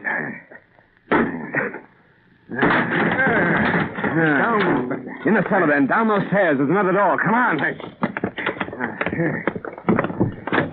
Good job. That one was unlocked. By Jove, what a rotten smell down here. Use your flashlights, men. The place is as dark as Lot's pocket. By Jove, Inspector. They've been using this cellar to grow stuff. Look, the floor and ceiling are covered with great toadstools. Never mind that. Over there. Under those arches in that lighted room. There they are. Oh, what a stench. Hurry, Carpenter. We've got to get them. Inspector Weymouth, it seems they have broken into my cellars. Aye, and when they reach us... Close the glass doors, Lau. They won't reach us, Inspector. What do you mean, Dr. Fu? You will see presently. Logan, here! This way, man! It is useless to call, Inspector. No sound can be heard beyond that glass door. But presently you will see your men and be powerless to help them. Nayland, Weymouth, this room is soundproof. Exactly, Dr. Petrie. And it is fortunate for us that it is. Otherwise... Otherwise what? This is my observation window, gentlemen. You are about to witness an interesting experiment. Something unique in the science of fungology. An experiment of yours, Dr. Fu, should be quite unique. Your attention, Dr. Petrie, has probably been drawn long since to the anesthetic properties of the common puffball. Well, and if so? Then you possibly recognize the fumes as you were brought here. The odor of rotting vegetation. Those huge growths out there. Exactly, Dr. Petrie. The cellar into which you gentlemen so rashly precipitated yourselves is charged with the anesthetic properties of the puffball. By a process of my own, I have greatly enhanced their value in that respect. That's what strangled us, Nayland, as we fell through the trap. Inspector Weymouth proved the most obstinate. He succumbed, however, in 15 seconds. You fiend! Logan! Help! This way! Save your breath, gentlemen. Though they can see you, they cannot hear. Dr. Petrie, note the white growth on the ceiling. It is a giant variety of my own culture. More of your diabolical fungus, I suppose. Diabolical? That is a matter of opinion. You are no doubt familiar with the death of the common housefly found attached to the window pane by a white mold. I am. I have developed the spores of this mold and have produced a giant species. Yes. If we could only warn Logan. Observe, gentlemen, the interesting effect of the strong light from the flashlights in the hands of those men upon my orange and blue fungus there on the floor. Horrible, Petrie. You know what's coming? Yes, we can do nothing. Those poor devils are doomed. I understand now the reason for the dimly lighted cellar and why the dacoit moved so carefully through those venomous growths. Fu Manchu, those men out there are blindly walking to some horrible death because they're doing their duty, following my instructions. Yes, Inspector? What have they done to you? Let them go. Turn them back, Dr. Fu, before it's too late. Turn them back, Dr. Petrie? By no means.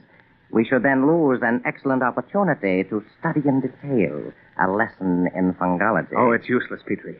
The man's a devil, a poisoner.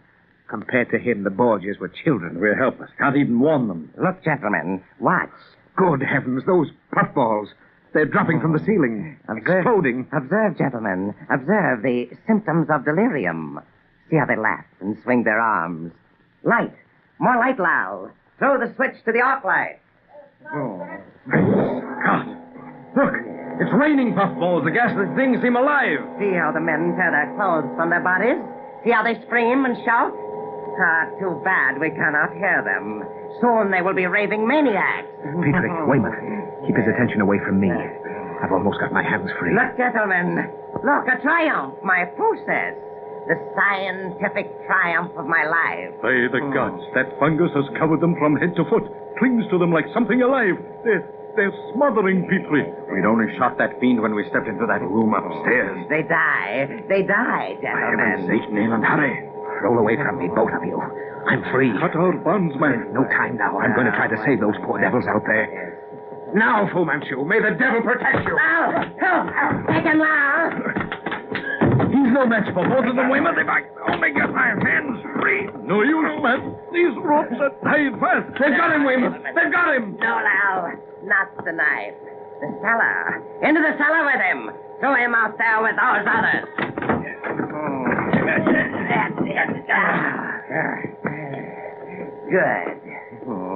Good. Close the door, Lal, quickly. Yes. Great heavens, Weymouth. They've thrown him into that poison pit. Now, you see, Dr. Petrie? See, Inspector Weymouth? They die. They die like flies in a trap. Nayland Smith is caught. Caught in my fly trap. I, Fu Manchu, am the god of destruction.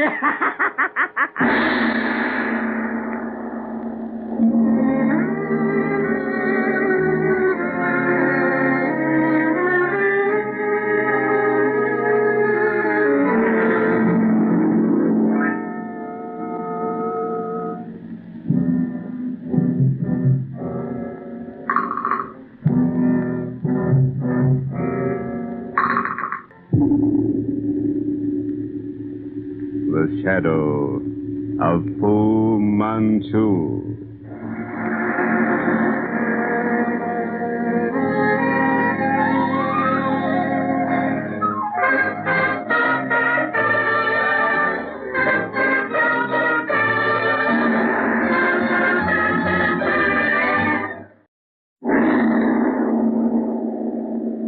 The shadow of Fu Manchu.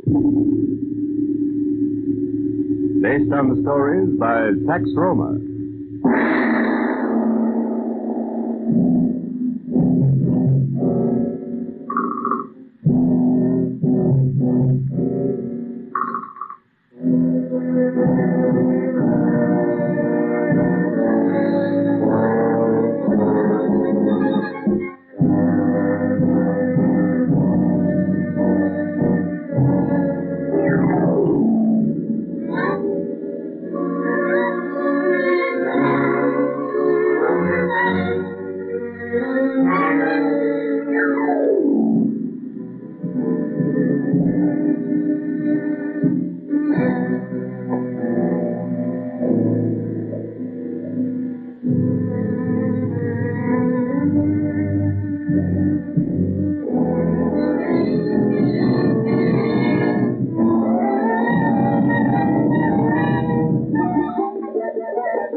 Having located the headquarters of Fu Manchu, with the help of Karame, Nayland Smith, Dr. Petrie, and Inspector Weymouth surround the place with police and enter.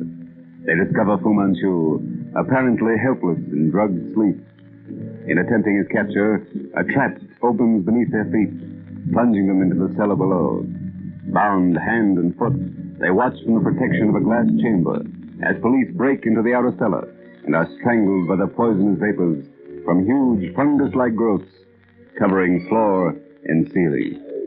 Smith breaks his bonds and attacks Dr. Fu, but overpowered, Smith is forced from the glass room into the poisonous vapors of the cellar. As he gropes blindly along a dim wall, fighting for breath, a small opening suddenly appears before him.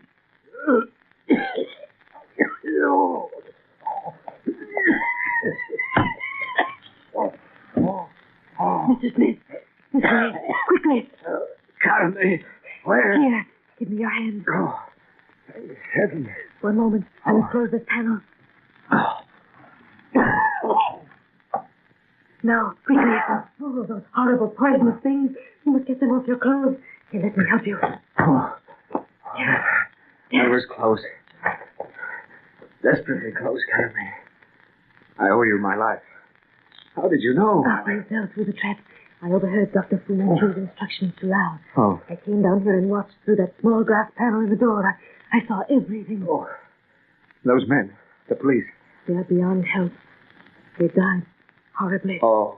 Oh, but come. We must leave this place at once. Petrie, Weymouth. We can do nothing alone. We must get the police. Come, down this passage. Fu Manchu will not put Dr. Petrie and Inspector Weymouth into that cellar. Oh. How do you know that? What will he do with them? He intends for Dr. Petrie to accompany him to China. And Weymouth?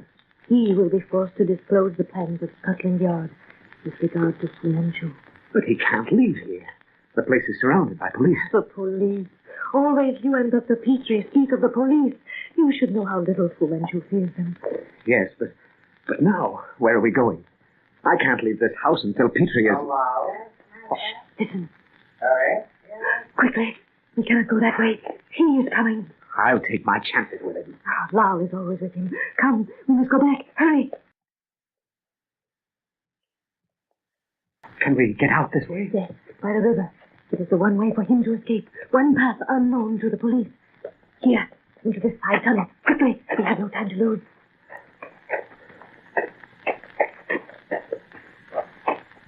Here's the door. Yes, that is it. It opens onto an outer stairway.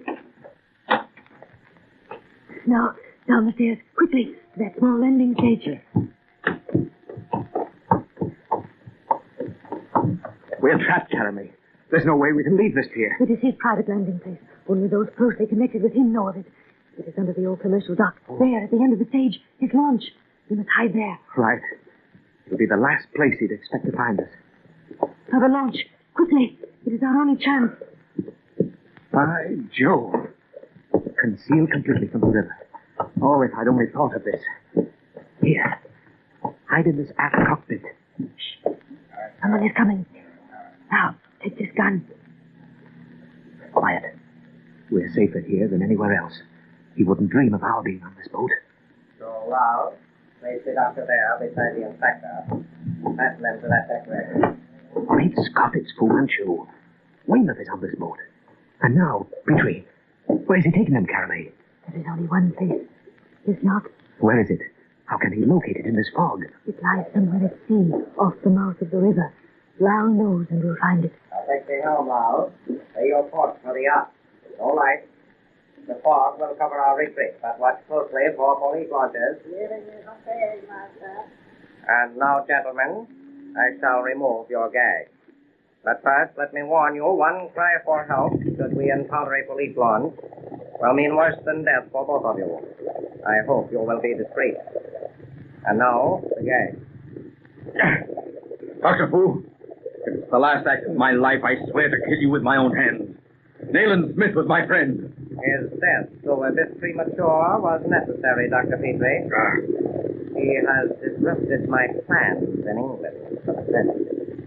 As for your threat against me, do not attempt it, Dr. Petrie. You will be the loser. What's that? It launch coming toward us in the fog. Shut off your motor. Let it pass. something out there.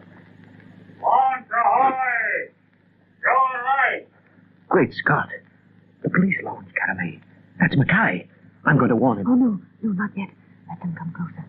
Go on running, like you fool. You want to be run down in this fog? Away, Lau. Lose them in the fog, quickly. All ahoy there! Heave to! We're coming aboard to look you over. Fu is running away, Caramay. Ahoy, Mackay! This way, man! It's Fu Manchu! Come on, Mackay! Run him down! All speed ahead!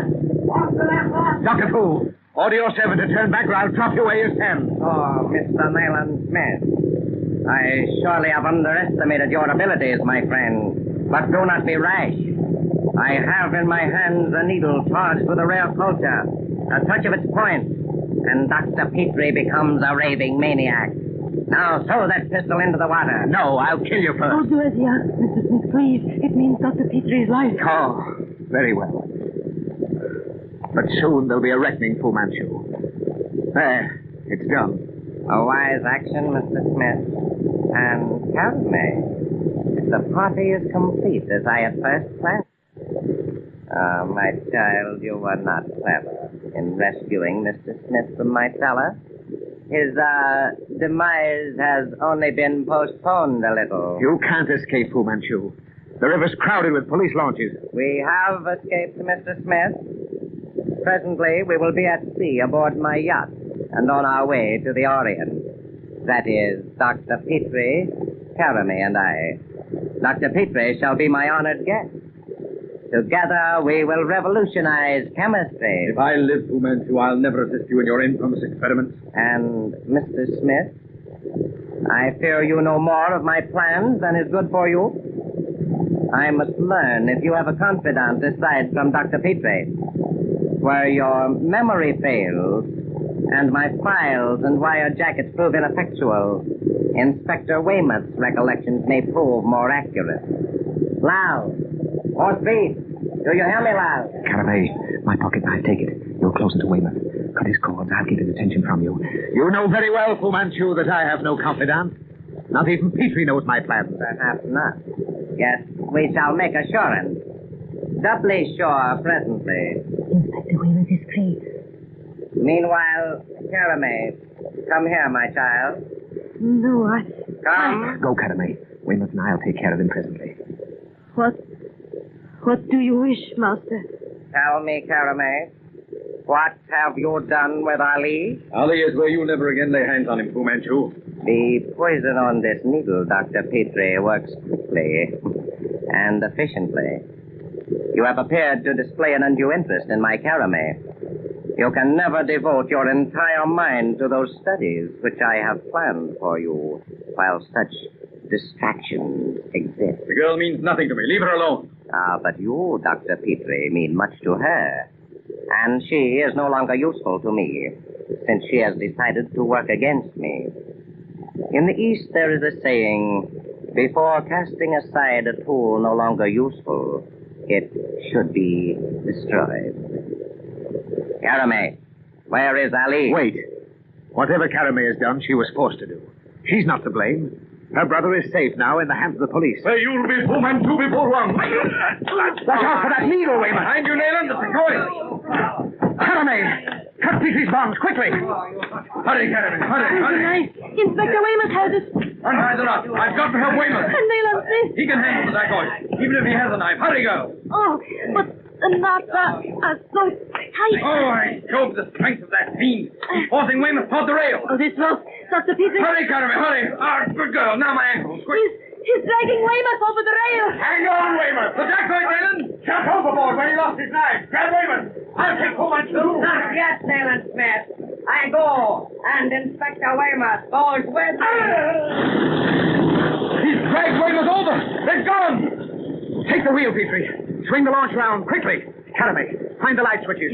That searchlight on the bow. We'll never find them in this fog. The launch has been running wild since the dacoit left the wheel. We must find them. They can't be far. Cut your speed and cruise back and forth. Caramay, the light! But they do not work. Now we must have destroyed them. Great Scott, no light. I can't cut the speed. The throttle's jammed fast. And this blasted fog. Where in heaven's name are we? We can't be at sea. There's no swell. I'll keep circling around. Perhaps if Weymouth's alive, we'll... Good heavens, that laughter! Fu Manchu! No, Dr. Petrie. Not Fu Manchu. It is Inspector Weymouth. The poison needle? Yes. Then heaven help poor Weymouth.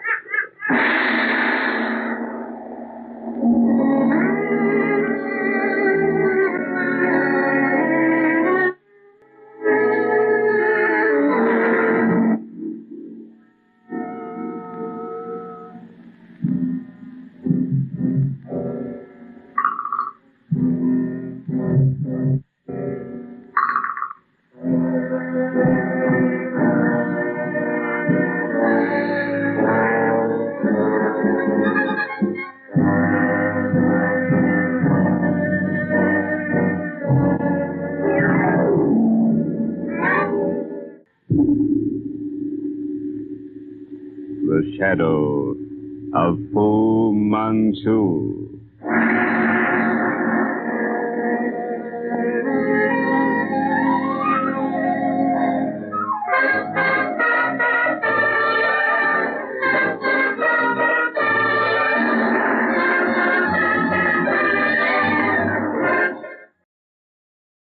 This is Greg Fordyce from An Evening of Old Time Radio. Thank you so much for listening and watching and enjoying the video. Hit the like and subscribe buttons if you did. It really helps the channel out. And again, if you're seeing this video on any other channel than An Evening of Old Time Radio, there are no numbers in my channel's URL name, then you are watching a pirated copy of my video where the thief has stolen my audio track and republished it with a different background on their channel. Thanks again for all of your support.